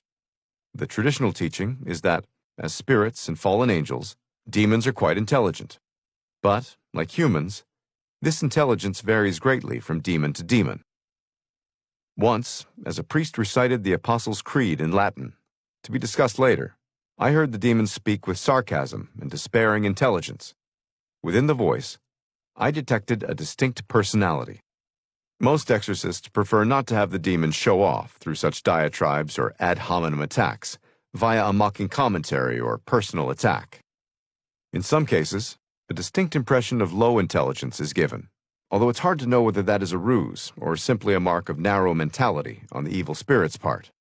Rather than engage in chatting or posing abstruse questions, the priest persists to attempt to force the demon to answer the key and oft-repeated questions. What is your name? And when are you leaving? Sometimes when the demon pontificates about broader theological themes, which can happen, such conversation may be an attempt to distract and mislead. As noted, I once heard an evil spirit argue that Satan recently had changed his mind and was now seeking a reconciliation with God. Other times, however, demons may offer surprisingly sophisticated admissions of profound religious truths, though one must always be cautious in how one interprets such utterances. The famous 1928 case from Erling, Iowa, previously cited, is a dramatic example of a possessing spirit spouting nonsense. A formerly devout woman known to be possessed was brought to Erling to be exorcised by the German Catholic priest Father Theophilus Reisinger. The exorcisms proved eventful. The woman levitated to the ceiling, uttered typical demonic ravings, and grew enraged in the presence of holy objects and blessed water. A pamphlet documenting all these events was widely published. The demonic spirit claimed that the Antichrist had already been born in Palestine and would appear in 1952. He was supposedly an unimpressive human who was, however, possessed by Judas Iscariot. According to witnesses, the alleged voice of Judas was heard repeatedly throughout the exorcisms. Possessing spirits always try to spread confusion among us poor mortals. Messages in various cases I've witnessed have involved false predictions of the end of the world, a popular theme among religious cranks and false visionaries. The firm theological understanding is that demons do not know the future. All one can be sure of is that these demons habitually lie, although at times they do seem compelled to make honest statements. Another common strategy is for the evil spirit to claim to be a single demon and give only one name, or boast to be many evil spirits, or deities, or dead souls. Some demons seem more arrogant than others. A few seem visibly more frightened or tentative in their speech. In some rituals, the demon exhibits a strong sense of entitlement, maybe the chief personality feature held in common among demons. In these regards, they resemble human beings with certain personality disorders, with a similar variability in presentation. These various traits do not reflect the human victim's own hidden attitudes in any manner. Strange to say, some demons have been known to claim outright legal rights over the possessed. and can even scold the exorcist for not respecting the proper authorities. It's as if, since they themselves feel under authority from their superiors, which is probably the case, the demons expect the same from others. An Italian exorcist once told me that a demon asked him whether he had indeed obtained the bishop's permission to perform the exorcism. "You must, you know," the demon told him. The different spiritual traditions that speculate about possessions contend that various purposes can be served by these lengthy trials. One exorcist told me a remarkable story about a demon who seemed to want to leave. When the priest asked what was preventing it from departing, the evil spirit responded, "Your stupid boss," referring to God, "won't let me." Like all sorts of evil, which God doesn't cause but allows for his mysterious reasons, some providential purpose beyond human understanding was presumably at work. In Catherine's exorcism, many of these same features were apparent. To prepare for the ritual, Carl drew the heavy shades of his family's living room and covered the tinted glass on the front door. Privacy was paramount, and only a select few knew about Catherine's possession. Most Catholic exorcists prefer to conduct these sessions in a church setting, often in a room where the Eucharist is present. But sometimes busy church buildings cannot ensure the desired privacy, or the victim is unwilling or unable to go into a church. Because Catherine couldn't tolerate being in a church, all of her exorcisms occurred in her home. Over a makeshift altar with 2 candles and a crucifix, set in a white sheet, Father Jacques started celebrating Mass in the dining room. Stupefied and in pain, Catherine immediately retreated to the far corner of the room, as far away from the altar and Eucharist as the house allowed. Her pain increased throughout the liturgy, and she seemed to slip in and out of consciousness. Experts sometimes recognize this partially dazed condition as a distinct and periodically recurring phase, like the full trance state, which similarly comes and goes. Neither state is predictable, though an exorcism tends to elicit both. In the dazed state, a person exhibits diminished control of his or her faculties, though not as much as during the full trance, when a person's consciousness completely submerges beneath the presence of the possessing entity. Soon afterward, the parish priest arrived. Accustomed to performing the rite of major exorcism, Father B proceeded in a workmanlike manner. After assessing Catherine, Father B presented her with a waiver to sign, a requirement for exorcism sessions in the United States. The waiver makes clear that the victim is voluntarily undergoing a spiritual procedure. Catherine roused herself to sign it. Whatever her fears or misgivings, she clearly wanted the procedure to proceed. A Spanish exorcist once told me that in his estimation, this insistence on legal protectiveness promoted less than a fully pastorally congenial atmosphere. "Well," I told him, "you must not yet have encountered the American legal profession." Robed as a member of a religious order, Father B donned a white surplice over his habit for the ceremony, with a long purple stole around his neck, stretching down his flanks as stipulated. He carried a large gold crucifix and had holy water at the ready, both of which he employed at the start and often during the ceremony. When he commanded the evil spirit, he held the crucifix against Catherine's forehead. 8 people were present for this session, including Catherine's sister. A nurse was on hand to monitor Catherine's physiological condition during the taxing rituals. When a demonic spirit appears under the influence of the commanding prayers of the exorcism, the victim invariably tries to lash out physically, in order to inflict bodily harm on the exorcist and his attendants, or to escape from the scene. To prevent both possibilities, we sat Catherine on her living room couch, which allowed Carl and others to hold her down. Proper selection of assistants and participants is important. The chief exorcist decides who should attend and who should not. Catholic exorcists prefer that the lay people assisting be sensible and believing individuals, although a few priests in my experience have not been so insistent. Anyone with major life problems, emotional or otherwise, might be excluded. During an early exorcism I witnessed in New England, a lay assistant developed serious emotional problems afterward.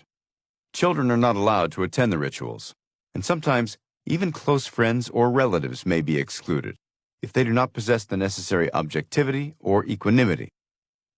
Father B started the session by reading from the Revised Roman Ritual, word for word, reciting an invocation asking for divine assistance. Holy God, who among your other wonders deign to command, put the demons to flight. Strengthened by your power, may I attack with confidence the evil spirit who torments this creature of yours. O God, let not the evil spirit dwell here, and let every snare of the evil foe come to nothing." Father B. followed this blessing with the Litany of the Saints and a gospel reading. Father Jacques and the lay attendees, including myself, gave the responses expected. He then addressed the demon directly. He asked the demon for its name and when it would leave, the two key questions repeatedly posed during most exorcisms. Both queries are thought important as part of the effort to exert a commanding authority over the evil spirit. Catherine's demon often said its name was something that sounded like Scalias, though in later sessions the demon claimed a different name. Between further set prayers, Father B. interspersed commands for the demon to depart, the second of the two most essential tasks. Beyond these questions and commands, the exorcist rarely engages in much back and forth with the demon. Throughout the ordeal, Father B. remained sober in his questioning. Like all good exorcists, he and Father Jacques discouraged any comments motivated by idle curiosity and sudden outbursts of frustration. 10 minutes into the session, Catherine transitioned from her dazed state to the full trance state. That's when the demon started surfacing overtly. Now, under the demon's full control, she became more agitated, struggling strenuously against all those holding her. I could see Carl and the others tightening their grips, straining against Catherine's efforts to break free. Father B. again asked the demon when it was leaving. A petulant voice replied, "Never." Father B. then ordered it to leave Catherine alone. The same voice answered, "Or what?" and forced a smirk to form across Catherine's face. "We will not go," it said. "You leave. We're going nowhere, and you'll be sorry." The demon implied, during this session and subsequent sessions I attended, that it was entitled to possess Catherine. "She allowed us in," it reminded Father B. "She gave herself to us, and she can never be set free." The voice taunted the priest when he challenged this bond, often with an annoying, supercilious expression. Whining, the demon complained that Catherine had made a promise to us, hinting that she had entered into a kind of marriage with it, and now the demon was entitled to its due.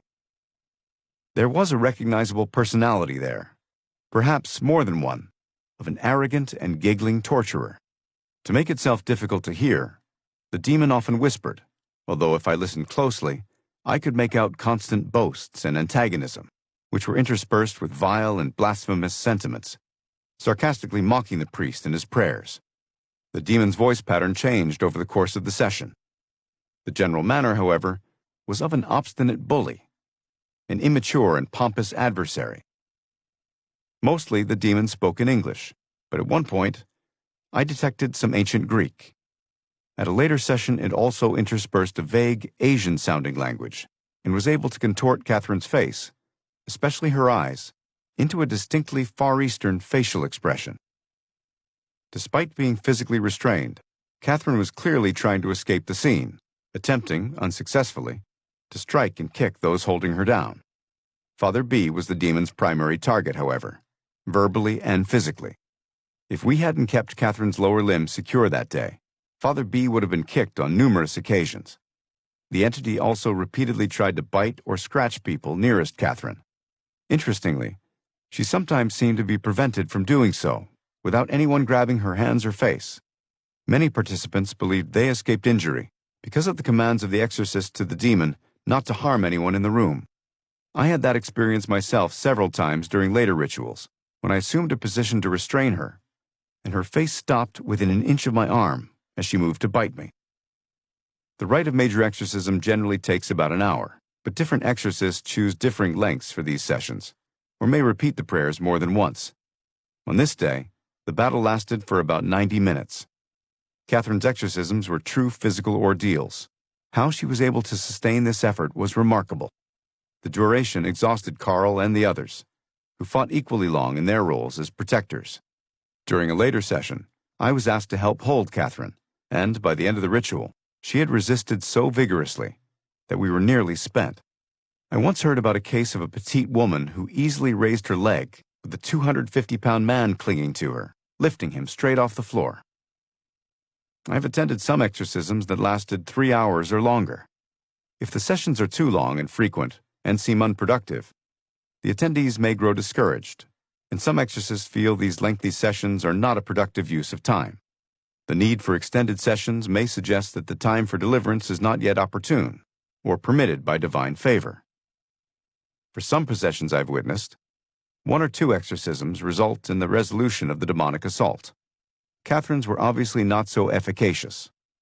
This is not to say that the exorcism prayers failed. Most experienced Christian exorcists contend that no prayers for liberation and certainly no formal exorcisms are a waste of time. All such prayers and rituals are of inherent value. Just because a prayer is not immediately answered, or sometimes does not seem answered at all, does not mean that it was of no merit. Prayers, as Father Jacques always reminded me, are answered in God's due time and manner. After the ritual, Catherine slowly emerged from her condition, demonstrating the dazed state again for a short time. As we began to converse with her, she complained anew about her ears aching. Slowly, she surfaced more fully, the pain went away, and she became active, if a bit subdued in manner. Eventually, she got up from the sofa and, astonishingly, turned to hostessing. She was quiet and slow in movement, but she was trying hard to make us all feel at home. She found some comfort, I sensed, in heading to the kitchen and heating up the food she had prepared for our visit. As a busy doctor with a family of my own, I was often eager after the ritual to hit the road and start the long ride home, but I always lingered to enjoy Catherine's good food and delicious pies. It helped us all relax after the intense ritual, as we all ate and conversed for a while. I would then see Catherine's pleasant side, as she seemed to enjoy the banter at that stage. After this first ritual, like many possessed individuals, Catherine went on to lead a partially normal life for another period of time, a fact that continues to amaze me. She hardly thrives, but she is not totally dysfunctional either. On good days now, she can help out at the parish complex. She doesn't, or can't, as she puts it, go into the church itself, which still causes her physical pain. To this day, her exorcisms continue, and Catherine and Carl still believe each session has its benefits, though they are short-lived. Her loved ones persist in hoping the rituals will weaken the demonic stranglehold sufficiently so that someday she can return to her normal self. Chapter 8. The Serious Investigator. My concerns about Father Jacques' declining health were well-founded. My family went on vacation to Vermont, so I was out of communication with my office for a week and a half. When I checked the messages on my voicemail, I found 2 from Father Jacques. His first let me know he wasn't feeling well, and he was going to check himself into a hospital near where he lived. He sounded tired, but not in great distress. He had a respiratory ailment that he originally hadn't taken very seriously, his usual habit with health concerns. But this time the infection had gotten progressively worse, and he spiked a fever. The second message was more alarming. His voice sounded weaker and more desperate. Things weren't going well at the hospital, and he was now more directly soliciting my opinion, asking that I call him as soon as I got home. I got the sense that he wanted me to have him transferred to the academic medical center where I worked. This follow-up message had been left about 2 days before our return. I immediately called the hospital and tried to reach him in his room, but the attending nurse told me he was on a respirator and couldn't talk. Immediately, I drove to the hospital, where the nurses on duty informed me that his prognosis wasn't good. They also told me that a relative had requested a DNR, do not resuscitate order, which I questioned. I had several times told Jacques that if he wanted me to have the proper authority in such situations, he'd have to make me his health proxy. Characteristically, he had never followed through on that suggestion. I felt helpless, and even more so when I visited him bedside and witnessed his sad but still inquiring eyes. He seemed to want to tell me something, but he couldn't. I had as bad a feeling as when I had last talked face-to-face with Julia. My misgivings proved prescient. Father Jacques died 12 hours later of septic shock. Sometimes we don't realize how important someone is in our lives until we lose that person. Such were my feelings at the time. Though our lives were very different, Father Jacques and I had become close colleagues on so many cases involving tortured individuals in a rare field of endeavor. This had fostered a stronger bond of friendship than I think I had realized before his sudden death. I knew that he had taken me under his wing, and I realized, in retrospect, I think, how he had seemed happy to have been able to share so much of his massive experience, and yes, wisdom, with the younger professional colleague. I think he was proud, too, that I had been grateful to have absorbed so much from him, such that he'd become assured of my own level of expertise. And just when I had developed that confidence of my own, he was gone. So unexpectedly. I considered him my early stalwart guide through a strange world, where good and evil are locked in an ongoing battle.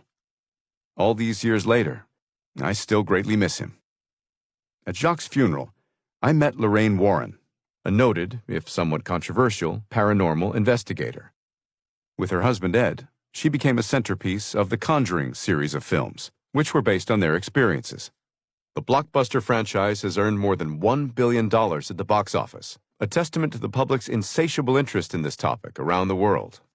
Before Father Jacques passed away, he and Father Ray had discussed some of the couple's cases with me, giving me sober and detail-filled accounts that the movies had little interest in capturing. Lorraine was a well-spoken and gracious woman. She knew how close I had been to Father Jacques, and remarked about how he had been always generous of his time. This sentiment echoed what I heard from many people. Several people remarked to me that Father Jacques was the kindest man they ever met. Not a bad legacy for a life. After Jacques died, I sometimes kept Father Ray informed about my work in this field. But I saw and talked to him much less frequently than I had done with Jacques. His reflections remained valuable, but I was at the point where I'd begun to realize I was on my own. In the service of whatever I could contribute to others, I needed to keep learning, but had to rely much more on my own wits and my own experience. Luckily, I felt I had absorbed enough from these two good priests to be able to serve that role responsibly and confidently. Despite our infrequent personal meetings, I appreciated that Father Ray had become more than just a colleague. But unfortunately, he also died a few years later. An ex-Marine, he had been an imposing presence at 6.5 feet. He had a no-nonsense manner, but he had a big heart. These two priests were sometimes criticized in their unique vocations as busy exorcists. I once saw Father Jacques on Nightline eviscerate, to the delight of Ted Koppel, in his phlegmatic way, a skeptical fellow Catholic priest on the subject of exorcisms. Father Ray worked more privately and was more temperamentally combative, but he was also more threatened by Satanists themselves. Not surprisingly, the often sleazy but scattered devil worshippers despised him. And, in my opinion, demons hated him too. Like Father Jacques, various cult members had long tried to intimidate Father Ray. The local police, who were fond of this good man, and frequently consulted him whenever they encountered cultists, warned him to be careful. As a former Marine, he was a licensed gun owner and carried a small revolver in his pocket, but he once admitted to me that he never intended to use it. Years later, when he confirmed many details of Julia's dramatic possession to the media, I wondered whether the cult would still pursue him for his speaking out so publicly, although I also questioned whether the group still even existed by then. Despite being the most fearless person I ever met, I never knew whether one day Father Ray might have been tempted to pull out that pistol. A little-known fact was that Father Ray was one of the key founders of the International Association of Exorcists in the early 1990s. Father Jacques and I often traveled together to Rome to attend the association's biennial meetings. The group became a vehicle for me to expand my recognition of what was happening internationally in the field. Many truly scholarly lectures were fascinating to me. The AIE, whose statutes were approved by the Catholic Church in 2014, represents one of the most sophisticated of the Church's efforts to guide and train more exorcists and direct such work in prudent directions. The Vatican does not track international or countrywide exorcisms, but in my experience, and according to priests for whom I continue to consult, demand for sanctioned exorcism is on the rise in many areas. Included in this trend are multiple requests for the professional guidance of psychiatrists. The United States is home to about 100 stable exorcists, that is, those who have been designated by bishops to combat demonic activity on a semi-regular basis. This number is up from just 12 a decade and a half ago, according to Reverend Vincent Lampert, an experienced Indianapolis-based priest-exorcist who is also active in the AIE. He says he receives about 20 inquiries per week, double the number from when his bishop appointed him in 2005. The Catholic Church has responded by offering greater resources for clergy members who wish to address the problem. In 2010, for instance, the U.S. Conference of Catholic Bishops organized a meeting in Baltimore for interested clergy. There are also a couple of ongoing, independently run training groups in the United States. Most AIE members are constantly called upon to help, as demand for such assistance has grown so markedly. Some experts think that trend has been stimulated by a growing decline in traditional religious practice, especially in Europe and now in North America too. Others point to a purported marked increase in occultism of various sorts in many developed countries. Still other commentators find the trend to blame the demonic for people's problems to be exaggerated. Such debates are perennial, but one must be careful not to overgeneralize about the practices of specific countries to worldwide trends. Variability remains the rule. Nonetheless, there remain large areas of the world where efforts to combat evil spirits have been endemic for ages, and where people tend to regard Western skepticism about that reality as naive and ethnocentric. One chronicler of such trends was the French conservative theologian Father René Laurentin, who was another early officer of the AIE, a sort of semi-official scribe. Now deceased, he was a prolific writer. He and I enjoyed many interesting discussions, though I didn't always agree with some of his views about specific private revelations, as alleged holy apparitions are called. His 1995 book, Le Démon, Mythe ou Réalité, was based on AIE lectures, where he furiously scribbled notes. This book, specifically its defense of the reality of devils and the efficacy of exorcisms, caused a sensation in France. Many exorcists now publicly acknowledge their participation in the AIE. Physicians have been involved from the beginning. I've addressed the association's international meetings about relevant psychiatric issues and the need for rigorous discernments. The group broadly accepts the premise that medical caution is always warranted, particularly in confusing cases. Since its founding, the AIE has also provided a forum for scholarly discussion of possession and the careful procedures of the exorcism ministry. Its first president was Father Jeremy Davies, an English priest and psychiatrist, who was succeeded by Father Gabriele Amorth, who became the association's undoubtedly most prominent, if sometimes controversial, president. Father Amorth once told me that he used medical doctors to help him assess complex cases whenever needed, but he thought many European and American priests were much too hesitant in performing exorcisms. I wasn't surprised by his admission, because he had performed so many. He claimed to have performed about 63,000 exorcism rituals. Described by some of his critics as an ecclesiastical bull in a china shop, Father Amorth was especially critical of bishops who would not authorize exorcisms. He accused them of a serious dereliction of their duties, which did not endear him to some members of the church hierarchy. In defense of the number of exorcisms some European priests are said to have performed, many foreign priests use the term exorcism, where American priests would call what they are doing prayers of liberation, a difference of usage that softens that high number. More recently, many priests have started calling their modified set of prayers for serious cases that fall short of formal possessions minor exorcisms, while consciously eschewing the term deliverance altogether. I've expressed some reservations about how many of the ritual prayers Father Amorth sometimes performed, a respectful, if understandable, concern for a physician, given the risk of inadvertently encouraging potential psychiatric cases to mistakenly believe their difficulties are spiritually induced. But Father Amorth was an intelligent and educated man who took care to consult physicians when necessary. He told me once that he simply felt there was little downside in using the prayers liberally. Father Amorth died in 2016, yet still became embroiled in controversy. The Hollywood director and screenwriter William Friedkin, who directed The Exorcist, recounted how he had been trying for years to make a documentary about one of Amorth's most striking cases, which Amorth eventually allowed him to observe and film. The movie, The Devil and Father Amorth, was released in late 2018. It ends on an ambiguous note. Despite a premature celebration of the liberation of the movie's subject among the large group of witnesses present for the exorcism, another debated aspect of Amorth's procedures, the movie's ending revealed the tortured woman reverting back into her possessed state. It was unfortunate that such a case was chosen, because it left the impression of an inefficacious exorcism or a bogus case, when I knew well that Father Amorth had conducted many successful exorcisms.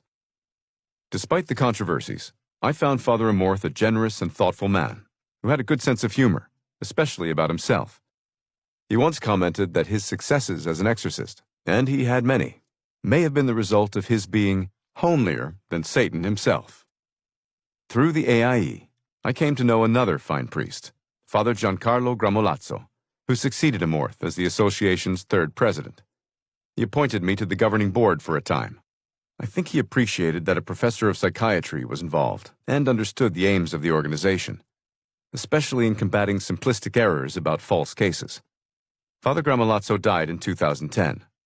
The AIE is now in the capable hands of Father Francesco Bamonte, an experienced exorcist and a true scholar and able administrator during its recent growth. I could cite numerous other priests and laymen associated with the group, including its American priest representative, Father Roberto Cruz, who replaced Father Jacques. He has done a wonderful job building a model program in the United States, with inclusion of both professionally sound expertise in the discernment process and ample supports for unfortunate victims. Some AIE members prefer to remain out of the limelight, although a few have now been willing to speak out or write about cases publicly. Father Benigno Palila, for instance, has described multiple examples of modern possessions and exorcisms. In his 2018 book, Rescued from Satan, 14 people recount their journey from demonic possession to liberation. After one AIE convocation, I met an American journalist living in Rome, Matt Baglio, who wrote the 2009 book, The Rite, The Making of a Modern Exorcist. He interviewed me over dinner in Rome, wanting my opinion as a psychiatrist about my professional evaluations of possible possessions.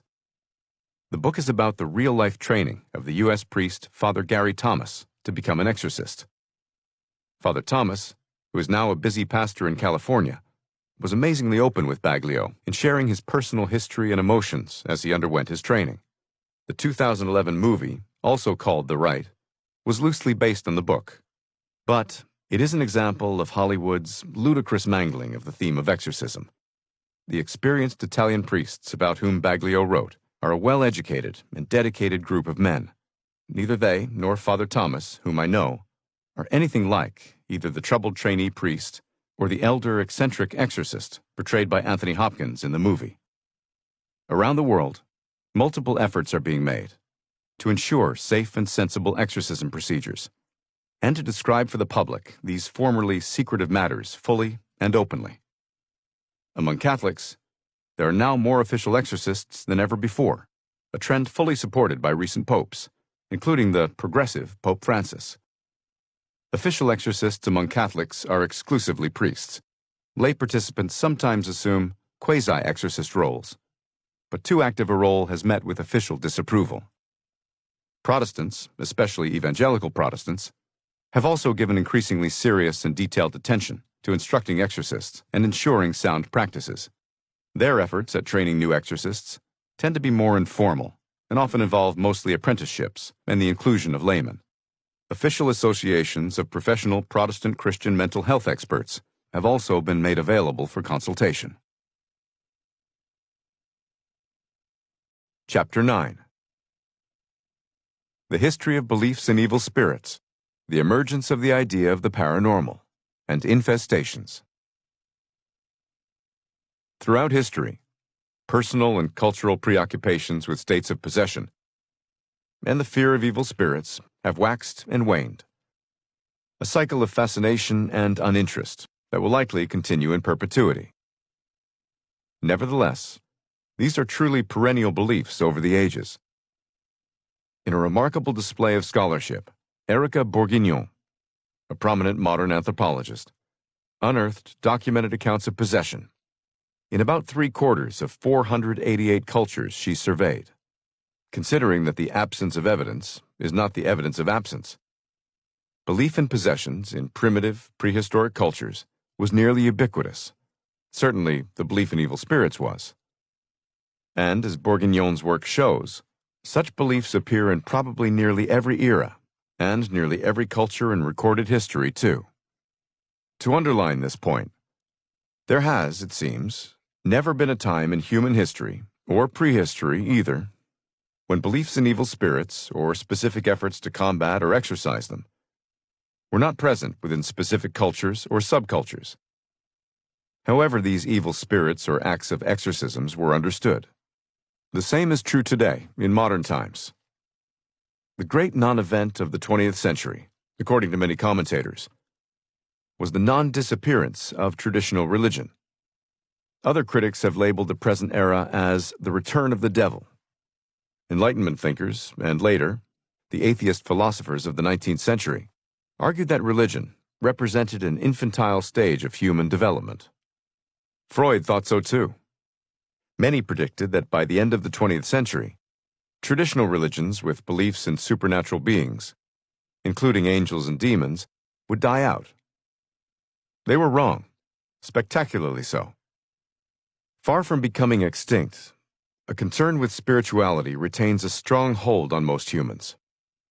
And most striking is the widespread retention, even growth, of beliefs in devils and evil spirits, including Satan. The United States, in particular, continues to have high levels of traditional religious practice. Most Americans still identify as Christian. An overwhelming percentage believe in God. And surprisingly high numbers accept the idea of the devil. Whereas parts of the world have simultaneously witnessed a process of secularization, especially in Europe, and now more than in the past among younger people in America too. Strong signs remain that in many regions, modern historical religions are reviving or replacing pagan beliefs to a striking degree. For instance, 100 years ago, many African countries were heavily pagan or Islamic, and only about 10% Christian. Today, throughout the continent, 50% profess the Christian faith, and most of the remainder are Muslims. All across Africa, and in many areas of Asia and South America, a robust faith in evil spirits has prevailed. One reason for the growth in Christianity is that many developing cultures have embraced Pentecostalism, the fastest-growing Christian denomination in the world. Parallel to this growth is the persisting belief in demons and practices aimed at combating them, which has continued to swell in the past few decades throughout developed and developing countries alike around the world. My interest in the history of this subject matter and the variety of past and present belief systems about evil spirits was not merely academic. Globalization, coupled with patterns of immigration, has brought about such a mixing of cultures in this country and throughout the world that I found it impossible to help afflicted people without a thorough understanding of and a deeply respectful appreciation for different cultural identities and different faith practices. I continue to apply the lessons I learned to help bring about positive, lasting changes for people from a multitude of backgrounds and diverse faiths. My immersion in such studies came in handy, for instance, when a Vietnamese couple brought their son, who had recently been diagnosed as mentally ill, to my office for a consultation. The mother and father were both well-educated and career professionals, but neither agreed with their son's conventional diagnosis. Steve was their youngest child. His older siblings were all married and pursuing satisfying careers. When I met with Steve, he was 23 years old, a talented, good-looking, and intelligent young man with excellent social skills. His mood was normal and his thinking coherent. Like Sarah, he did not appear to be mentally ill, despite reporting bizarre symptoms, which led me to believe he was suffering from a possible combination of internal and external oppression. How did a mentally sound young man from the suburbs of Connecticut fall victim to such a demonic attack? As the father explained, he himself grew up as an ethnic minority in his native Vietnam, describing his ancestral background as pagan. The couple converted to evangelical Christianity, but they worried that their family's pagan lineage was related to, or the cause of, their son's difficulties in some unspecified way. Steve had been brought up in his parents' faith and attended their church until he was 16. At that point, like many teenagers, he started to question his family's faith. In many other ways as well, he had rebelled against what he saw as a too conservative and conventional upbringing. Like a lot of inquisitive young people, he started to look for an alternate belief system to fill the vacuum.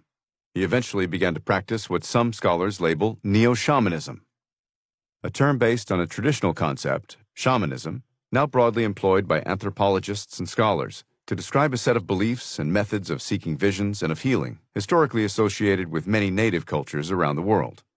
Surviving indigenous cultures throughout the Americas, Africa, Eastern and mainland Southeast Asia, and Siberia still value shamanic traditions, many of which continue to influence the belief systems of a surprising number of people in modern nations. South Korea, for instance, has more shamans than psychotherapists. Shamanism is a set of practices from differing spiritual heritages that involves a practitioner, called a shaman, entering an altered state of consciousness to interact with the world of spirits. The shaman is viewed as an intermediary with that spirit realm, especially in facilitating healing. What sets neo-shamanism apart from the historical practice of shamanism is its stripping away of vital cultural contexts and some associated valued spiritual beliefs, which is why it is often criticized as a distortion of traditional shamanism and an inappropriate form of cultural appropriation.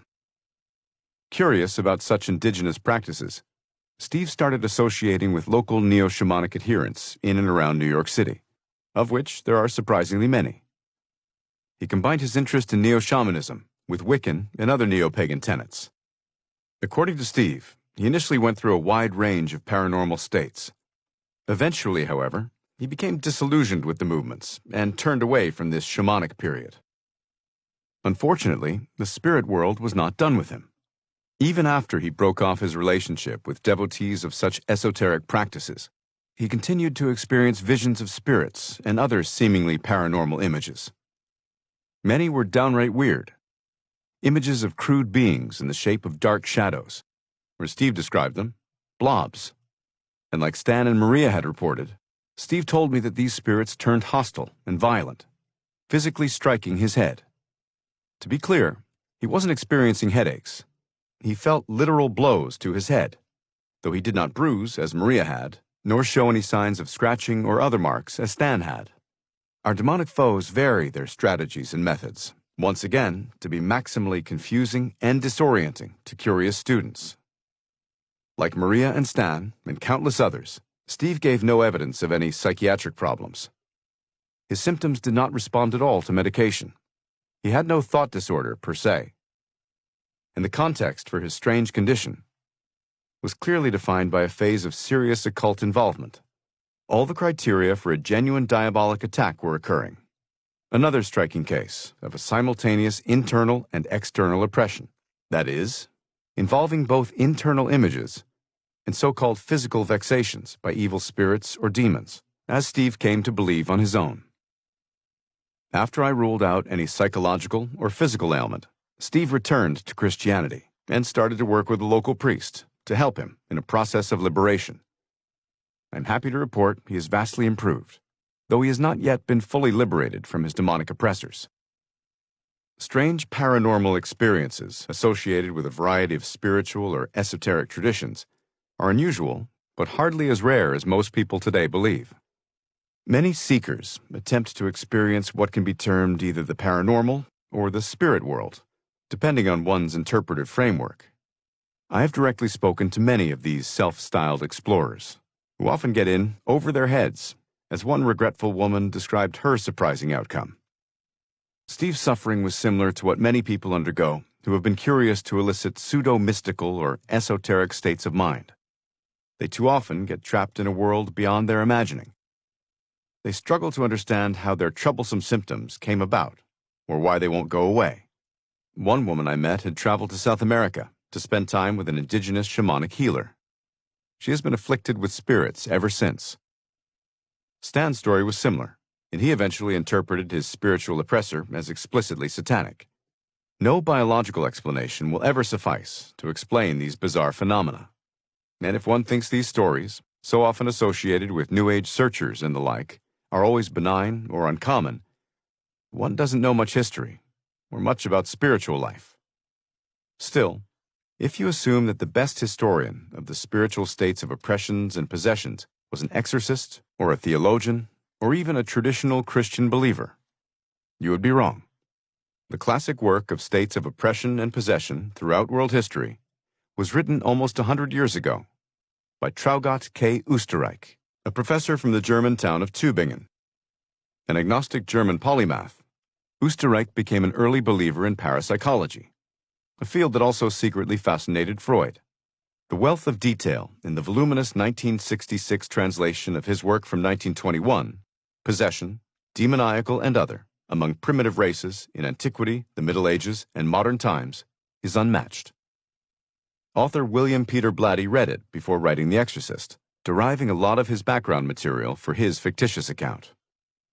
Like Freud, who wrote in 1923 a famous short monograph on the subject of possession, which he called a demonological neurosis, and like many other secular intellectuals of that period, Oostenrijk originally considered parapsychological states as emotional disturbances or illnesses, interpreting such conditions as psychiatric in nature.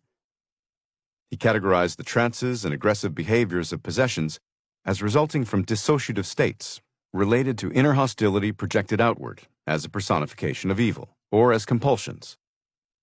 Like Freud, he originally interpreted possession cases diagnostically as hysteria, severe neurosis, and psychosis.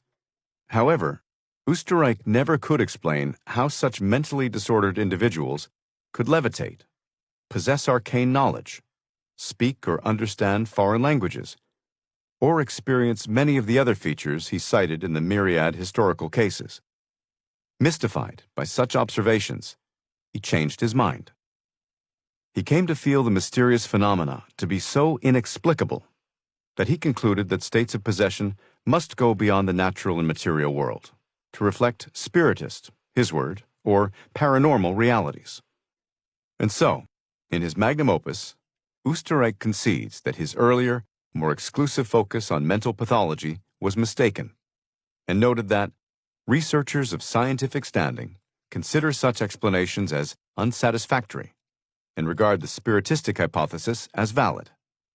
Oostenrijk included thousands of accounts of and references to such cases, showing over and over how both anthropologists and historical chroniclers have found ample evidence that these odd states have always existed.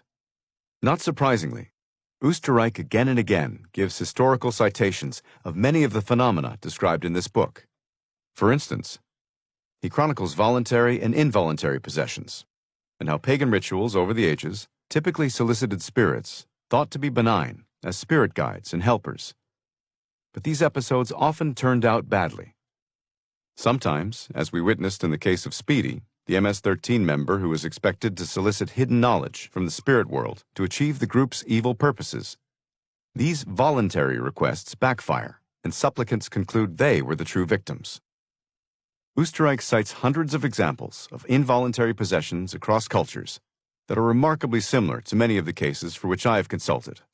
These include cases involving animist beliefs in Africa, where spirit forces possessed humans, who were then reported to speak various unknown languages or reveal pieces of hidden knowledge.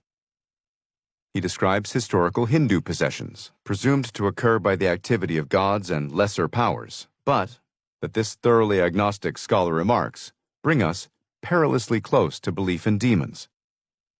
He also gives examples from multiple pagan and non-Western sources of recent history, as well as reports of possession cases that are broadly similar to cases presented in the Christian and Jewish sources he cites too.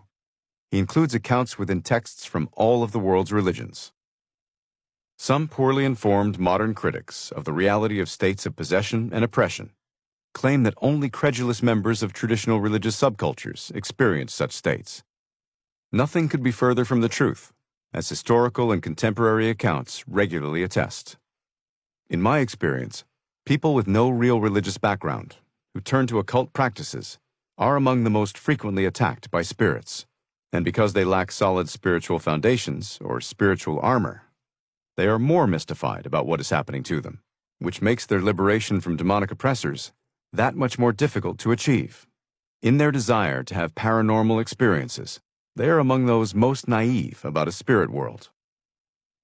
Regardless of time or place, throughout history and diverse secular as well as religious cultures, people continue to document the existence of a rich and active spirit world and the very real predatory activity of evil spirits and demons. I witness this continuous and complex diversity of demonic or spirit-related expressions today in people who seek my advice from all over the world.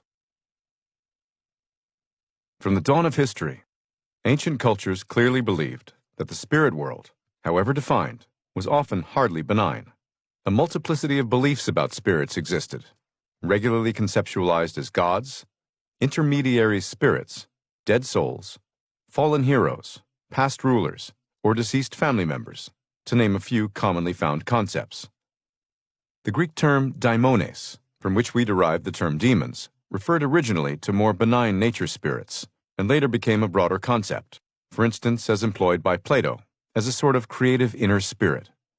Eventually, the term came to be used in the Septuagint to translate the Hebrew words shedim and sirim, and was later adopted in Christian literature to refer to evil spirits. The first society to have written records was the Sumerian. From the beginning, the cuneiform writing of ancient Sumer, present-day Iraq, referred to demons as Giddim. The Sumerians were conquered by the Assyrians, who developed out of the regional polytheism a belief in a supreme god, Ashur. Along with Ashur, existed a series of minor gods, often described as diabolic. The Exorcist starts off with the elderly priest Lancaster Marin, excavating an Assyrian site in Iraq. He unearths a figure of the Assyrian demon Pazuzu, who eventually possesses Regan. The Assyrians had elaborate exorcism techniques, including fumigation, incantations, charms, and, it seems, drugs. Like exorcists today, the Assyrian priestly caste sought the name of the demon during the earliest reported rites of exorcism. Later, Babylonian and Persian ideas about religion also contributed to developing notions of demonology, and probably influenced captive Jewish populations. On the other hand, since spirit experiences of different sorts, and especially possessions, have been found independently among so many cultures, these beliefs frequently seem better understood as spontaneous and transcultural. The dualistic Persian religion, Zoroastrianism, emphasized a cosmic realm of competing powers, one side good, the other evil.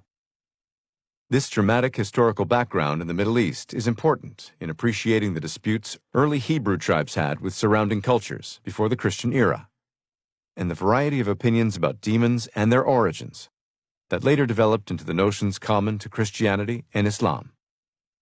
In a historical development unique in history until then, for which their ancient texts still receive too little credit, for centuries the central Hebraic tradition, with its singular focus on a high ethical and monotheistic system of thought, resisted what was seen as a cult contamination from neighboring pagan cultures and religions, protecting their genuinely elevated understanding of God, as well as depreciating dualistic notions, seems to entail a general ignoring of interest in other lesser spirits. The word paganism itself, originally a term of opprobrium, is often used too loosely, as it encompasses a wide variety of beliefs and practices, and many of these other belief systems have had noble elements too, of course. Many pagan practices, as a sort of state religion, have especially extolled human virtues such as public spiritedness, honesty, and martial courage. What we think of as Eastern and often esoteric notions of spirituality have characteristically highlighted genuine compassion and selflessness. One common element of traditional popular paganism, though, has been prayers and sacrifices offered to a panoply of spirits. Paganism, in its broader sense, including as a common accompaniment to certain advanced world religions, that is, has historically almost always been intertwined with an overall worldview suffused with superstitions about gods and goddesses, hardly without blemish themselves, as well as about outright malign spirits, however conceived. Within specific, more typically pagan cultures, including the biblical Canaanites and Philistines, for example, a broad belief existed about the need to propitiate these forces, essentially to bribe them, even with evils like human sacrifices. Such latter practices, most prevalent in the baser, darker cultures of history, have unfortunately not been uncommon. The Hebrew Bible, or Tanakh, pulled no punches in opposing and condemning such occultism, another complex term, and idol worship, as part of what Hebrews rightly thought was an evil variant of spirit beliefs. The Book of Deuteronomy, for instance, calls a consulter with familiar spirits, or a wizard, or a necromancer, someone who summons dead souls to foretell the future, an abomination unto the Lord. Deuteronomy 18:11-12, KJV. Mosaic law, as codified in Leviticus, prescribes the death penalty for such practices, though such punishments seem rarely to have been carried out. This antipathy for neighbors who engaged in occult practices, as well as worse, such as the ritual killing of women and children, does much to explain the bellicose condemnation by the ancient Hebrews of their rivals. Not that they never performed such practices too.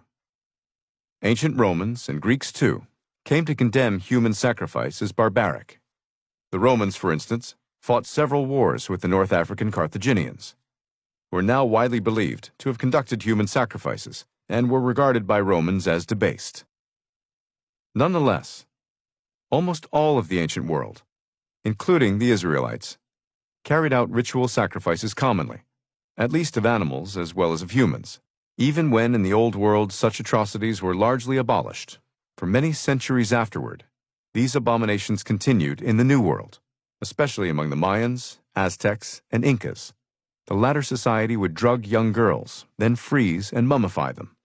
Clear evidence for child sacrifices has also been discovered in large areas of what has come to be known as the Mesoamerican cultures, including parts of what is now the continental United States. Excavations from the Greater Pyramid of Tenochtitlan, which is now Mexico City, have unearthed the remains of numerous children, ritually sacrificed to appease their gods. The fingernails of some of the children were torn off to appease these spirit deities. Similar human sacrifices have been unearthed at the pre-Columbian Teotihuacan site, considered the birthplace of the gods. These various ancient societies surely considered such rituals as being efficacious, in much the same way Julia believed her cult's own grisly ceremonies elicited favors for her from Satan. Of course, the ancient Israelites were often chided by their own prophetic figures as backsliding into idolatry and unfaithfulness to their unique sense of a covenant with Yahweh. But overall, the Jewish Bible itself reflects little preoccupation with demonology and occultism, using modern technology. While the typically pagan atmosphere of magic and its attendant preoccupation with evil spirits is largely absent from the Jewish texts, a few scattered biblical references do attest to underlying beliefs in less benign personal forces in the spiritual cosmos. Select passages allude to darker, intermediate spirits, sometimes referred to as destroying angels or evil messengers, but they may do God's bidding and be perceived as agents of His avenging will.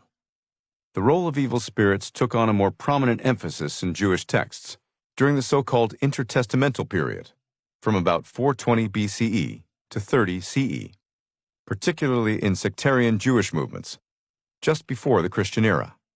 Writings from this period are included in the biblical canon by some groups and not others. The Book of Wisdom, which was written by an Alexandrian Jew 2 or 3 centuries before the birth of Christ, includes a clear warning. For God formed us to be imperishable, but by the envy of the devil, death entered the world. Wisdom 2:23-24, NABRE. The Book of Jubilees and the Book of Enoch both recount strange tales of fallen angels. Enoch was highly influential in first-century Jewish popular belief. The Essenes, a near-monastic Jewish sect, also placed a significant emphasis on the cosmic nature of the battle between God and the angels against Satan and his minions. Several references to evil spirits exist in then-contemporary Jewish texts, now called the Dead Sea Scrolls, found during the past century at Qumran in today's West Bank in Israel. Many examples of later rabbinic acceptance of the notion of evil spirits followed. And finally, more populist Jewish beliefs about spirits, such as Dybbuk's, thought to be dead souls, persisted even into the modern era in some subcultural branches of worldwide Judaism.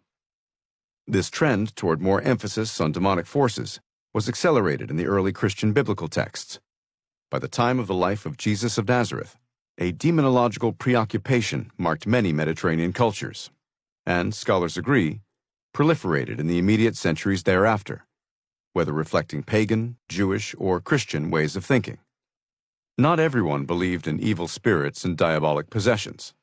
The Sadducees, for instance, did not. Yet, as the New Testament literature emerged, significant segments of then-contemporary Judaism certainly did. The Book of Acts references itinerant Jewish exorcists, as does the first-century Jewish historian Josephus. While the New Testament is not without scholarly controversy, needless to state, scholars agree that Jesus explicitly tied his messianic role to the overthrow of the reign of Satan, the prince of this world, John 12:31. The New Testament refers approximately 300 times to the devil, though these references employ a variety of terms to describe Satan and his realm. There was at the time scant systemic teaching in the New Testament in this area. Still, 3 of the 4 Gospels recount the famous story of Jesus' temptation by Satan in the desert. Jesus even opens his public ministry by casting a demon out of a possessed man in the synagogue at Capernaum, a clear indication of his authority over both the spiritual and physical worlds. Later, in another Gospel story, a demon or unclean spirit addresses Jesus, asking him, "What have you to do with us, Jesus of Nazareth? Have you come to destroy us?" Mark 1:24 ESV. Jesus then rebukes and casts out the spirit. There are 7 episodes in the 4 Gospels about specific cases of possession. The common pattern consists of the demon's challenge, Jesus' command for the spirit to leave, and the evil spirit's rapid exit. Despite claims by some modern commentators, there is no suggestion that Jesus was speaking metaphorically, nor is there any evidence that he simply borrowed the beliefs of the time.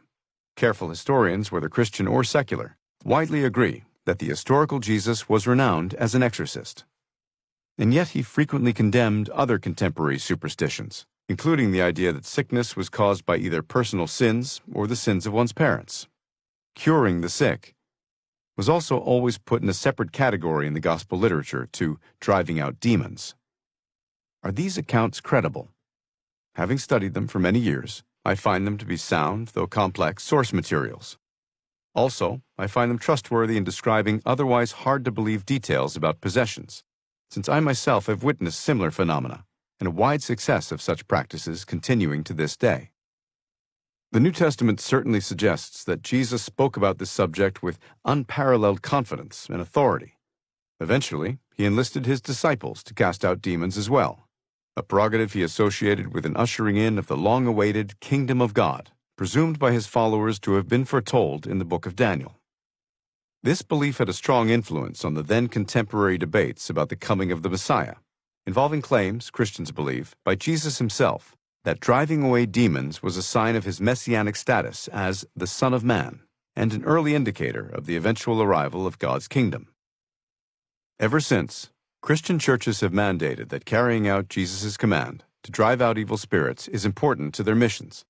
This work required protracted efforts by Jesus' followers, but with great success, to such an extent that the early church used their triumphs as proof of their religion's superiority against the less effective efforts of pagan priests, much in the way Moses claimed a superior power from Yahweh's assistance compared to that of the Egyptian priest-magicians.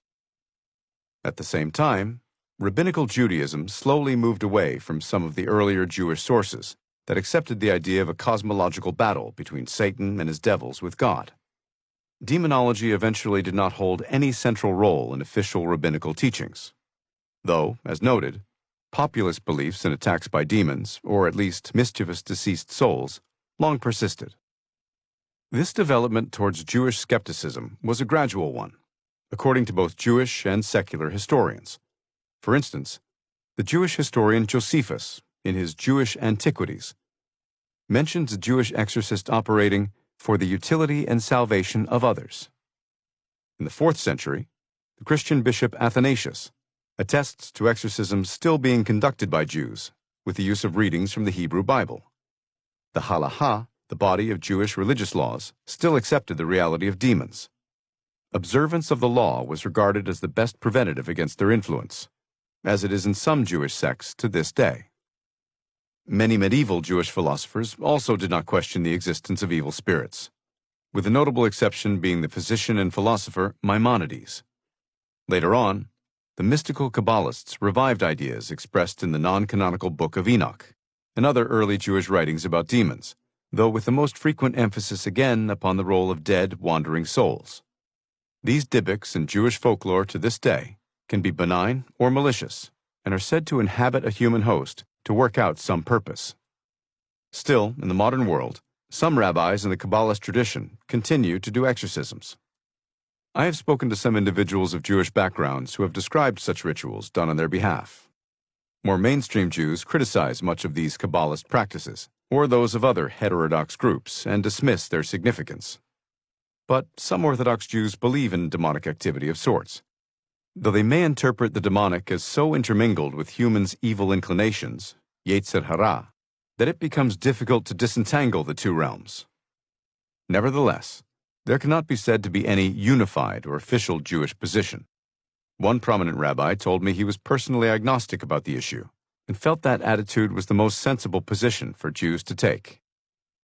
After the decline of the Roman Empire, another cultural force came to dominate the Middle and Near East, and eventually much of the southern and western Mediterranean: Islam. The Prophet Muhammad was born at Mecca in 571. At the time of his life, there was widespread belief in jinn, or genies, and they are mentioned in the Quran. Key Islamic texts also feature terms for angels and demons, and promoted an active belief in both. Jinn were conceived as creatures intermediate in nature, between angels and fallen angels and humans.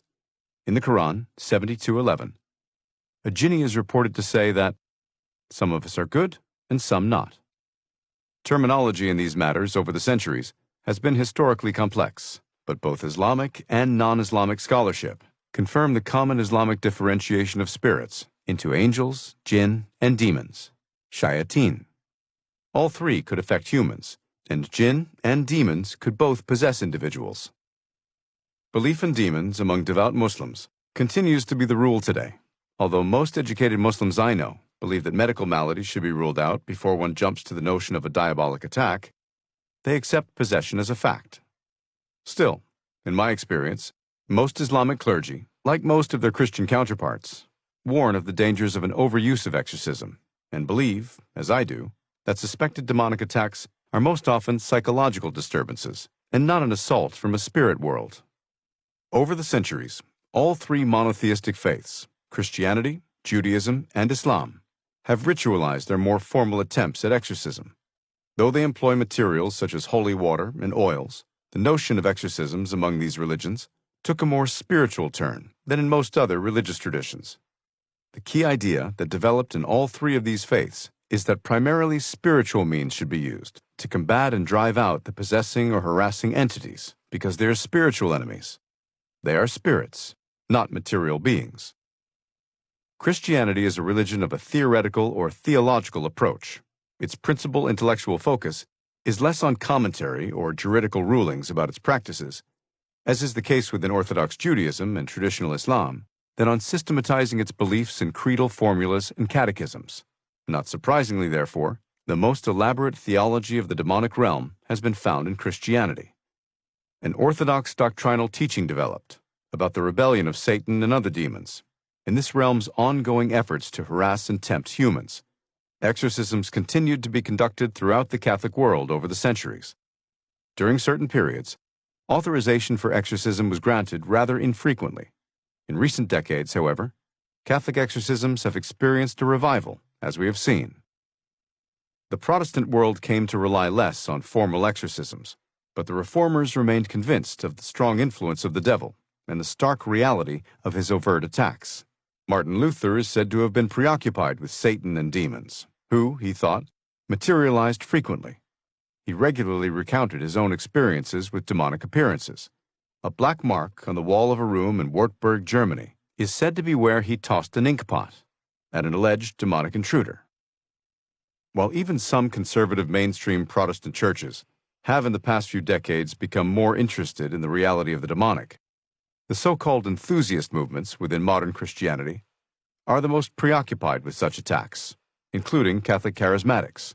Those promoting efforts to help afflicted people usually call themselves deliverance ministries. This trend, with its pluses and minuses, is not least evident in the United States, though it is accurate to say that there was never a period in U.S. history when belief in both God and devils was in any manner an unusual viewpoint. Many past periods of human history have been suffused with evils such as slavery, treating women like chattel, constant and often brutal wars, and even human sacrifices. Few people today truly wish to return to the beliefs and some of the practices of such times, including propitiation of the sometimes capricious or malevolent gods and goddesses, anxieties about the mischievous sprites of antiquity, pervasive fears of the mysterious dark forces of the ancient world, all of which seemed to contribute to these abuses. But some do. Traditional pagan beliefs, broadly defined as we noted already, and not discounting their virtues, persist in some long-standing cultures. But today, some modern practitioners describe themselves as neo-pagans, adopting a mishmash of pagan notions, attempting to eschew any of the old abuses, but retaining typically pagan spirit beliefs. As many scholars argue, a return to paganism is a very different matter from the original systems of thought.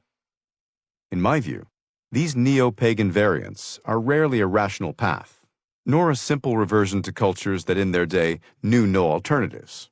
Modern regression to such beliefs often seems to arise primarily out of a personal rebellion against monotheistic religions, along with some of their moral codes and demanding creedal systems. Julia, for instance, celebrated her so-called pagan notions as an explicit rejection of the stricter morality of Christianity.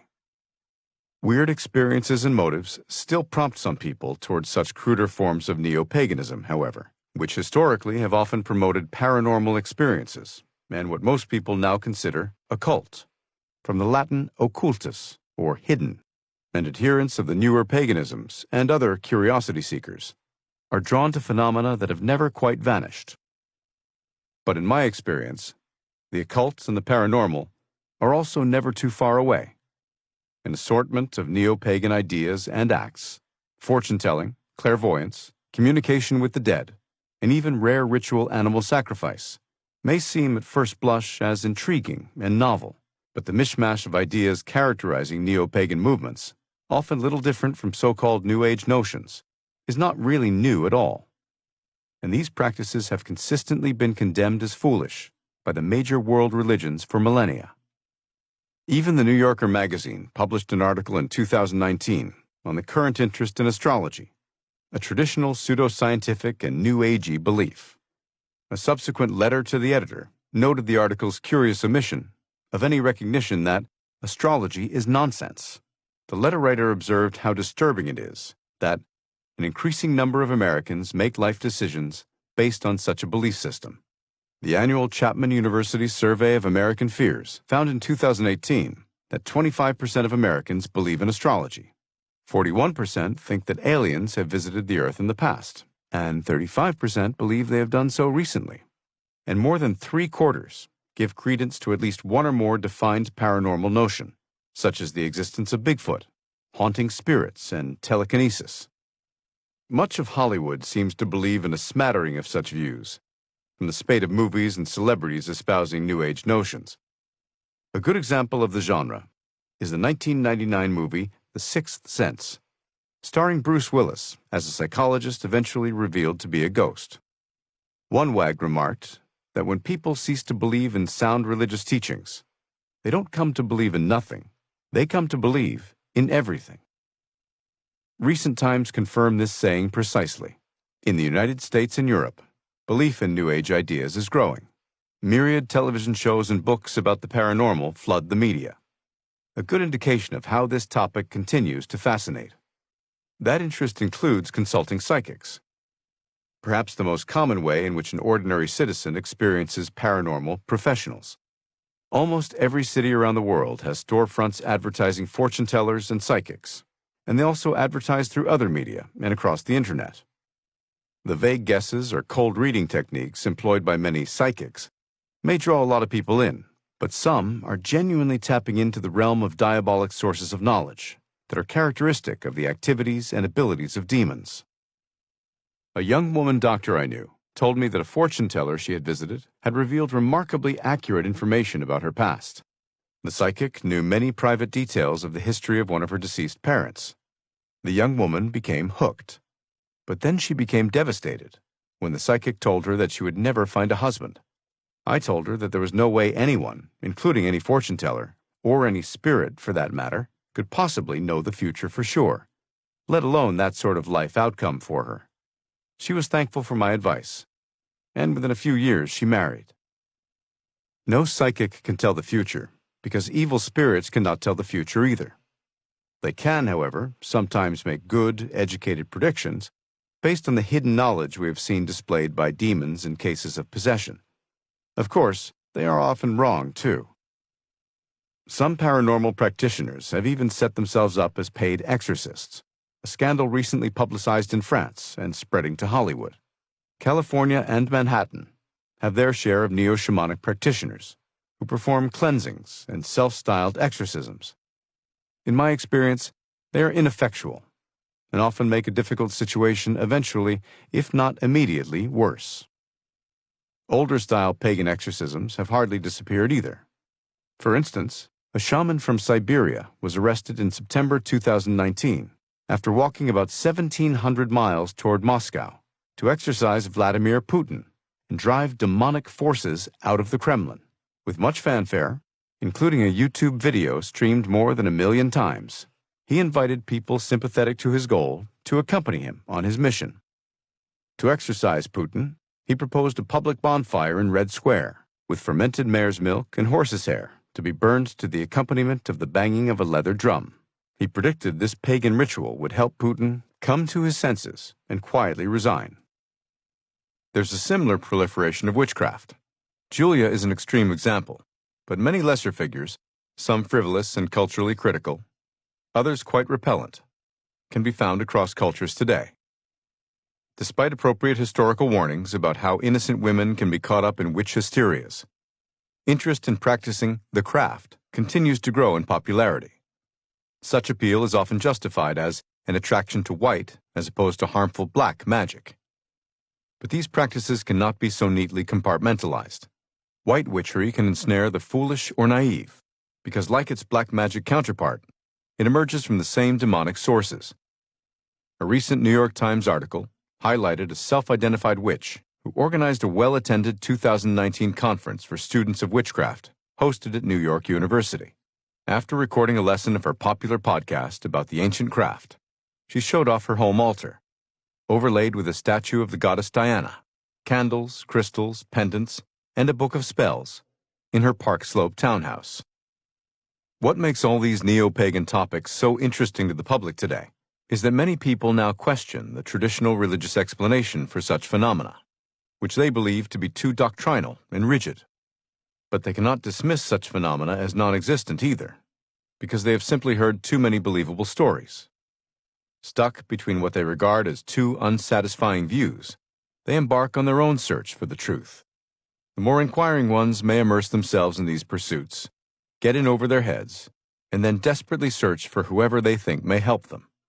Often, in distress, they come to me. Many thoughtful and intellectual observers of all these phenomena have tried to study them scientifically as naturalistic subjects. Like Oostenrijk, some come to see that such events have a genuine basis in reality. Recognizing that such things have been documented throughout history, they struggle to understand them. In the past couple of centuries, these seekers have mostly lit upon one of two major explanatory frameworks. The first, adopted by secularists and dogmatic materialists such as Freud, pathologizes these experiences and sees victims as being sick. This quick dismissal, however, neglects the careful diagnostic distinctions required to distinguish between illness and demonic or preternatural activity. The second framework labels these experiences as paranormal, a term that may sound scientific, but essentially explains nothing. Oostenrijk called this a label without meaning, and he, among others, became a chief proponent of the field of parapsychology, which was conceived as a kind of alternative or supplement to the mainstream field. Along with the word paranormal, the loose term parapsychology was coined in the modern era to explain these so-called psychic phenomena and the gaps in our scientific explanations of the likes of possessions, hauntings, and ghost stories. Of course, this realm of study never advances because, as spiritual phenomena, these experiences can't be subjected to traditional scientific and experimental scrutiny. And yet, the pseudoscience of parapsychology marches on. I was consulted by a physician recently who confessed his desire to find a university where he could become an expert in parapsychology. I quickly disabused him of the idea. In the face of the skeptic's ridicule, earnest students of spirit communication, or supposed communication with the dead, often seek out more and more evidence. Their putative neutral study of such phenomena is relatively recent in history. Past eras took the realm of spirits, however variously conceived, for granted. But as materialism emerged as a distinct philosophy, and then became more prevalent in the 1800s, many secular intellectuals had to grapple with the residue of these odd non-materialist episodes that past eras, pagan and religious alike, had understood to be supernatural or demonic in nature.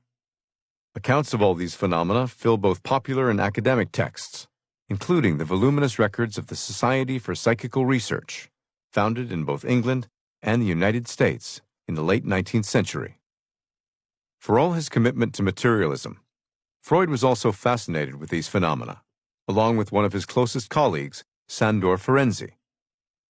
Freud and Ferenczi believed in telepathy, a term also coined in the late 1800s, which the two men in their private letters to each other called thought transference.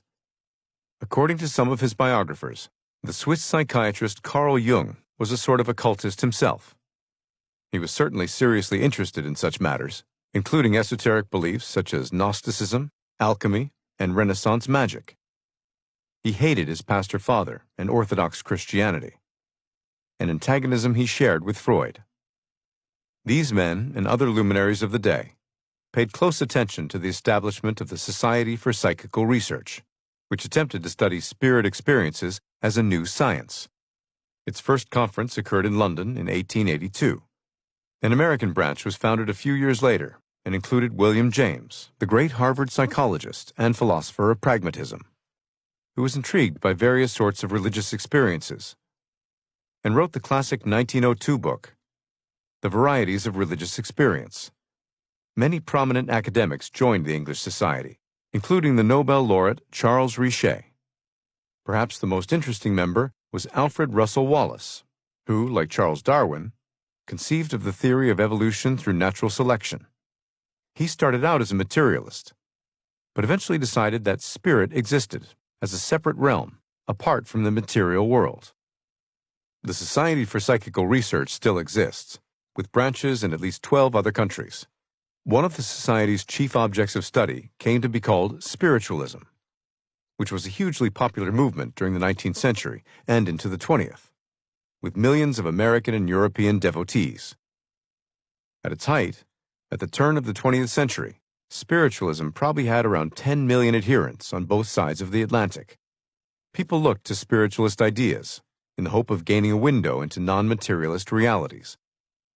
As traditional religious belief waned, some were grasping for evidence of survival after death. Its popularity was said to have originated from newspaper descriptions of the table rappings of deceased spirits reported by the notorious Fox sisters from upstate New York during the mid-1850s. After many years of acting as mediums and making money from tours and lectures, Margaretta, Kate, and Leah Fox were eventually exposed as frauds. They were shunned by the growing spiritualist movement, and shortly, all three of them died in poverty. The spiritualist movement lingers to this day. In early 2020, two New York theatrical productions centered on spiritualist themes, in particular, Brazil, with its mixed traditions of spiritual syncretism, remains a special haven for contemporary variants of spiritualist practices. A famous 19th century proponent and founder of Spiritism, a variant of spiritualism that strongly emphasizes reincarnation, named Allan Kardec, is still a cult figure in Brazil, especially in middle-class urban centers. A growing number of spiritualists have also arisen again in the United States, though they do not always use that term to describe themselves. An acquaintance of mine who proudly does call himself a spiritualist argues that as a medium, he can facilitate contacting dead souls, to communicate with mortals through the telepathic-like channeling of the spirit world. He maintains that he tries to be rigorous in his work, but he complains that mainstream science ignores such efforts, as well it should, I tell him. I give my acquaintance some credit for perspicacity in one respect. He has the smarts to recognize that, unfortunately, many of these spirit contacts seem to become hostile and antagonistic. Indeed, some spirit communications are decidedly nasty, coming as they do from demons. In my role as consultant, I have interacted with adherents of all these varied spiritual traditions. Knowledge of this complex history has proved invaluable. It has been crucial in my being able to help the many people over the years who have come to me to better understand their often naive immersion in paranormal pursuits. This endeavor can prove to be outright dangerous if done without any appreciation of the true nature of some of the spiritual forces one is playing with. In their own ways, Stan and Steve both learned this painful lesson the hard way, before their eventual liberations. There remains a final type of demonic attack, what Christian thinkers have traditionally called infestations, from the Latin infestare, to attack or disturb. Defined as spirit activity, infestations are not attacks on people directly, but on specific locales and objects. Possessions, oppressions, and infestations comprise what are together labeled the extraordinary demonic assaults, as opposed to widespread beliefs and temptations, or ordinary diabolic influences. Throughout history, infestations have been regularly associated with hauntings, and have been believed to stem from evil spirits or, more commonly perhaps, dead souls. A possessed woman whose condition I knew well told me that religious objects, such as crosses, would break apart or become twisted in her presence. A rosary on a shelf in her living room once split apart, and the beads scattered across the room. One night, her dresser tipped over while she was sleeping.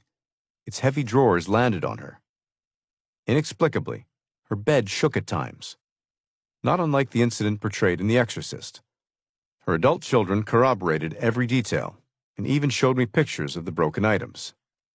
Ghosts, poltergeists, dark shadows, things that go bump in the night, sacred objects breaking, or religious pictures falling to the floor, unexplained noises, screams, tables rising and then collapsing, bedroom chests tipping onto victims. All are best seen as infestations, which have been reported in all ages. Advertised as not for the faint of heart, Hobo Hill in Jefferson City, Missouri, is among the most visited of hundreds of reportedly haunted houses in America. As a money-making tourist attraction, rentals start at $275 a night. Sleeps 8, as noted in their brochures. Multiple guests have reported not only the humdrum dark figures and creaking floorboards, but also, perhaps tellingly, a distinct smell of sulfur. Such hauntings and other paranormal manifestations are fodder for endless documentaries and interminable analyses by a parade of pseudo-experts on cable channels and across the internet. Sometimes the term infestation is also applied to spirit attacks on animals. The night when our cats went berserk before I met Julia could be called a fleeting infestation. Reports of spirit influence have long been associated with cats. We all recognize the stereotype of the witch dressed in black and her black cat. Sometimes called a familiar in occult circles. The term familiar spirit can also describe a demon that feigns befriending or even being in love with a human. Standard collections of ghost tales, not quite so popular today, but never an extinct literary genre, perhaps provide the classic examples of infestations. The cottage industry has also grown up refuting their existence, but accounts of hauntings and spirit sightings will never go completely out of favor. The Jesuit scholar of this genre, Herbert Thurston, believed that the enormous amount of evidence available concerning infestations is hardly appreciated. He also pointed out that it is often hard to see how simple people, who plainly know nothing of the existence of other similar phenomena, should describe over and over again just the same peculiar happenings that are attested elsewhere by eyewitnesses of the highest credit. The same observation can also be made about oppressions and possessions. Thurston believed the diabolic explanation of their genesis to be the most plausible, especially in the most severe and destructive cases.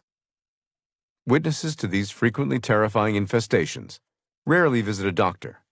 They often importune their local clergy to bless their home, and sometimes they get good results.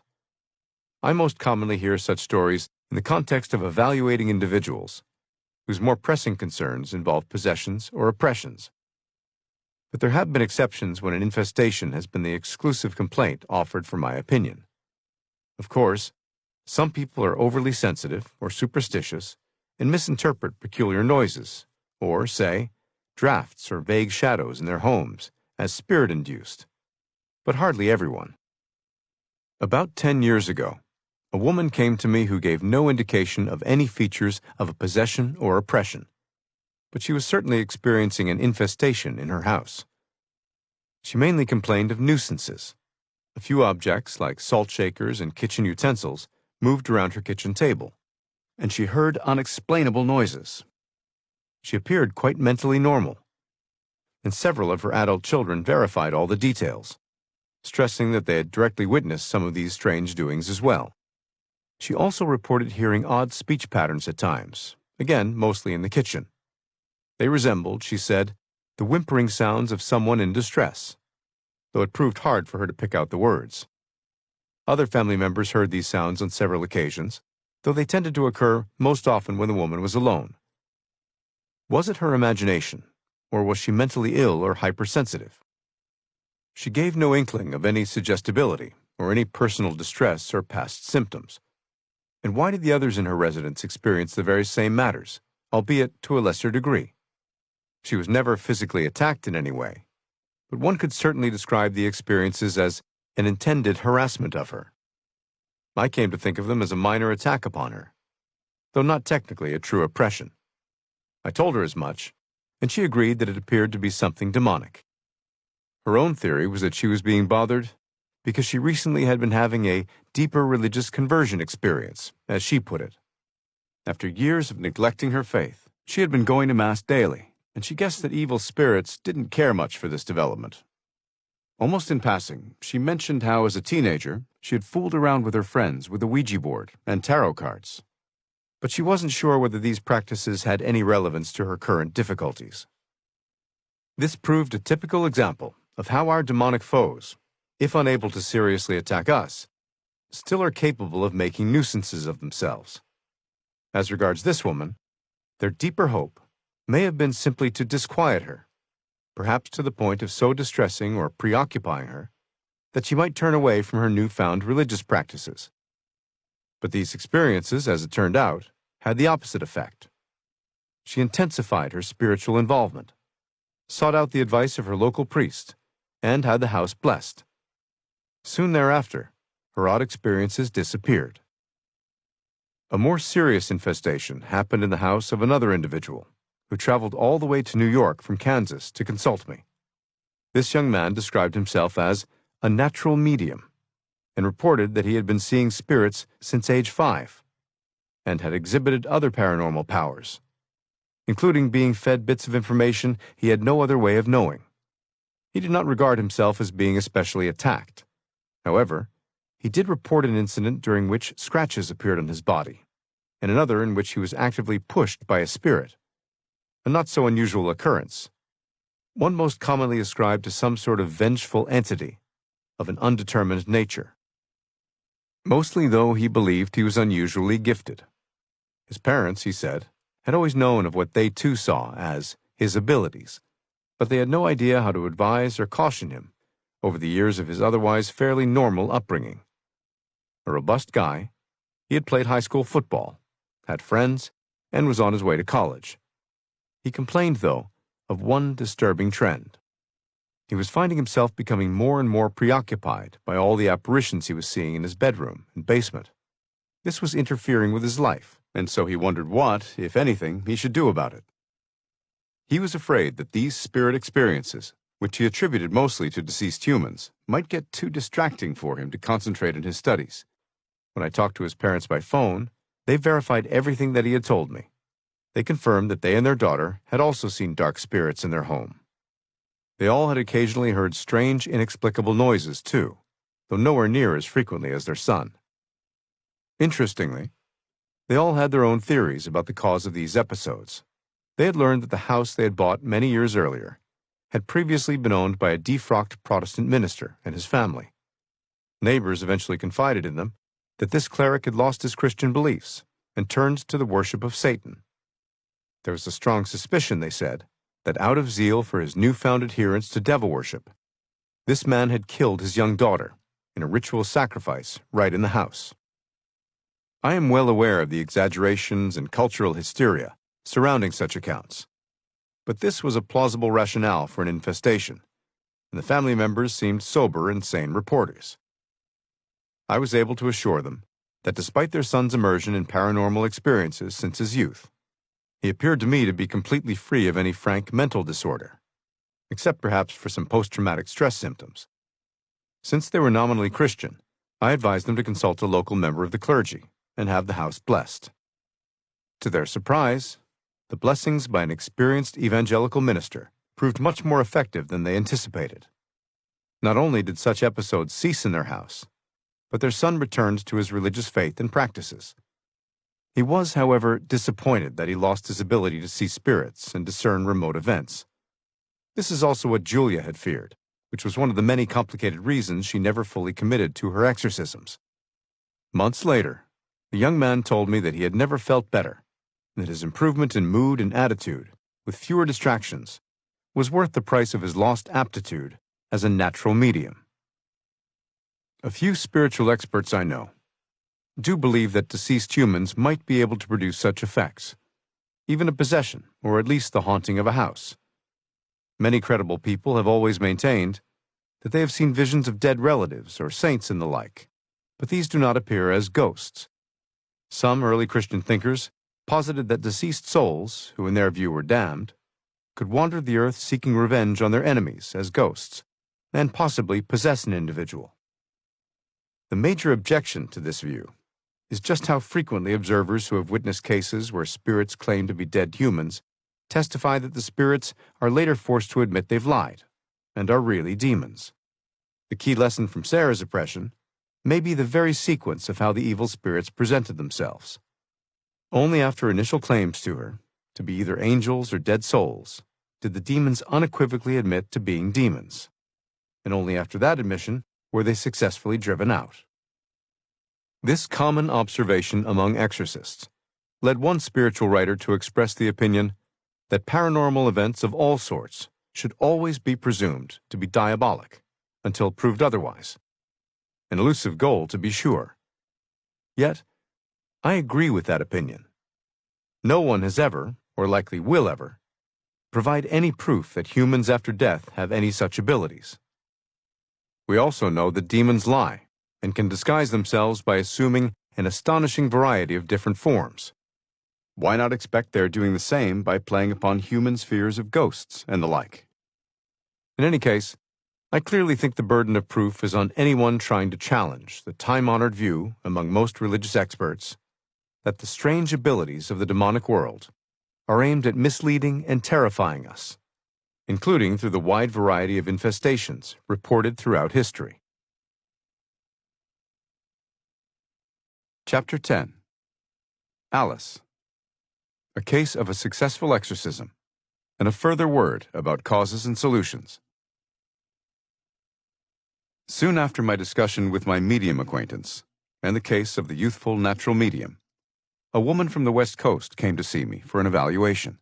Her case featured all three elements of a history of spiritualism, a clear diabolic infestation, and a full possession. Alice walked into my office with her earnest and thoughtful exorcist priest. I couldn't have been more surprised. She was a divorced professional woman who resided in California with her teenage daughter. Unlike many of the cases I've seen, nothing about her stylish appearance suggested any level of distress, let alone any indication that she was possessed by a demon. From the moment she started talking, she proved articulate, expressive, and sophisticated in manner. When I probed her about relationships, she talked about her closeness with members of her family and her active friendships. She had worked her way out of a small town in Central America, earned her doctorate here in the United States, and, in more recent years, had developed a successful career. It wasn't immediately apparent why she was in my office. Alice wasn't done with the surprises. When she began to feel attacked, she researched her own symptoms, which, according to her friends, included periodic and protracted trance-like states, and disappearances from her home for extended periods. As troubling as this was, Alice had no recollection of these experiences. Through a process of elimination and some deeper research, she came to believe she was possessed, because no other explanation made sense.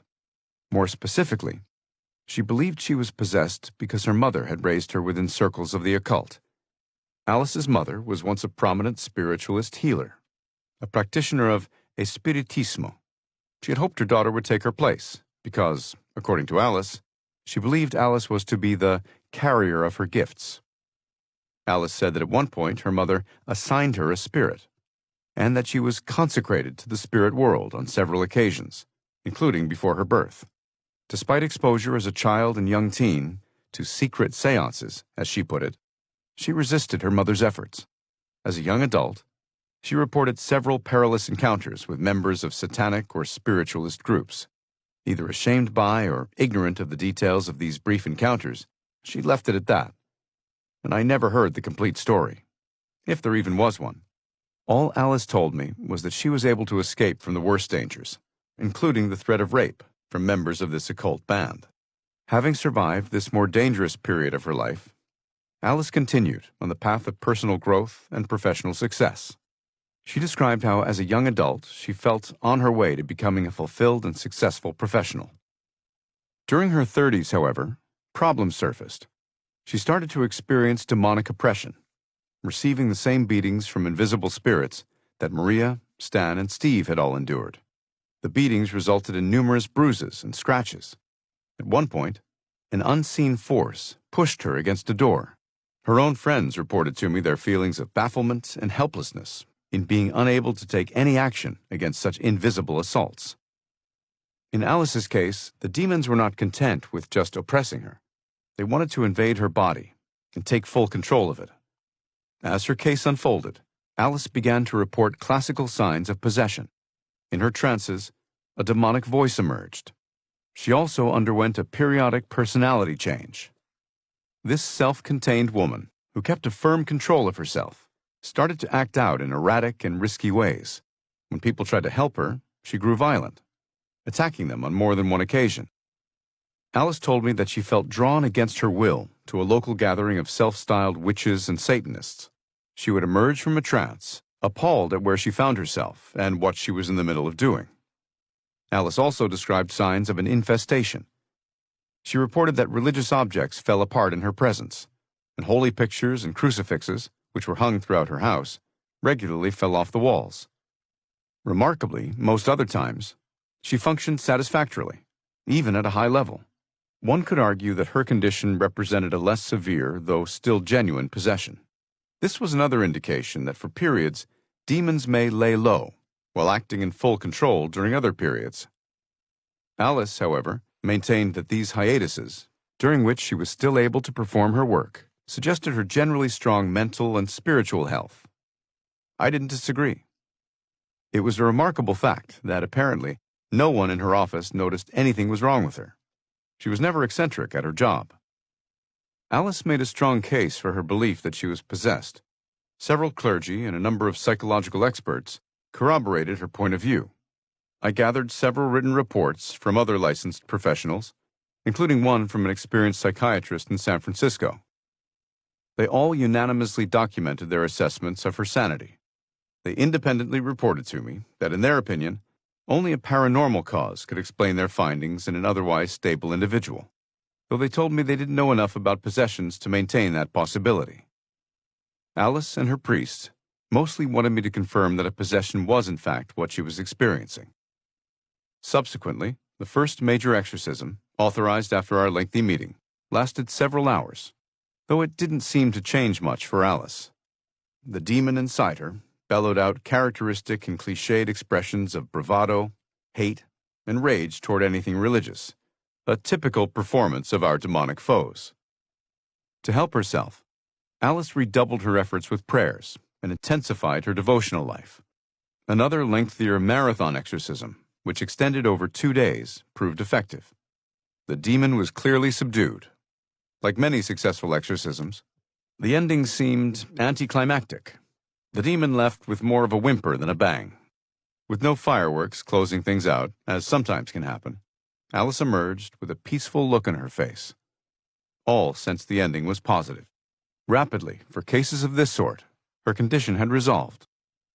Alice now regards herself as fully liberated from all demonic attack. I stayed in touch with her, and today she's a highly functioning woman again, satisfied with her life and work.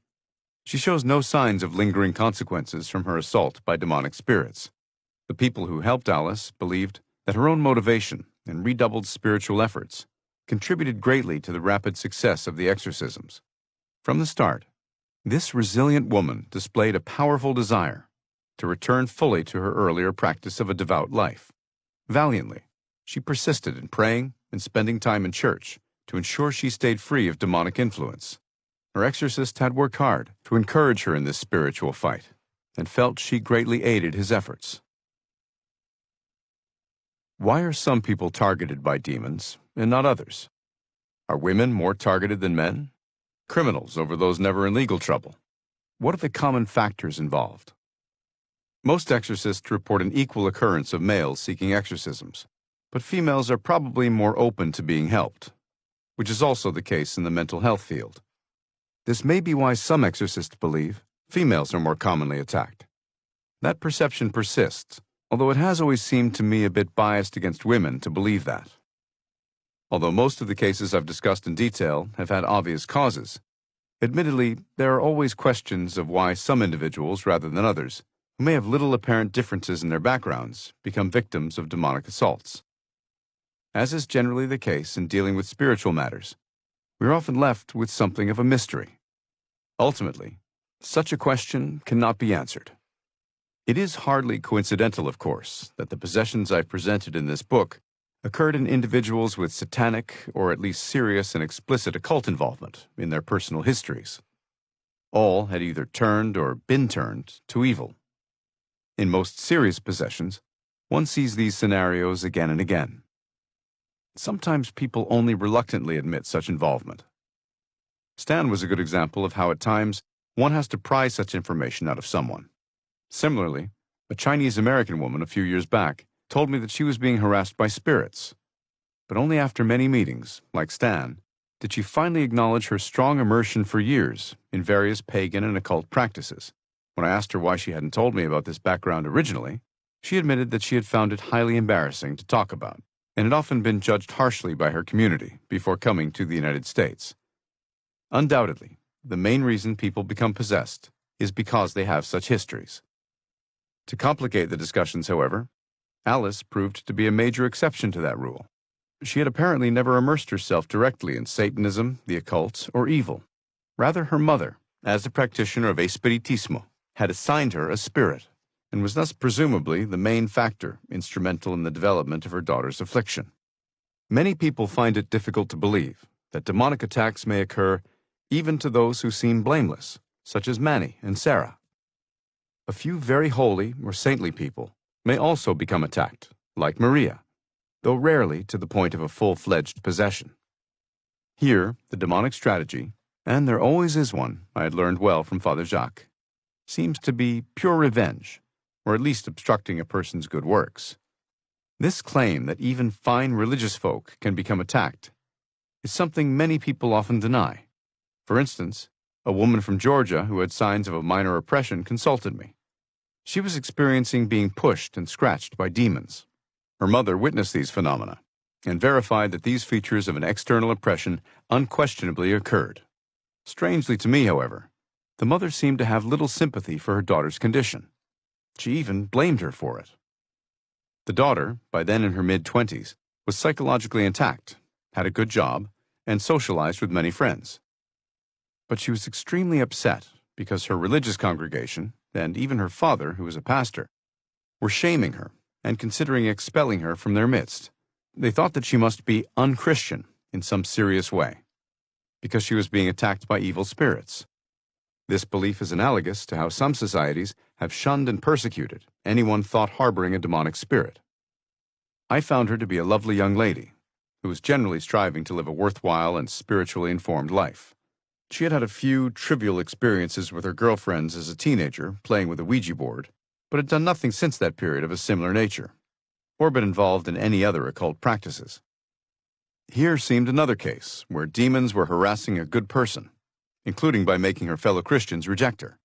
This lack of support among co-religionists is often painful and confusing to good people who become victimized, as they feel judged and are sometimes treated harshly by their fellows. Once again, these individuals can be victimized because they serve as exemplary models to others and may be seen perhaps as the enemy par excellence by demons.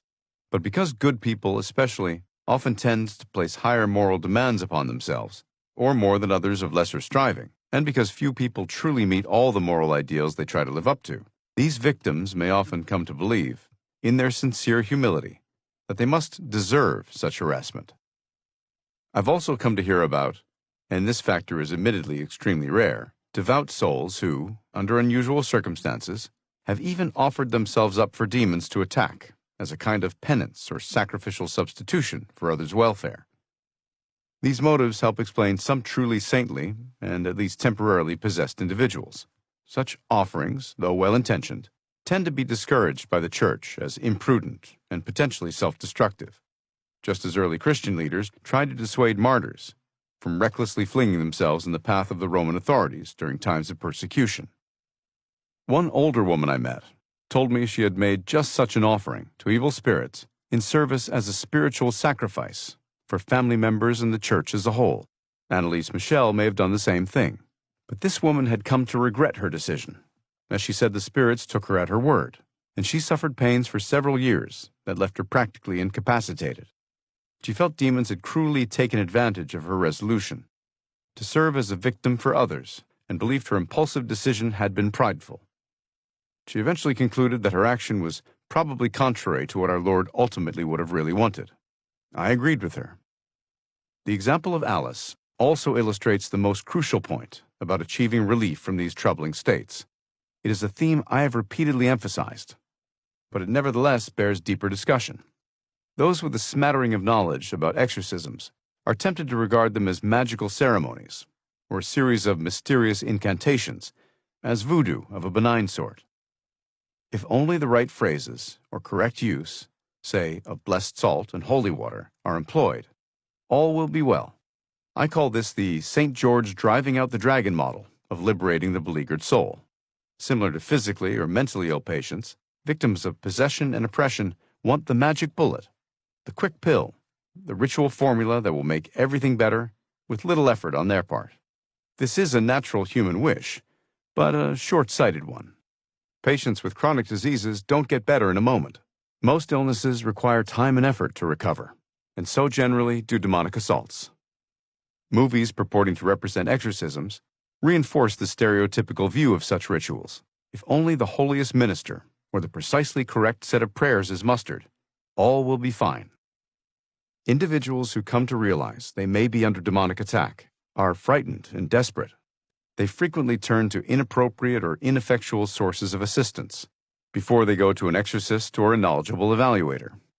Some are advised by acquaintances to seek the assistance of indigenous healers or allegedly helpful psychics. Though well-meaning, many of these unorthodox practitioners prove unhelpful or even harmful. Some of them are mercenary and manipulative. Some may be serious occultists themselves. Still others, calling themselves parapsychologists or even demonologists, may be in over their heads. I've known a number of cases where someone self-described as a parapsychologist or psychic healer met an individual in distress, and the situation deteriorated, perhaps after a brief respite. The common feature is that these practitioners often charge a fee, sometimes a hefty one.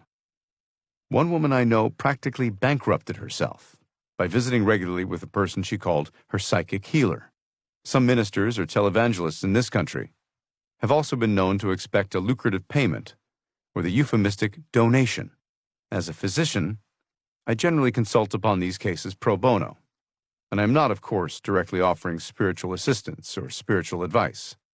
I recommend to victims of demonic assault that they find someone truly committed and spiritually advanced to help them out, and I advise that they be extremely leery of anyone who charges them money. Pastoral help should be a vocation, not a business. Father Amorth used to say that spiritual help, such as serious prayer and the confession of one's sins, are often more valuable than exorcisms.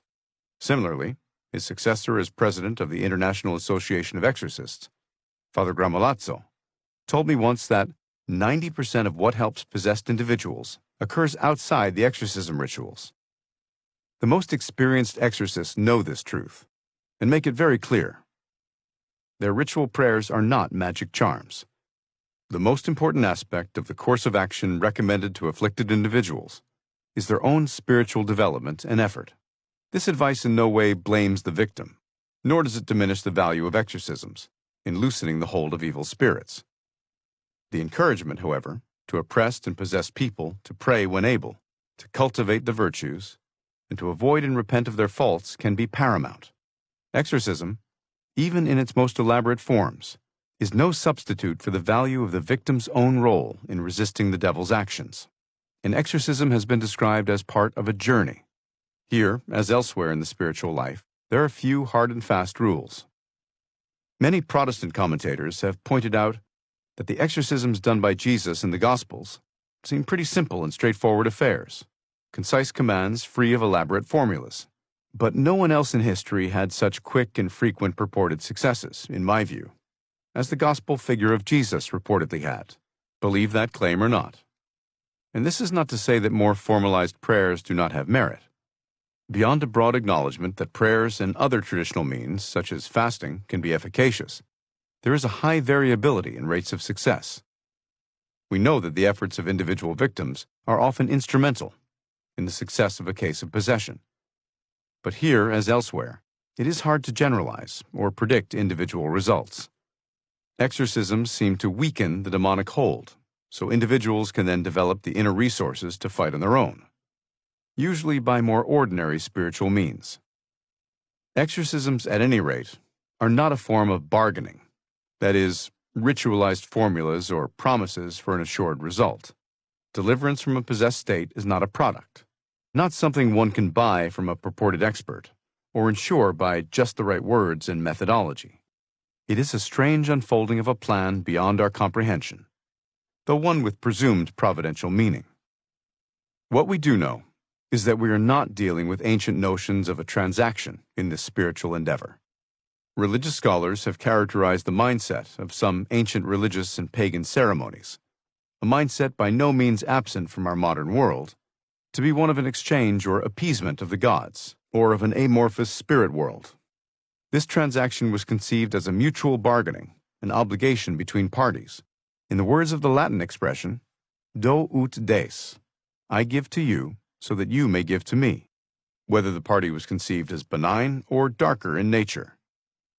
The rapid success of Alice shows a completely different moral universe. The exorcism ritual seemed an important part of her deliverance, but Alice's own personal spiritual battle against the forces ensnaring her was evidently crucial. Indeed, most of the people who assisted in her liberation concluded that her efforts were the more critical component of her rapid, successful outcome. Part 3. Consultant and Scholar. The Advocacy and Cautions of a Physician. There are two equal and opposite errors into which our race can fall about the devils. One is to disbelieve in their existence. The other is to believe, and to feel an excessive and unhealthy interest in them. They themselves are equally pleased by both errors, and hail a materialist or a magician with the same delight. C.S. Lewis, The Screwtape Letters. Chapter 11. Barbara and the Wider Satanic Panic. True versus False Memories. In the past decade or so, I've been more frequently consulted than ever, because I've become more willing to speak out and to be interviewed by the media. I also teach a course on this subject.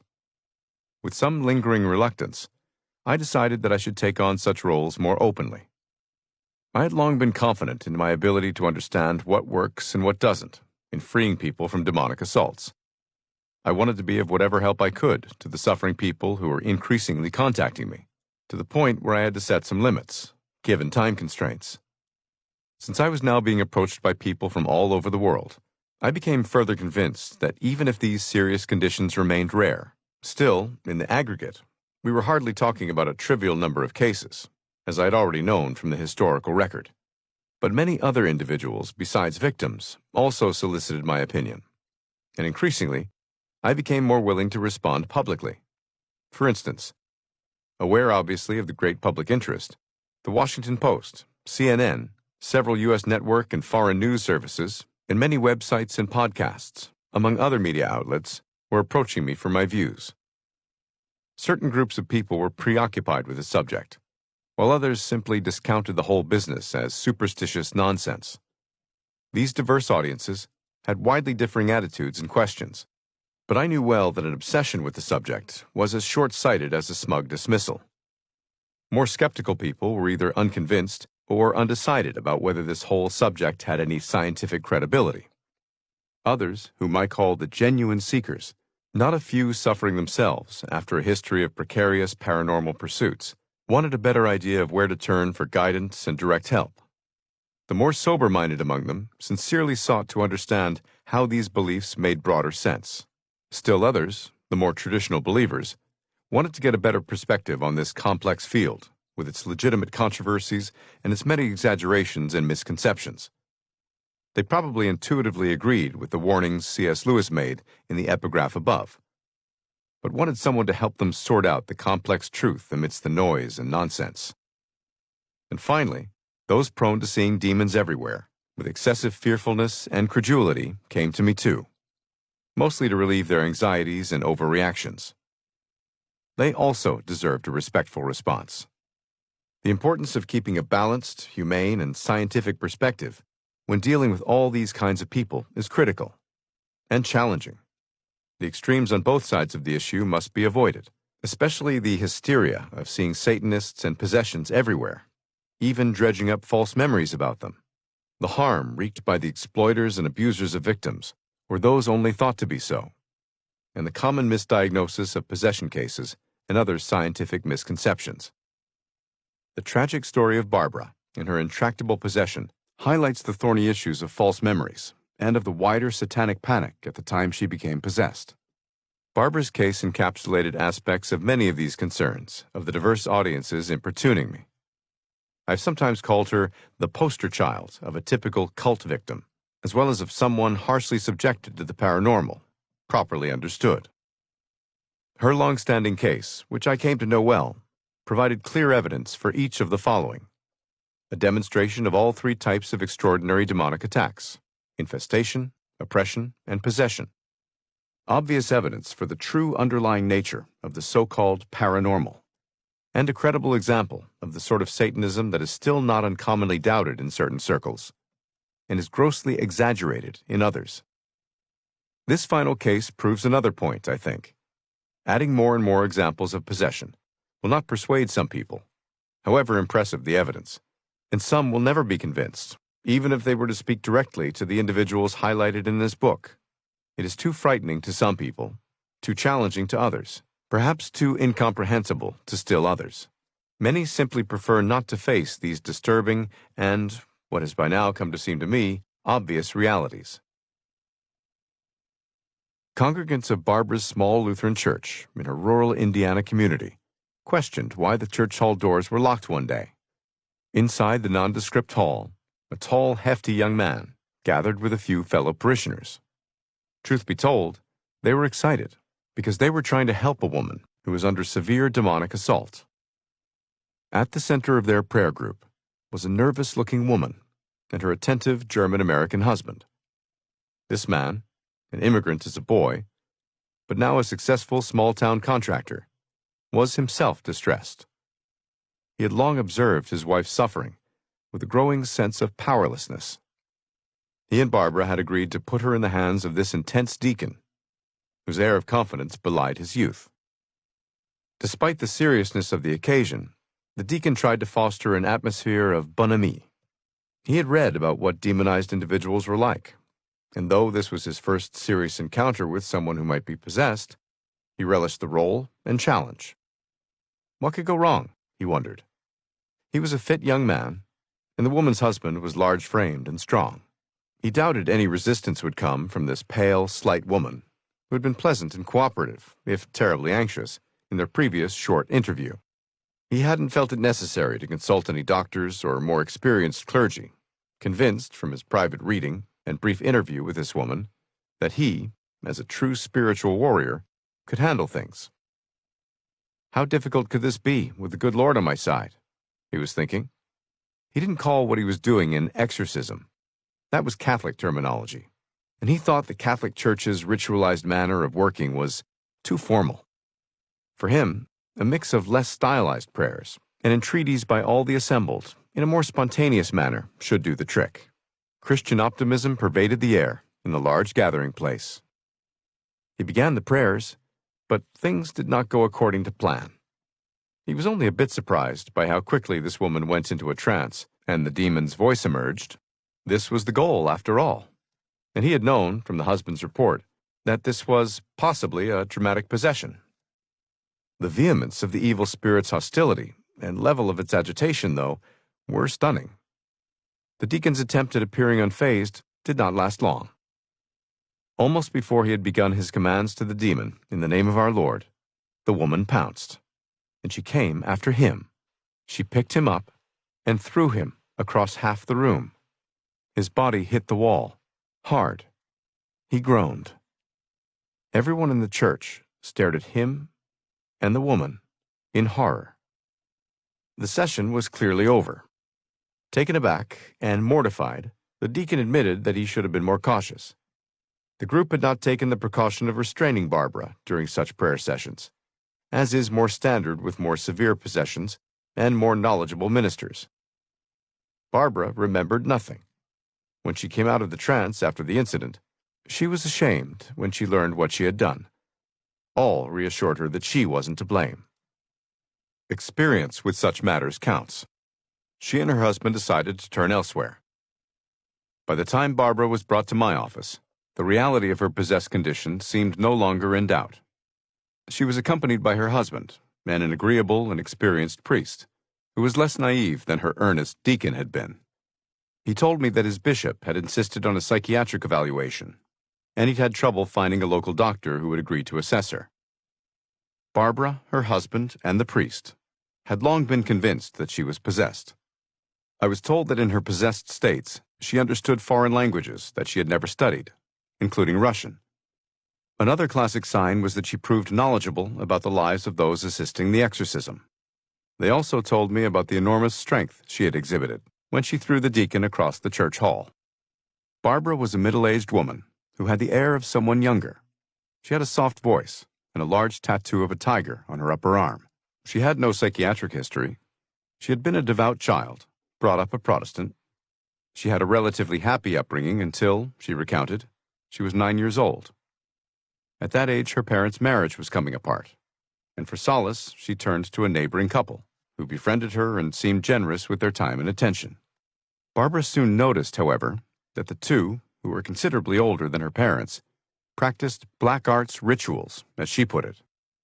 At one such rite, she was dedicated to Satan, and, according to Barbara, was given a demon. When Barbara was 14, her parents moved, and she lost contact with this couple. In our first interview, she described a fairly normal teenage and young adult life thereafter. She was involved in various Lutheran church activities, which she enjoyed. By her account, she was again content and at peace. In her later 20s, however, she felt herself becoming antagonistic to religious practice. Then she experienced what she described as a near constant assault by occult powers. Pains, voices, constant threats and commands, with worse threatened to come if she didn't obey. In addition, people were telling her that she was entering trance states without her awareness. The trances would last for half an hour or so, and others would sense a presence there, though it did not speak out. When Barbara emerged from this state, she remembered nothing. Barbara also reported being physically attacked via scratches and blows to her body, without any visible presence manifesting itself. Suddenly, she would become black and blue, though neither she nor anyone else present could see or stop the apparent attacker. As with Maria's husband, Barbara's spouse insisted that he directly saw these marks appear out of the blue on many occasions. Naturally, he was horrified. These episodes usually occurred at night, but could also happen during the day. At other times, Barbara had been thrown to the ground or pushed up against others by what she called unseen forces. A number of witnesses claimed to have seen such events and to have been mystified and unable to help her. Barbara acknowledged that her manner of coping had not always been ideal. She long struggled to resist what she felt were demonic suggestions and wishes. Not an unusual trial for those possessed. But sometimes she succumbed, because, she said, I suffered greatly if I didn't agree to what the spirits wanted and didn't obey them. Consequently, Barbara frequented cemeteries when she felt so commanded, compelled, in her view, by the spirits to sit amidst the graves. I just hung out there, she told me, afraid of further attacks. Hanging out in cemeteries among the dead, a strange and depressing habit, has the feel of a Gothic novel, but it was all too real in Barbara's case. Similarly, in the New Testament, Jesus drives a demon who gives his name as Legion out of a man who comes to meet him running, it's reported, from his usual abode at tombs. Like Barbara as well, he could not be subdued, and would even smash the shackles with which the local populace tried to restrain him. Further paranormal disturbances in Barbara's home were also frequent, and in almost the exact same way they occurred in Alice's infestations. Religious objects would break apart or fall off the wall spontaneously. A rosary on a shelf in her living room split apart one day. Her dresser tipped over. Her bed would shake. All of these features, which involved so many of the classic signs of an oppression, and then a possession, and an infestation, were persuasive enough for the diocesan bishop to authorize a formal exorcism. During these rituals, 5 or 6 people were required to hold her, as she struggled for hours during the sessions to free herself. During each one, the purported demonic entities again openly displayed a typical arrogant stubbornness. In responding to commands to leave, the alleged spirit said, I will never leave. During the rituals, the entity's ability to either speak or understand foreign languages was evident. The best example of this sign of demonic activity that I encountered with Barbara was an exchange between the exorcist and the demonic voice during an evening ritual witnessed by 7 people. The exorcist decided to add to his prayers the Latin version of the Apostles' Creed. To the opening words, Credo in Deum, Patrem Omnipotentem, I believe in God, the Father Almighty, the demon replied, albeit in English as often happens, well, I don't. To the phrase Descendit ad infernos, he descended into hell, the demon said in English, and he's still there. To Tertia die resurrexit a mortuis, on the 3rd day he arose from the dead, the response was, no, he didn't. To the ending clause of the prayer, Credo in vitam aeternam, I believe in life everlasting, the demon's voice expressed with weary emotion, there is no life.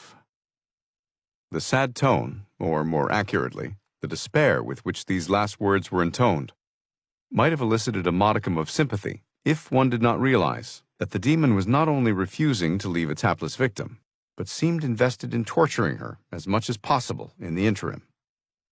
Barbara had had no higher education and was not brought up Catholic. As noted, she had never studied any foreign language, let alone Latin, and was astonished to be told afterward that she had understood and commented upon this Latin prayer. Many exorcists demand that the demons declare their names in order to know by whose authority the possession is occurring. One often obtains the generic names of traditional demons, or dead individuals from history, such as Judas Iscariot in the Erling case, a sensationalist ploy. The demons may represent their presence as single or multiple, often as what seems a ludicrously massive number. Some claim to be particularly powerful demons, like Beelzebub. Julia worshipped Asmodeus, a demon traditionally associated with lust. I pay little attention to these boasts and frequent lies, although most exorcists feel the revelation of a particular name to be an integral part of the eventual process of liberation. When Barbara's entity spoke, it resisted efforts to identify itself. No, you tell me your name, it said several times in response to the priest's entreaty. The evil spirits possessing Barbara remained obstinate to the end, and she continued to struggle for the rest of her life. Before she could be delivered, she passed away. Some inquirers have suggested that she must be with the evil spirits in hell. But no one could possibly know that. The standard teaching is that even possessed humans may sincerely strive to do the right thing under tremendous duress, as Barbara clearly did. While she evidently proved powerless to fight fully and successfully her demonic foe, in any case, only God can judge anyone. One hopes she eventually found a peace in the afterlife she never experienced during so many years of her affliction. I had been exposed to a few patients who alluded to their involvement in overt diabolic activities even before I was pulled into this field, but I had mostly discounted their stories. As a busy psychiatrist experienced with a wide range of patients, I had generally discovered that these individuals were psychotic or suggestible, and suffering from what at the time were being called false memories. Right before I was first asked to assess these kinds of suspected demonic cases, there was an understandable skepticism among more experienced clinicians, especially during the 1980s and early 1990s, when stories of satanic cultists abducting children seemed to pop up regularly in tabloids and nightly news reports. There was a widespread exaggeration, even hysteria, about a then-growing number of reports of Satanists in the country. Highly organized satanic groups that commit egregious crimes are undoubtedly rare in the United States. That doesn't mean there aren't a certain number of hidden, though self-styled Satanists who may engage in petty crimes, such as defacing churches and the like. I am directly aware of such actions, and many police have since verified them to me in private conversations. Also, we seem to have our share of groups, such as the Church of Satan, that openly claim to worship Satan. On the other hand, unquestionably, there has been a popular uproar regarding the supposed ubiquity of highly influential and gruesome activities by some Satanists, including claims of their abducting children.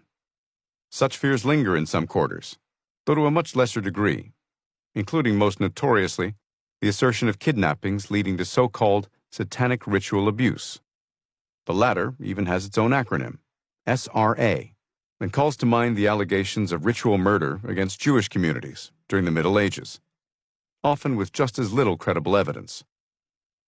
The most prominent charge of SRA occurred in the 1980s at the Virginia McMartin Preschool in Manhattan Beach, California. The couple who ran the daycare program there were accused of bizarre diabolic ceremonies and grisly sexual mistreatment of their young clients. The allegations included secret chambers under the school where satanic rites were conducted, and children were said to have been molested and photographed naked. Such photos were never found. The trial became the longest-running and most expensive in U.S. history, and ended without a single conviction. Naive believers in widespread child abductions and ritualized sexual abuse by Satanists caused well-documented damage to innocent people. One evangelical author, Michael Warnke, simply made up such tales for his 1972 book, The Satan Seller, though major news outlets widely quoted him for a time. Poor investigative methods and overzealous prosecutors fed the frenzy. Many books and monographs documented these travesties. One commentator pointed out that in 1 year, there were more reports of satanic kidnappings in the United States than actual proven youth disappearances in toto, many of whom were simply runaways. To address the question of the magnitude of this putative threat in as scholarly a manner as allowed by such often clandestine groups, Dr. Gail Goodman of the University of California, Davis, directed the largest study of this subject for the National Center on Child Abuse and Neglect. After scouring the country, she concluded, we found no evidence for large-scale cults that sexually abuse children. She acknowledged, however, that there was convincing evidence of lone perpetrators or couples who say they are involved with Satan or use the claim to intimidate victims. Barbara's case was a variant of the latter, though judging from her possession, it was much more than just human intimidation. Defenders of the reality of at least a few of the SRA stories, however, still challenge any complete minimization of the now widely recognized, more outrageous reports about organized Satanism to this day. Lonely voices continue to claim to me their own anecdotal evidence. Mostly, I find their accounts dubious, though a few seem unquestionably genuine, such as Julia's. A true academic cottage industry of critics and debunkers, especially unbelieving of the more phantasmagorical and lurid accounts of the SRA phenomenon, has continued to speak out. While some innocent, allegedly satanic practitioners were falsely accused, the majority of convictions were decided on narrower grounds of single abuse charges, not the ritual abuse allegations. A number of such perpetrators were indeed abusive, though later used an exaggeration of satanic involvement as a smokescreen. The courts seem to have learned from the controversy, and most sensationalist charges have mostly disappeared by now. Still, each side of the Satanist debates frequently lacked any nuance or real-life experience with such cultists, such as Father Jacques and Father Ahad, and myself by now.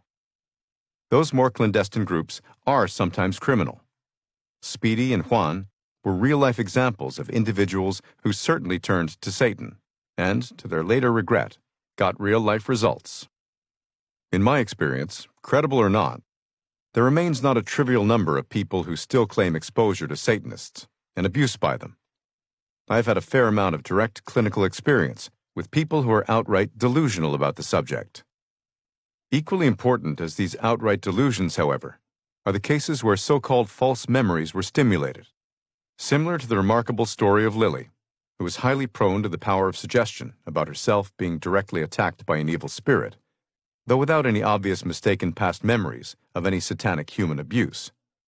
Other suggestible individuals, seemingly well-intentioned and fully coherent, may remarkably come to believe they recall witnessing or experiencing satanic practices years later, when no such thing ever happened.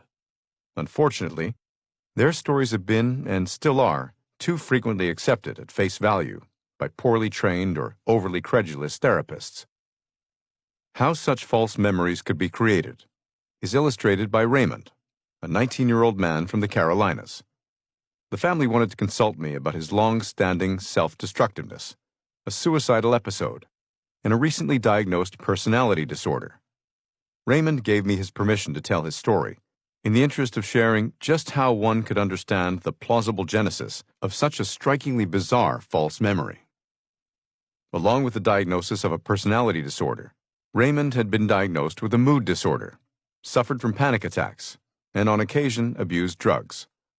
On the basis of the information I had already received from his maternal uncle, a cardiologist I knew from Yale, I thought Raymond was overmedicated. The uncle called his sister, Raymond's mother, a religious fanatic who, in his professional opinion, suffered a borderline personality disorder herself. She had wanted the model child. She didn't get one, he said matter-of-factly, but my nephew, a good kid, tried for years to be the perfect son. He felt Raymond was essentially rebelling. He added that Raymond's father, his brother-in-law, had been in the Air Force, was frequently overseas, and had rarely been at home during the years the boy was growing up.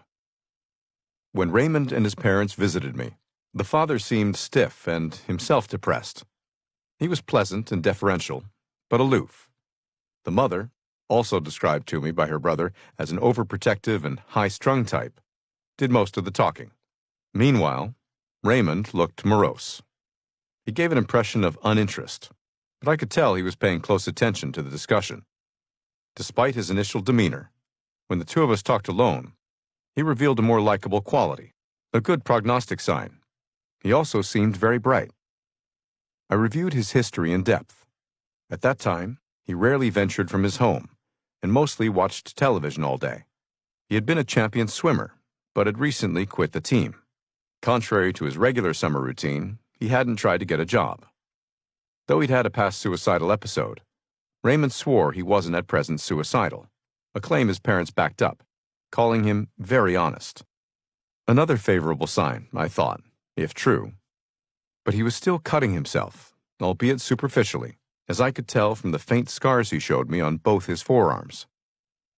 The Westchester Division of New York Hospital was then a center known for treating patients with borderline personality disorder. We attracted such patients from all over the country and gave them excellent treatment.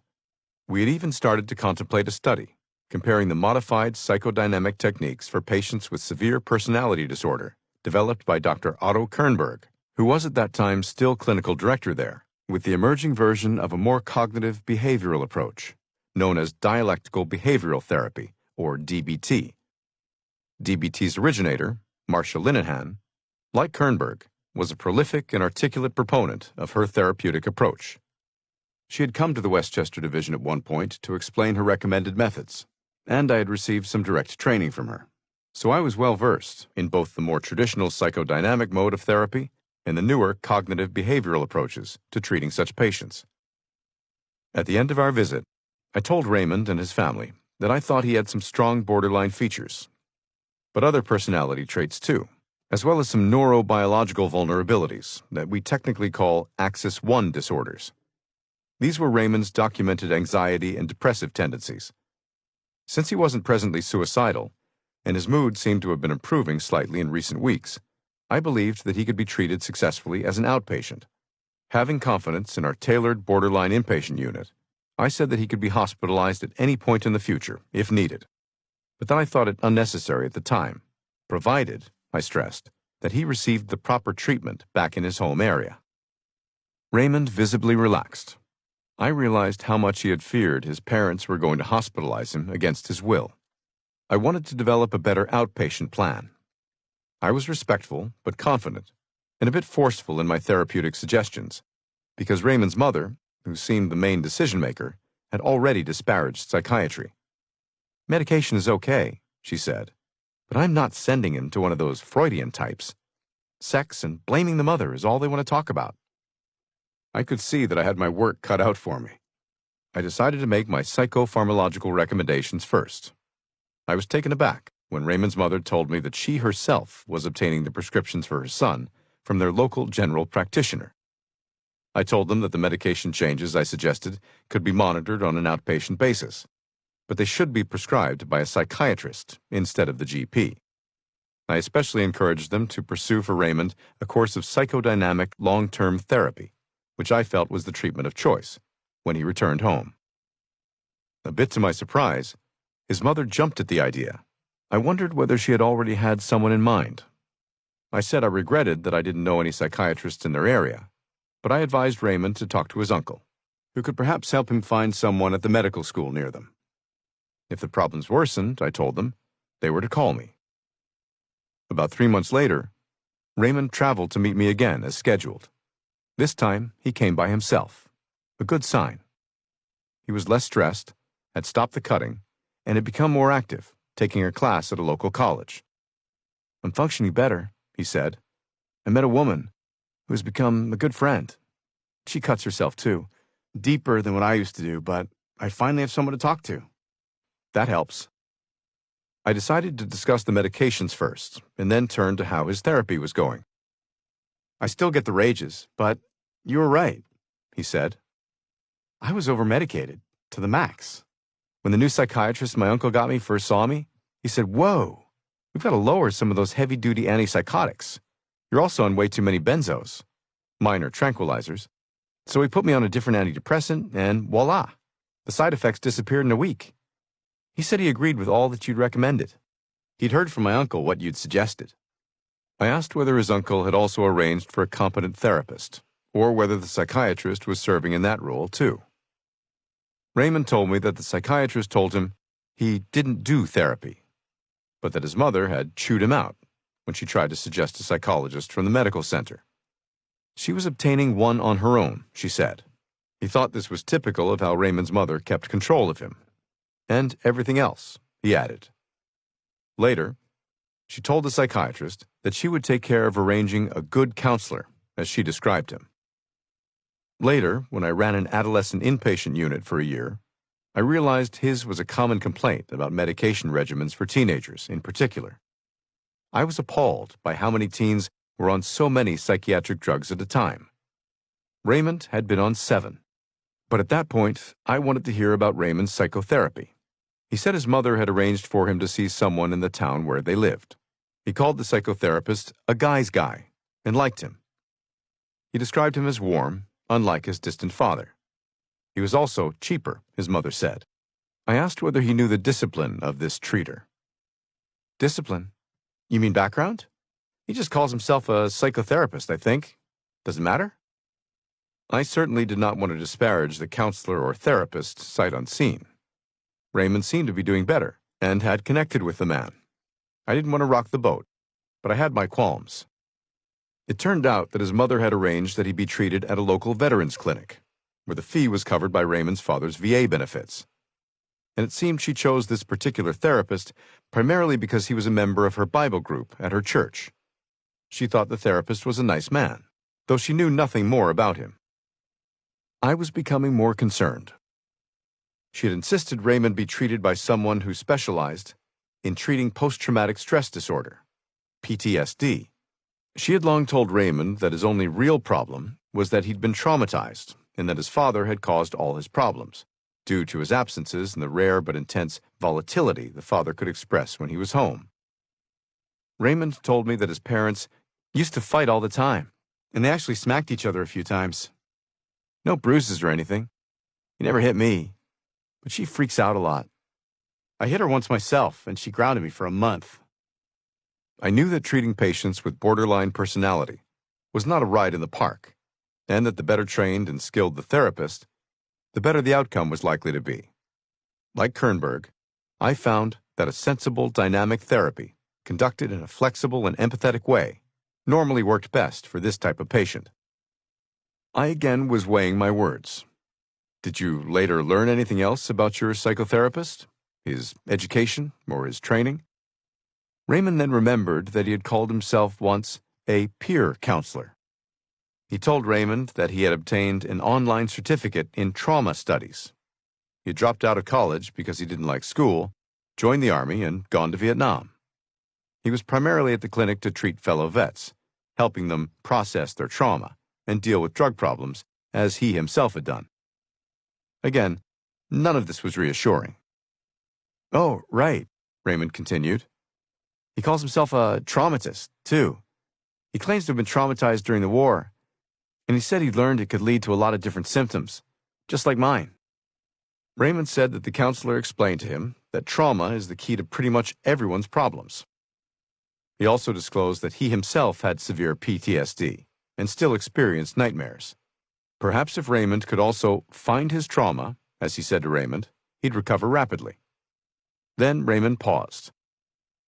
"And now, I've found my trauma," he announced. I was thinking that for such a highly intelligent young man, Raymond didn't have a clue what he needed. But I reminded myself that he was still young and immature. Also, he had come from an invalidating family that had never helped him identify emotional states, let alone channel his anger appropriately. His mother had also so denigrated psychology that it was hardly surprising he would be lost in the woods here.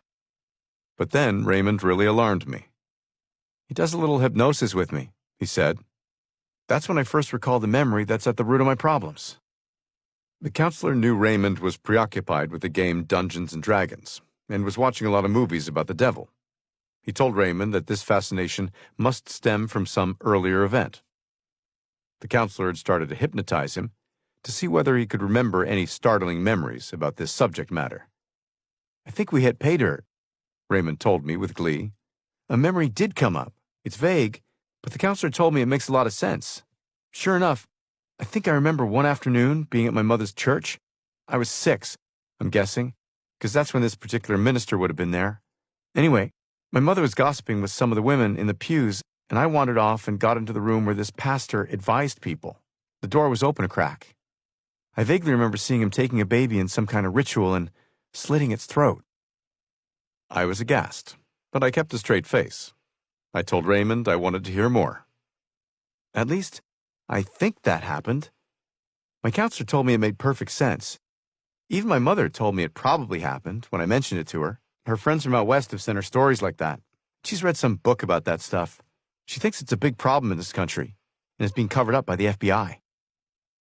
I think he realized from my lack of an immediate reaction that I probably didn't give much credit to his story. He asked whether I believed him or whether I thought it sounded unlikely. I felt I should choose my words carefully, but I also decided I had to become more proactive at this point, since Raymond was sincerely seeking my professional opinion and had traveled so far.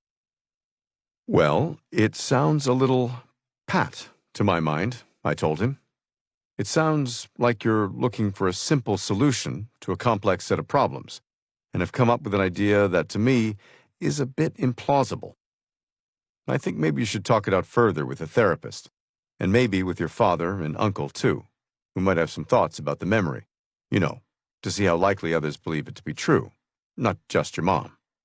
I suggested that he not over-focus on this one supposed memory so exclusively.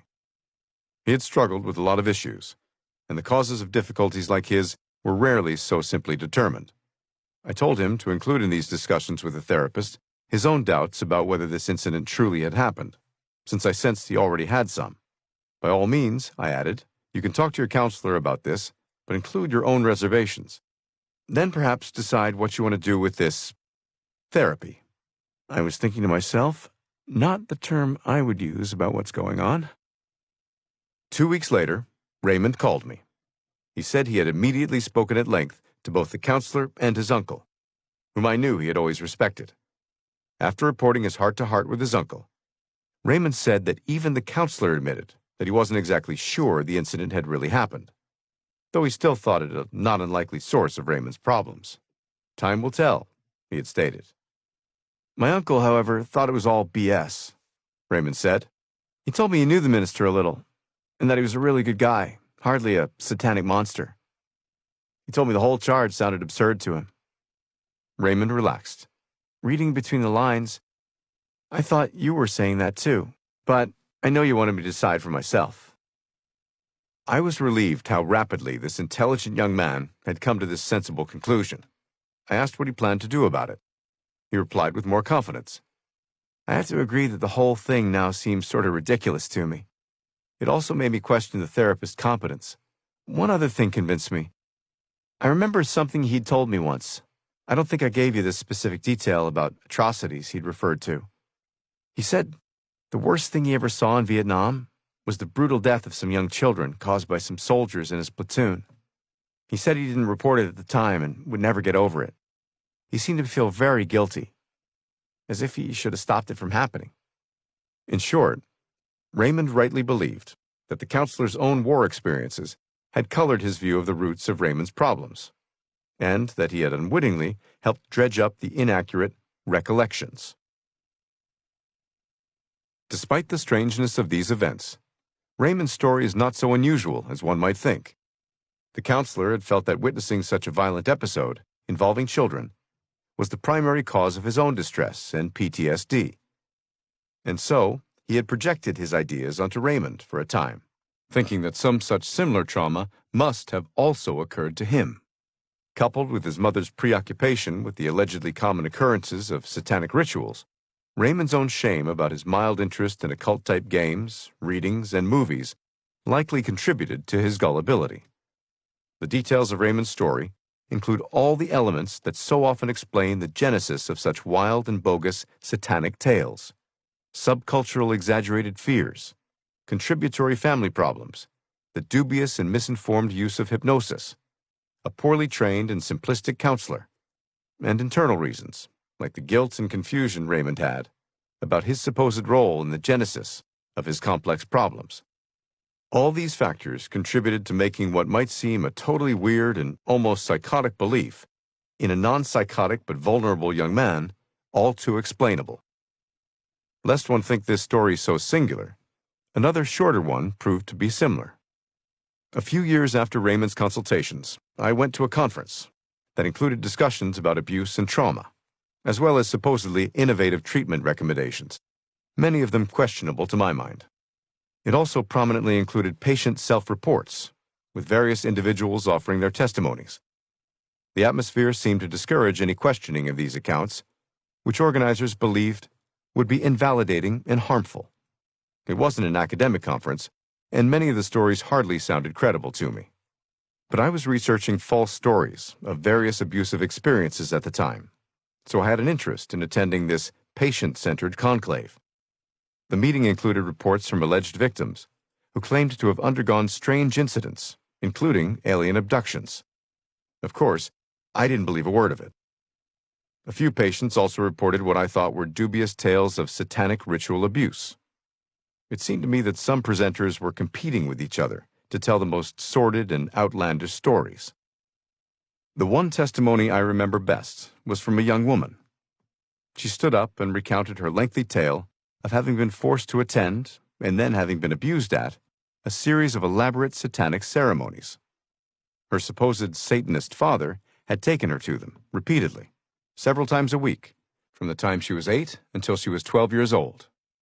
Not unusually, and in fact predictably for such alleged memories, she insisted that she had totally forgotten these dramatic remembrances for many years afterward. Then, lo and behold, one day her therapist lit upon the idea of hypnotizing her. Almost immediately, this young woman dredged up these supposed recollections of satanic abuse with such gory details that I could sense even the other participants found her story unbelievable. No one said a word, though. But their silence didn't deter the somewhat oblivious woman, who admitted that she carried diagnoses of a severe personality disorder and long-standing substance abuse. She was happy for the first time in years, she concluded, after her wonderful counselor had agreed to work with her several years earlier. Many academics, therapists, and patients appropriately stress the importance of trauma and its ill effects on human psychological development. I had already written a journal article documenting the high rates of abuse in the backgrounds of most of our borderline units inpatients. But given my clinical experience with the vagaries of memory and the then-current hysteria about Satanism, I thought the woman's story of abuse was as ludicrous as Raymond's tale about the minister. The facts that Raymond and this woman both claimed to have recollected their Satanist memories under the influence of hypnosis, and only after many years of having completely forgotten them, were red flags. Hypnosis, a dubious way of trying to help people recall memories, is a common element in many false memory cases. These recollections have been labeled repressed memories by some, but when elicited under such conditions, they have repeatedly been shown to be unreliable, especially after long years of a total lack of recall of such traumatic episodes. Of course, dubious reporting of false memories may well occur in reports about a wide variety of other events too, but a serious burden of proof has to be placed upon reports from people who claim to have entirely forgotten the existence of years of such spectacular events, including alleged satanic rituals. Common sense argues that those reconstructed stories seem implausible, until truly proved otherwise. To help explain the magnitude and lingering persistence of these debates about false memories of satanic actions, we must look more closely at the global views of the mental health field about so-called repressed memories and abuse, and then turn our attention to law enforcement personnel for their perspective on these controversies. It's a complex story, and it shows that not all mental health professionals were without their own biases, and that not all prosecutors were as misguided and naive as they were sometimes portrayed. The vagaries of human memory and the tendency of certain patients either to exaggerate or to become deluded or suggestible about purported past experiences of abuse led me early on to spend several years studying these issues. As part of my research, I investigated the accuracy of victims' memories of such phenomena as possessions and Satanism too. Various forms of abuse are not uncommon and are certainly a serious source of psychological harm. Most reports of abuse are probably true, but, unfortunately, a lesser amount are not. The same holds true about accounts of satanic cults and demonic attacks more generally, though in my experience the ratio of false reports to true ones are much higher in these latter cases. In my experience, most well-trained mental health practitioners who heard fantastic tales from their patients about ritual abuse did not come away convinced and concluded, just as I did, that these reports were exaggerated, especially the ones involving recovered memories. Academic experts in memory have continued to congratulate themselves for recognizing the inaccuracies of human memory, obvious at times, and emphasizing the great power of suggestion on vulnerable human minds. But various writers jumped on the bandwagon and appeared to lecture to what they regarded as an ignorant and superstitious public how not to get carried away by any claims about the existence of Satanists. A more nuanced perspective of these complex and often misunderstood controversies requires a short digression concerning the relevant topics of repression and distorted memory. The varied reliability of reports about Satanism, just like those about other traumas, need considerable unpacking with this background in mind. The so-called academic memory wars were mostly fought during the 1980s and early 1990s. The polemics reached back into a technical debate of how Freud dealt with human forgetfulness and the distortions of his early patients, a problem largely the fault of Freud himself. Like many legitimate debates in the field of psychotherapy, the controversies about repression and memories of abuse originated with him. Early in his career, Freud offered his findings that 18 cases of what he called hysteria that he had treated in the early years of his experimentation with hypnosis and psychoanalytic techniques were all caused by repressed memories of sexual abuse. His clinical research, he claimed, had revealed that these patients had forgotten their early episodes of abuse. Only under the uncovering method of psychoanalysis, Freud claimed, had they been able to become conscious of these traumas. He was incorrect, as widely recognized then and now. For many years, though, many of his followers defended Freud and elaborated a standard explanation for his misguided theorizing. Psychoanalysts and historians alike argued that Freud, during the last decade of the 19th century, was energetically searching for his caput Nile, that is, in his Latin phrase, the source of the Nile. His aim had been to find the central causative factor of the often severely neurotic and probably at times near psychotic disorders he was seeing in his practice. At first, Freud believed the spontaneous reports of his patients that they had been sexually abused. According to this idealized portrayal by many of those first followers, however, Freud in time became convinced that his patients' over-imaginative psyches had created these stories, and that such tales were more properly accounted for by deeply determined and long-repressed fantasies, now uncovered by his novel methodology. Sympathetic biographies of Freud, such as those by Ernest Jones, The Life and Work of Sigmund Freud, published in the 1950s in 3 volumes, and then in 1 volume in 1961, and Peter Gay, Freud, A Life for Our Time, 1988, for instance, offer this view. Gay writes that Freud, for a time, accepted his patients' lurid tales as true, but eventually recognized them as being a collection of fairy tales. A closer reading of Freud's writings of the 1890s, however, might have made more obvious what was really going on. One can see through his own writings that Freud unwittingly engaged for a time in the same behavior that later became so suspect among the overenthusiastic supporters of recovered memories, including about satanic rituals, so many decades later. An unbiased reading of Freud's 1896 paper, The Etiology of Hysteria, suggests that he was leading the witnesses, not the reverse. Freud there notes of his patients that before their analysis, they knew nothing about the scenes they were recounting. As a rule, they were indignant if he warned them that such scenes might emerge. Only the strongest compulsion, my emphasis, of the treatment could induce them to embark on a reproduction of them, Freud wrote. After having stated that he had laboriously forced some piece of knowledge upon his patients, Freud, with his colleague Joseph Brauer, wrote in another early article, Studies on Hysteria, 1895, that even as patients came to accept this point, they still insisted that they can't remember having thought it. Freud's conclusions appeared obviously driven by his own early theories and methodology. By his own logic, Freud thought he was working with memories that lay at an unconscious level, were subject to strong resistance, and therefore were not spontaneously generated. It seems inescapable to conclude that Freud was dredging up what we later called false memories.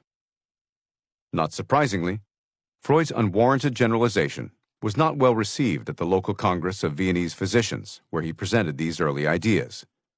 His findings were roundly criticized and disbelieved, and Freud was regarded as monomaniacal in his sexual theorizing. To his credit, Freud learned from his mistakes and changed his views. Rather than accept responsibility for this embarrassing episode and his initial misjudgment, however, he continued to blame his patients. One sad result of this early chapter in psychoanalytic history was that for many years, real-life trauma was somewhat de-emphasized as a contributing factor in the development of psychiatric problems. The general feeling among therapists, through the middle years of the 20th century, was that abuse and trauma in the background of patients were fairly rare. One text at that time cited the rate of incest as only 1 in a million children. Even when I started out as a psychiatrist, many senior clinicians largely discounted any significant role for, or prevalence of abuse. The inevitable backlash to this mindset occurred in the 1970s and 1980s.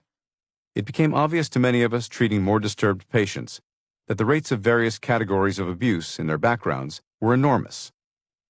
Several diagnostic groups of patients, and especially those with borderline personality disorder, had frequently been sexually, physically, and emotionally abused, a finding now widely accepted.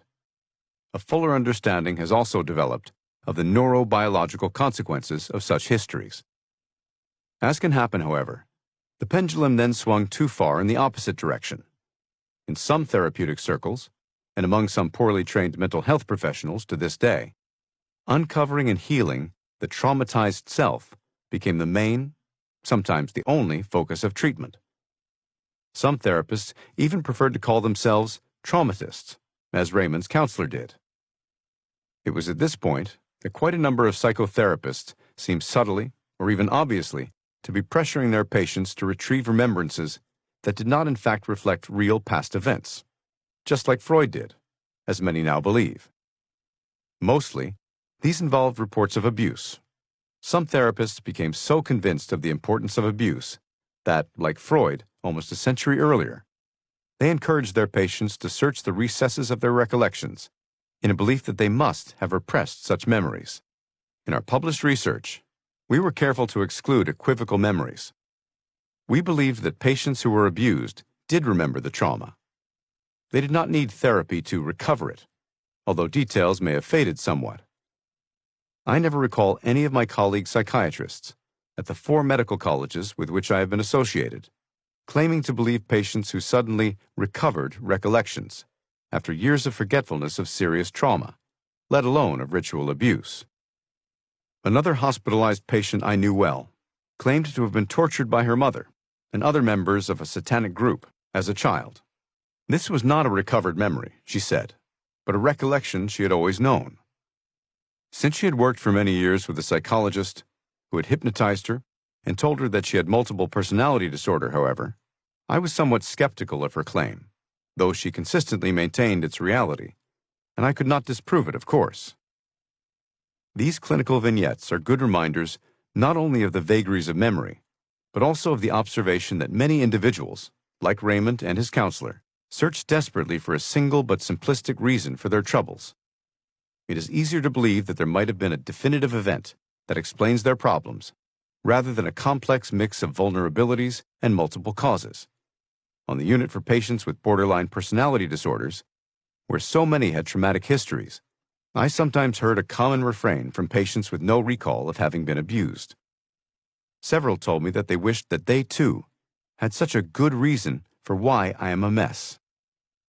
In this context, it is understandable why certain patients and counselors came to latch on to outlandish claims about satanic kidnappings and ritual abuse. But distinctions must be made. As I have argued, there are indeed at least a few Satanists around, albeit of different stripes and levels of seriousness. Not all of them are dangerous to children and others, but not all of them are sitting around merely playing Dungeons and Dragons either. In my experience, the reality about the work of some police and prosecutors was always more complex than they were given credit for, or as many of the academic experts supposed. As their consultant at times, I have probably learned more over the years from law enforcement about such complaints than from anyone else. For instance, a New York police detective related to me his experience that cults attempt to keep as low a profile as possible, like the mafia, because some of their activities are criminal. Other observers feel that most cults are small and tend to exist in rural areas. Catherine's earlier involvement in some such Satanist practice was undoubtedly of this variety. Their membership is often drawn, this argument runs, from people who are marginalized and disgruntled and are looking for license and a bit of excitement in their sometimes narrow lives. Reports of the antics of dabblers, or of more notorious and sometimes loathsome activities, of serious followers of scattered satanic notions, crop up in many newspaper and online articles, though their extent is disputed. Some even conduct more explicit rituals, like black masses. In Canada, in the summer of 2019, a rare public black mass was celebrated near Ottawa's diocesan cathedral. to the obvious dismay of the local Catholic community. In cases of suspected satanic ritual abuse, police and district attorneys were sometimes portrayed unfairly as simple dupes of the exaggerated tales told by children. Although investigative techniques in certain cases with impressionable kids were no doubt overly aggressive and misleading, the legal system eventually worked out a balance. The bigger problem was frequently the opposite one. According to some prosecutors I have spoken to over the years, the problem was less frequently unwarranted exonerations or prosecutions of Satanists than missed abuse convictions on narrower grounds.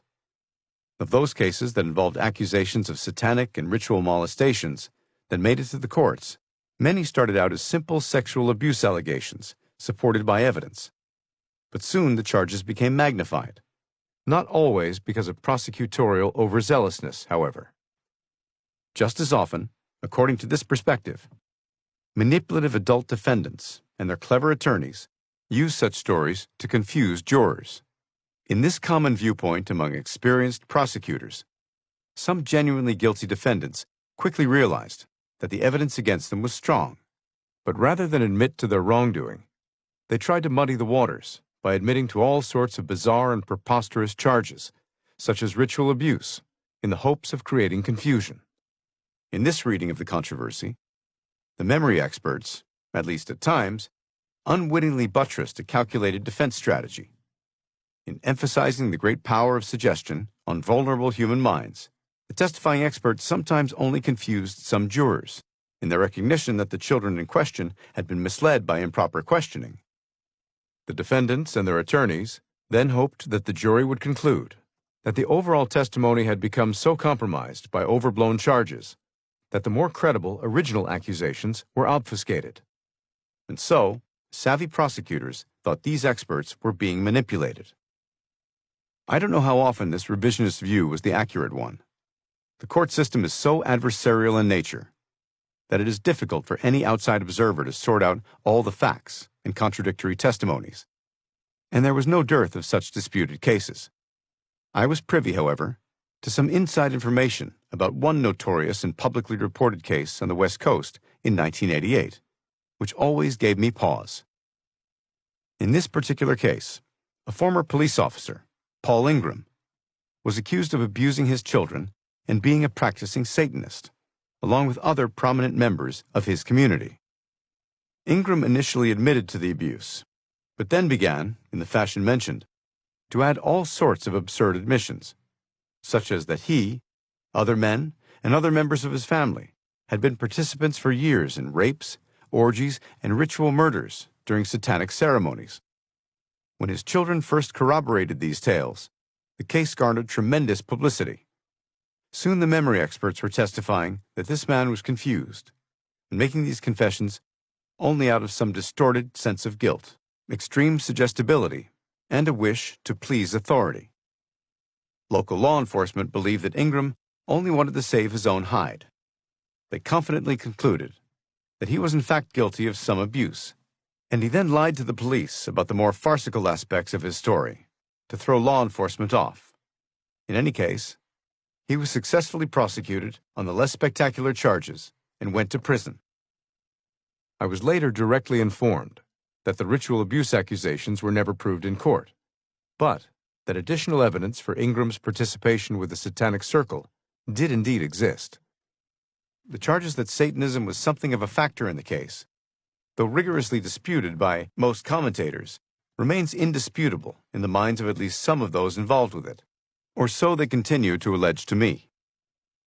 Similar charges, some of them extremely well substantiated, go back centuries, lending credibility to the possibility of their existence today. In the 15th century, for instance, Gilles de Rais, a French nobleman, was put on trial and executed on similar allegations of murdering scores of children in satanic ceremonies. Historians have expressed little doubt that this sordid tale was accurate. When I travel to Italy, I hear the same stories and the same controversies. Italy had its own McMartin-type case in 2007 at a school in Rignano Flaminio, a village about 20 miles north of Rome. 6 staff members were implicated. In another infamous allegation from 1996, the president of a group called the Bambini di Satana, the children of Satan, was accused of raping a teenage girl and a 2-year-old boy during a satanic ritual. Neither charge resulted in a conviction, and many people challenge the notion that Satanism is quite so widespread in Italy, as some believe and allege. And so the debates continue on both sides of the Atlantic. I retain some skepticism toward the more sensational charges. Yet I have talked over the years to alleged victims of Satanists, who swear to me that they were ritually abused and have no difficulty remembering the horrors. They admit, however, that they can offer little proof of their abuse. The most common history behind most modern Satanists may be one rather of either minor crime or a turning to occultism. Legal experts have told me that the trappings of satanic cults frequently accompany crime scenes. I once saw, for instance, satanic markings defacing a local seminary, made by pranksters or serious cultists. This seems to be where the experts end in their agreement, and anecdotal evidence begins. From my interviews with scattered law enforcement specialists and more believable witnesses, I am convinced that at least a few of the more macabre accounts might be sound. Of course, modern history provides enough tales of horror and cruelty, from serial killers to Hitler and Pol Pot, to convince nearly everyone with good sense that true evil exists. Evil does not require explicit Satanism to declare itself.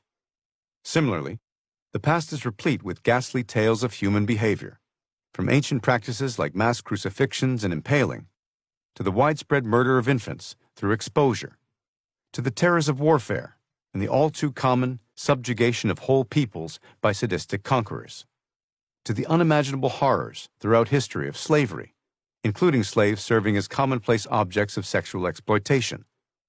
Demonic foes alone hardly explain human depravity.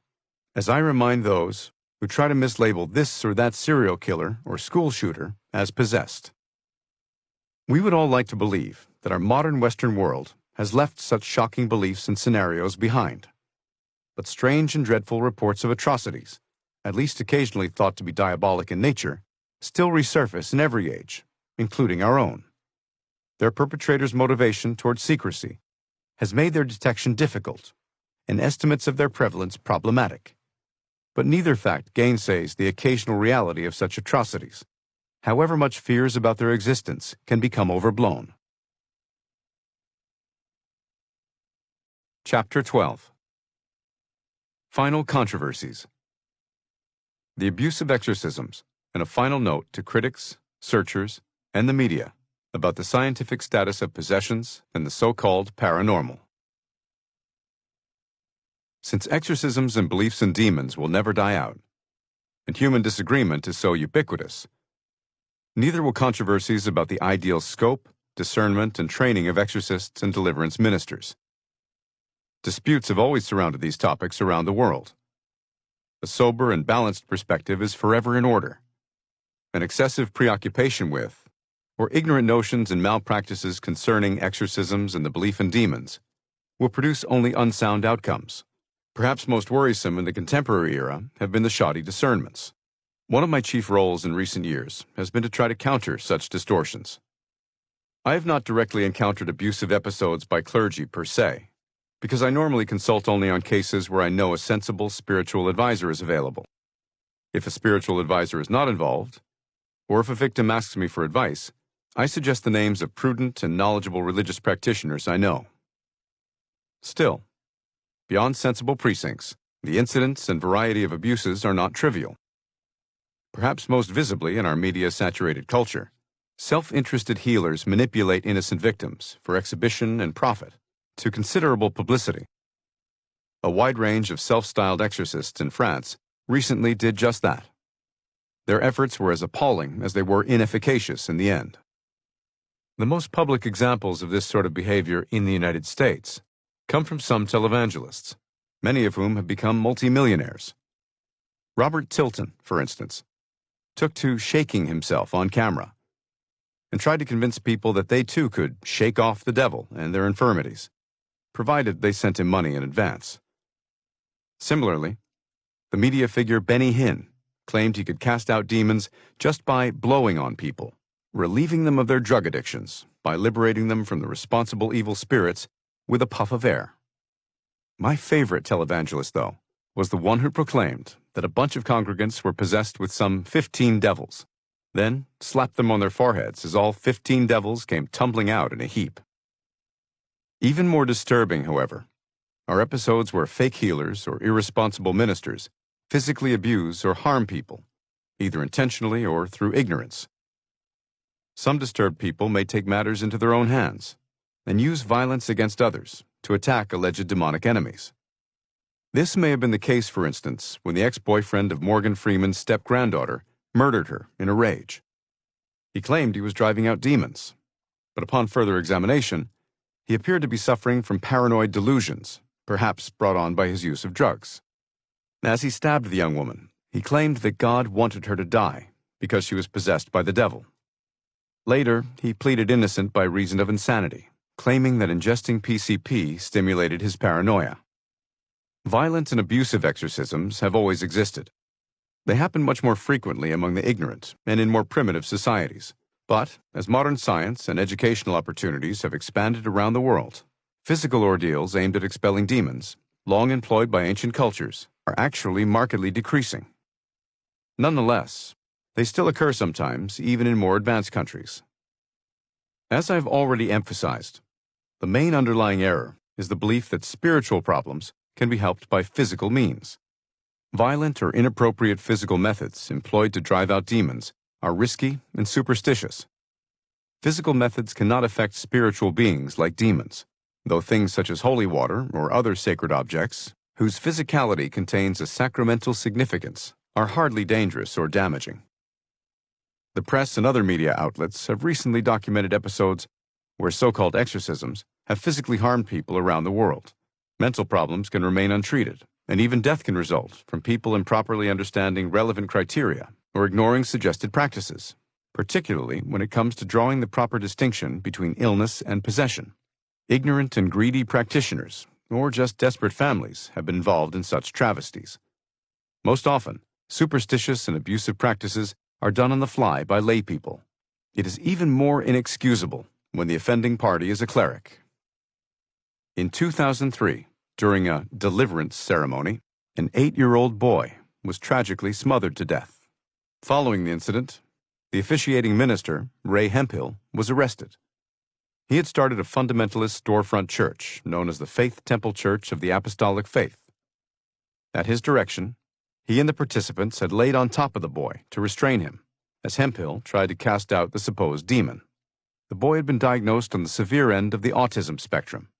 Such people are often nonverbal, communicating in ways that misinformed people might mistake as being demonic. According to court testimony, many people in the family's church believed the boy to be possessed, and they all believed an exorcism would cure him. In another example, a couple once brought to me their agitated autistic daughter because they thought she might be demonically possessed. I had to disabuse them of that notion emphatically. Autistic patients sometimes present as highly aggressive, as do some organically impaired patients with damage to key inhibitory centers of the brain, especially the frontal lobe. Again, I have often had to tell confused parents that these pathological symptoms hardly indicate that the patient is being controlled by evil spirits. Such individuals, whose caretakers are often desperate to try anything, are, in my experience, especially vulnerable to fringe practitioners and wacky theories of causation. Media interest in possessions and exorcisms has grown exponentially. Examples of cases of exorcisms gone wrong are easily found in media accounts around the world and across religions. A 12-year-old Swiss girl who was beaten to death during a violent exorcism. A 22-year-old woman in New Zealand who was drowned during a ritual to expel an evil Maori spirit. A German woman who was instructed to drink gallons of salt water during an alleged Islamic ritual of exorcism. A young Muslim woman who was beaten and starved to death after 8 days of efforts to expel a spirit. A woman in Thailand who was forced by Buddhist monks to drink 2 large bowls of holy water to cleanse her. It is inevitable that the media cover the trend of more worldwide exorcisms being conducted today than ever before. Along with that comes increased coverage of possible abuses. But despite appropriate and increased media attention, such abuse is, by and large, not proportionately growing. While any abusive practices, of course, should be identified immediately and halted and prosecuted where appropriate, the need for caution calls, rather, for better training and more enlightened understanding of this complex field. The argument among critics of exorcism is that such abuses justify doing away with exorcisms altogether. But that's like saying the solution to construction injuries is outlawing new buildings. The solution is more sensible teaching and apprenticeships in this area, not less. Not banning the proper practice of exorcism or sweeping legitimate needs under the rug. Many efforts at training more skilled practitioners are underway. Interestingly, however, some of these efforts are opposed by the leaders of various faith traditions, an example of the blind leading the blind. Ignorance and exaggeration constantly compete with rationality and caution among humans. Perhaps no more strikingly is this true than in this convoluted realm where people become frightened and too little sound guidance is available. Another old Latin phrase is apt: abusus non tollit usam. The misuse of something doesn't remove its proper use. Hardly has every self-styled exorcist always shown good judgment. But again, we don't ban cars because drunken drivers exist. We shouldn't deny the value of exorcisms because of a few ignorant practices or practitioners. Nor should we deny the importance and necessity of promoting scientifically literate and well-trained practitioners of sensible, properly authorized exorcisms. It is far too easy to shoot fish in the barrel of poorly conceived religious practices and beliefs, and our country has had more than its share of such. Of course, a few of the deliverance folk are ignorant and extreme, and some of the anti-religious crowd are equally so. It's hard to keep a sane and balanced perspective about a consequential, if convoluted and disturbing subject that has been debated for centuries. Brilliant minds have tried to understand its complexity for millennia, sometimes veering off kilter, sometimes displaying a very human struggle in the face of a great but confusing cosmic mystery. Though I regard the study of the paranormal without a spiritual foundation as pseudoscientific, belief in phenomena of a genuinely spiritual, or even supposedly paranormal nature, is not irrational and shouldn't be treated as such, despite the excesses or limitations of some of those who write about the subject. Nor is it an anti-scientific position. Civilizations throughout history have been built on solid spiritual foundations. Others have been built on pagan and occult notions. Discriminating between the two is everything. This hardly means that any of these societies have inherently been opposed to pragmatism or scientific inquiry. These cultures have simply accepted the twin pillars of material and non-material reality. Healthy cultures resist the all-encompassing preoccupation with spiritualist ideas, but they don't pathologize all spiritual experiences, nor do they deny the existence of a spirit world, a peculiarly modern temptation. I wrote this book to clarify these points. I have argued throughout it that there is nothing unscientific about the whole subject, that to the unbiased mind, the evidence is compelling. Some years ago, I was contacted by a freelance writer from a popular science magazine who was preparing and researching a piece about demonic possession. Familiar with an essay I had written previously, he asked to interview me. He was respectful and thoughtful. At his request, I voluntarily agreed to send him a description of several contemporary cases who had granted me permission to share their details. The writer read them and said that he found the accounts utterly fascinating. His editor also wanted to include my case examples in the piece, which was slated to run in the next issue. The editor told me that any serious treatment of demonic possession needed to include the scientifically credible reports and long experience of an academic psychiatrist like myself. Then, I never heard from the magazine again. I was not really surprised. I believe the piece was rejected for ideological and commercial reasons. Its publishing team probably feared they'd receive blowback from their scientifically oriented readership, which I imagine could negatively impact their subscription lists. So much for open-mindedness. Even a science magazine, especially one more popular in nature, could not make room to include the argument that possession could even possibly be best explained by real, genuine evil spirits. There had to be a material cause. The magazine probably found the notion of demons to be either ignorant or just unacceptable to air. Although the publishers may have imagined such a position might offend their typical readers, In my experience, it would likely have created a lively controversy, as my piece in the Washington Post did a few years later. Some people are taken aback, though, when I say that I understand that mentality. I acknowledge that there is a positive element to that resistance. There are religious and philosophical periodicals and journals in fields like spirituality, and even the field of parapsychology, where such a topic can be aired. Maybe one doesn't think much of some of these outlets. Often, I don't. But we should be respectful of legitimate boundaries here. The concept of the spiritual simply goes beyond what our modern and narrower conception of science can legitimately study. And so, understandably, possession and the like are typically ruled out as acceptable subjects in contemporary scientific journals. It is impossible to subject spiritual realities, such as spirits and prayers, to the same kind of scientific scrutiny as metals and clouds. And in many ways, I concede, the world is better off for sticking to these distinctions. Look at the spectacular advances made in science since the Enlightenment. In my profession as a doctor, these protocols have brought vaccines, antisepsis, the discovery of microbes, immunology, and so much more. We have airplanes, unheard of feats of engineering, televisions and computers, even space travel. We have a lot to be thankful for in our scientists. My own field of psychiatry has benefited enormously from careful double-blind studies and neuroscientific advances. We also do not want our scientists pontificating on subjects outside their areas of expertise, however. The late Stephen Hawking was a brilliant astrophysicist, but from interviews he gave, he seemed to know nothing of philosophy, the history of religion, or spirituality.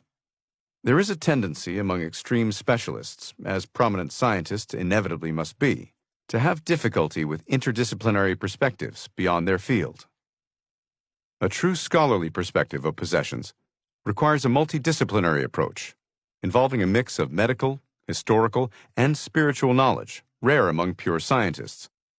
Specialized geniuses in their field all too frequently feel their brilliance qualifies them to speak out about other fields with equal authority, like some rich and successful business people, skilled in their bailiwick, who think they are experts in life, and uncommonly gifted with rare human wisdom to boot. The same can, and should, be said about Sigmund Freud. No one ever accused Freud of being shy in his opinions. His ideas outside his field, about spirituality and anthropology, however, were amateurish and outdated. His attacks on organized religion, for example, reflected the prejudices of the 19th century secular positivist. His notion of Christianity reflected mere regurgitations of anti-Christian polemics, thoroughly refuted, even in his own day. As an American, I believe in the separation of church and state. I also believe, in one sense, in the separation of science and religion. The word science, from the Latin scientia, originally meant simply knowledge. Science, as understood in the more modern use of the term, however, does not expect to answer religious questions, any more than we should expect the Bible to answer scientific ones. This does not mean there cannot be a creative, constructive dialogue between the two. Reason and faith can be complementary fields of inquiry and should not contradict each other. Legitimate historical and other religious controversies, like religious phenomenological and historical scholarship, are subject to nuanced, reasoned discourse. Otherwise, we reduce faith to a world outside of reason, and we allow science, in its more constricted sense, to dictate every answer, even about spiritual questions or experiences. This narrower definition is labeled scientism, and its truncated demarcations rule out religious questions from the start, as unanswerable in nature. But religious matters can and should be subject to debate and rigorous scrutiny. If they are not, we might as well stop studying them altogether, even stop talking about them as rational human beings. The risk in avoiding a sober study of these topics is to leave their discussion to the untrained and the inexperienced, or to the extremists. Absent reasonable scholarship, the interested men and women in these fields are left on their own, without guidance, to make sense of these evident but complex realities. Many of my talks have attempted to make these distinctions to science-minded audiences. Most intelligent people seem open to the argument when properly explicated. I have crossed paths with many spiritual seekers. I have found most to be sincere people who ask tough questions about serious matters, though they admittedly sometimes come up with unconventional answers. Though easy to mock, they are among our most sensitive and thoughtful citizens. Some are simply and poignantly desperate. Middle-aged searchers for some proof of continued existence of their dead spouse or other kin sadly turn to mediums, who allegedly channel their relatives' spirits. Trite bits of remembrance often emerge. Sometimes, darker themes appear too. Young people who do not have proper direction in spiritual matters may turn to playing with witchcraft, casting spells and the like. Some are lost souls, looking for excitement or a little spiritual comfort in the wrong places. But at least they are looking. There are many such people, and to their credit, they are not buying the materialist message anymore, if they ever did, that nothing is going on out there. They may be looking for something to believe in other than just a dead, senseless universe. The belief systems they come up with may be seriously flawed, but who can blame them when so few sober and thoughtful guides are available?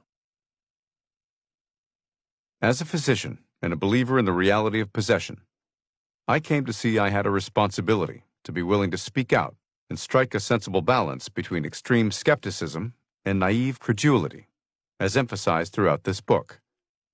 In the service of those goals, I came to find, a bit surprisingly, that the various media outlets, print, radio, online, podcasts, and television, were eager to inquire about my findings and viewpoint. In their reporting, some are professional and accurate. Some distort the realities of this subject.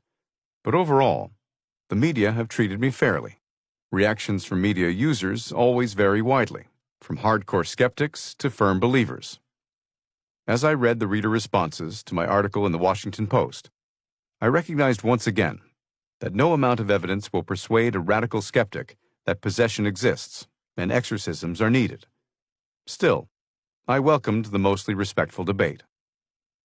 Most people fall into the category of intrigued but skeptical.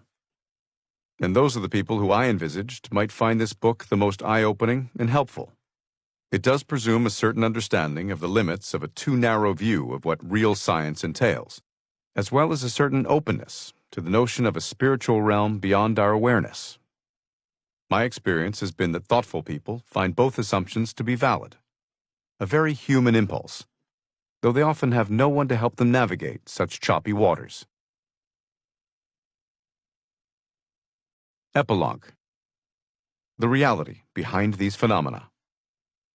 Why demons attack.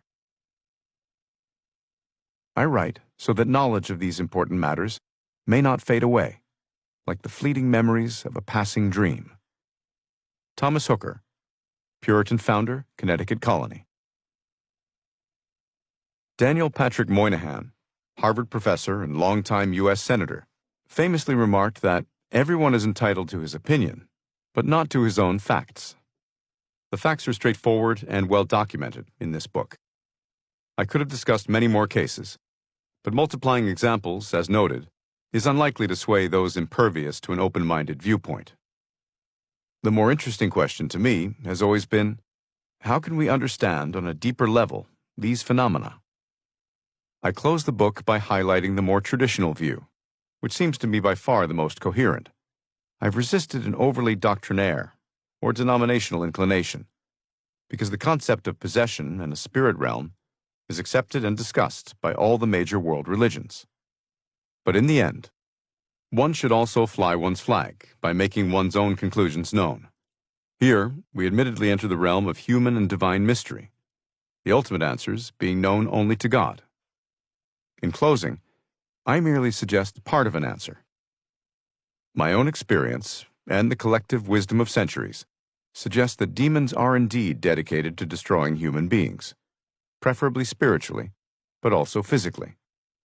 The whole business seems pretty odd. While acknowledging its inscrutability, can we surmise any rationality to it all? Why, I am often asked, would evil spirits choose to assault and even take over a person's body? Sadism and misery loves company, I'm sure, are parts of the answer. But further, the deeper, time-honored explanation involves the idea of their despising humans because of their ultimate envy and hatred of God.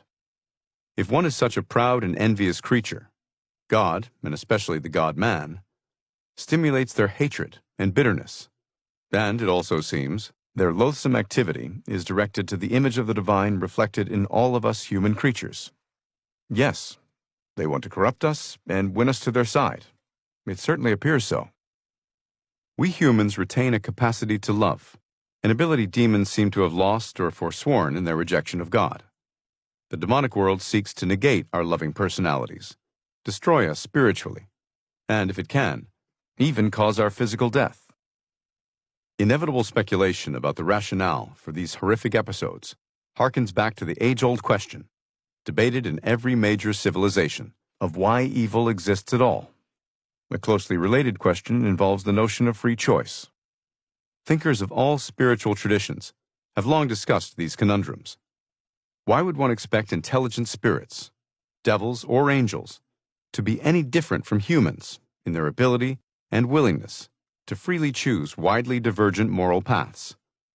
And, given their superior powers, evil spirits can cause even more havoc than we humans seem able to do quite well on our own. The Romans had a good phrase for that. Corruptio optimi pessima. The corruption of the best is the worst of all. As pure, albeit corrupted, spirits, the power and intelligence of demons are greater than the power and intelligence of human beings. Hence, they have a higher capacity to create mayhem and misery. This is so, and indeed normally may occur, I believe, unless they are constrained by forces even superior to them. Many thinkers have taught precisely that only divine and holy antagonists, God, angels, saints, holy figures, and effective exorcists especially, have the full power to truly stand up to them and help liberate their victims. And even so, the human victims must normally cooperate in that effort. One philosopher opined that Satan and evil spirits would kill us all, if not prevent it. I used to think this view a sort of superstitious medieval hyperbole, but now I believe it is a statement of fact. God's permissive will, albeit for a limited time, should never be mistaken for his active wishes. The traditional teaching that God can bring even something good out of evil is hard to accept, of course, especially if one is the unfortunate victim of the kinds of horrific attacks described in this book, or of any tragedy, for that matter. If humans can act in such sadistic ways, why doubt that malign spirits act similarly at times? In the introduction, I called demons cosmic terrorists, a term that in the past couple of decades has taken on a more plausible and concrete meaning for much of the public. One could equally choose Nazi guards, Khmer Rouge fanatics, common thugs, or sadists of all kinds as apt figures of comparison. Given the risks, philosophers have long pondered whether the creation of such humans or spirits, beings of free will but capable of massive evil, is just, whether it has been worth it. But for the world of humans and the world of spirits, the notions of love without freedom, or good without the possibility of evil, seem to many profound thinkers implausible, even logically impossible. Having rejected goodness and turned to evil, demons have also consciously or implicitly rejected God and chosen their own place. Philosophers used to talk of the glamour of evil, however repulsive to the decent-minded. Cruel spirits, which is what they are, obtain their satisfactions where they can, I suppose. And they've made their choices. Hard as it is to fathom, blinkered as they undoubtedly are, there is also no evidence they want to change their stripes. Along with a wider inclination toward such ideas among many modern believers, there's long been speculation, from early church history as a minority view to recent scholarship, in a trend accelerated in the last few decades, about the possibility of an ultimate universal salvation for evil spirits, as well as for, the speculation's main aim, humans. It's a convoluted argument, in my view, and can seem a bit like wishful thinking, perhaps. The predominant mainstream tradition has emphasized that the choices individuals, spirits and humans alike, make to reject the divine will, conscious or implicit, may well be fixed and irrevocable, in some nearly unfathomable manner. Again, another mystery, in traditional religious language. Also unfathomable is the precise nature of this fate, though most modern religious thinkers who believe in these notions tend to acknowledge that God surely cannot be some sort of sadistic torturer. It's the possibility of an eternal separation from God, the ultimate source of love and happiness, that may represent the most painful and tragic consequence of an unworthy life on earth in the afterlife. Debates about such heated issues have been perennial, of course, but I simply challenge readers to ponder the further implications of these weighty issues for themselves. I am not a clergyman or a guru, nor do I set myself to be any sort of paragon. I am simply a physician who has tried to help people, coming to me in immense pain and confusion. I saw myself as eventually getting a glimpse through a glass, less darkly, a privilege, but also a responsibility. And so, I eventually thought it incumbent upon me to share my findings. I end with a final story that underscores the stakes here, the personal challenge that the honest reader must contemplate in confronting these matters. The Romans had another saying, tua res agitur. Loosely, this concerns you too. Some realm is paying attention to all of us. I can see strongly, after all my experiences, including the following one. On 2 separate occasions, a couple of weeks apart, first a young woman and then a mother and her son came to consult me. Each spoke of a demonic spirit attacking them. The young woman had met with a brujo, a sorcerer. Only I could realize a certain significance to her story. On a 2-sided token he had given her was written Scalias, the precise name of the evil spirit harassing Catherine, from chapter 7. Naturally, neither she nor the brujo had ever met Catherine, and they lived about 800 miles apart. We puzzled over the word on the other side of the token, broccoli. She said she had no idea why that word was inscribed there, and she had no special association with or dislike of the vegetable. I put it out of my mind. Then, about 2 weeks later, upon referral from a dedicated priest I know, an Ecuadorian woman brought her 12-year-old son to me to assess whether I could help determine whether an evil spirit may have started to harass him. I told him that I thought, on the basis of certain paranormal elements to his case, that the claim seemed credible. When the boy got up to leave, I asked him whether the evil spirit had ever mentioned its name. He looked at me and said, "Yes." He told me his name is Broccoli. No one could have known the significance of those names other than me. It was a message to me, obviously from our demonic foes. To back off, perhaps? More significantly, the anecdote illustrates that there is a dark world out there. It seems to know a lot, hardly only about me, but rather about each one of us. It despises us poor mortals, and is strangely invested in misleading and harming us. Again, I am not claiming a new or pet theory here. I hope to have presented in detail strong evidence for this traditional view. Without strong evidence, why would a rational person believe it?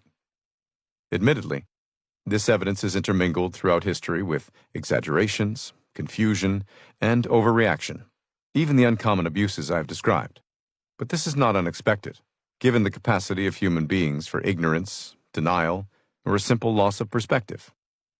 The mathematical genius Blaise Pascal drew an interesting conclusion about miracles, genuine and imagined alike, a topic equally surrounded with confusion and charlatanism. Pascal was an astute student of religious history and human nature. He wrote, "For it would not be possible that there should be so many false miracles if there were none true." His point about historical miracles is analogous to the long record of debates about demonic phenomena, too. Pascal knew that the many false or exaggerated reports about miracles derive a borrowed legitimacy from the real ones. They prove confusing to people and stimulate false hopes and superstitious reactions, precisely for the reason that these false claims are based on their mistaken parallels with the rare but genuine ones. Possessions, true and false ones, are nearly an exact analog in that sense. Occupation with the ugly reality of the demonic world, as opposed to trust in God, His love, and His providence, is unwise. Still, our human obligation should be to take sober account of all aspects of our cosmic situation, even the less savory ones. The wise person doesn't close his or her eyes to realities, however repellent or hard to understand. I hope to have shown that none of this witness contradicts science, properly understood, perhaps the key theme of this book. The point of this scientifically credible evidence is to alert us all to these sobering realities. The next day, John saw Jesus coming toward him and said, "Behold, the Lamb of God, who takes away the sins of the world."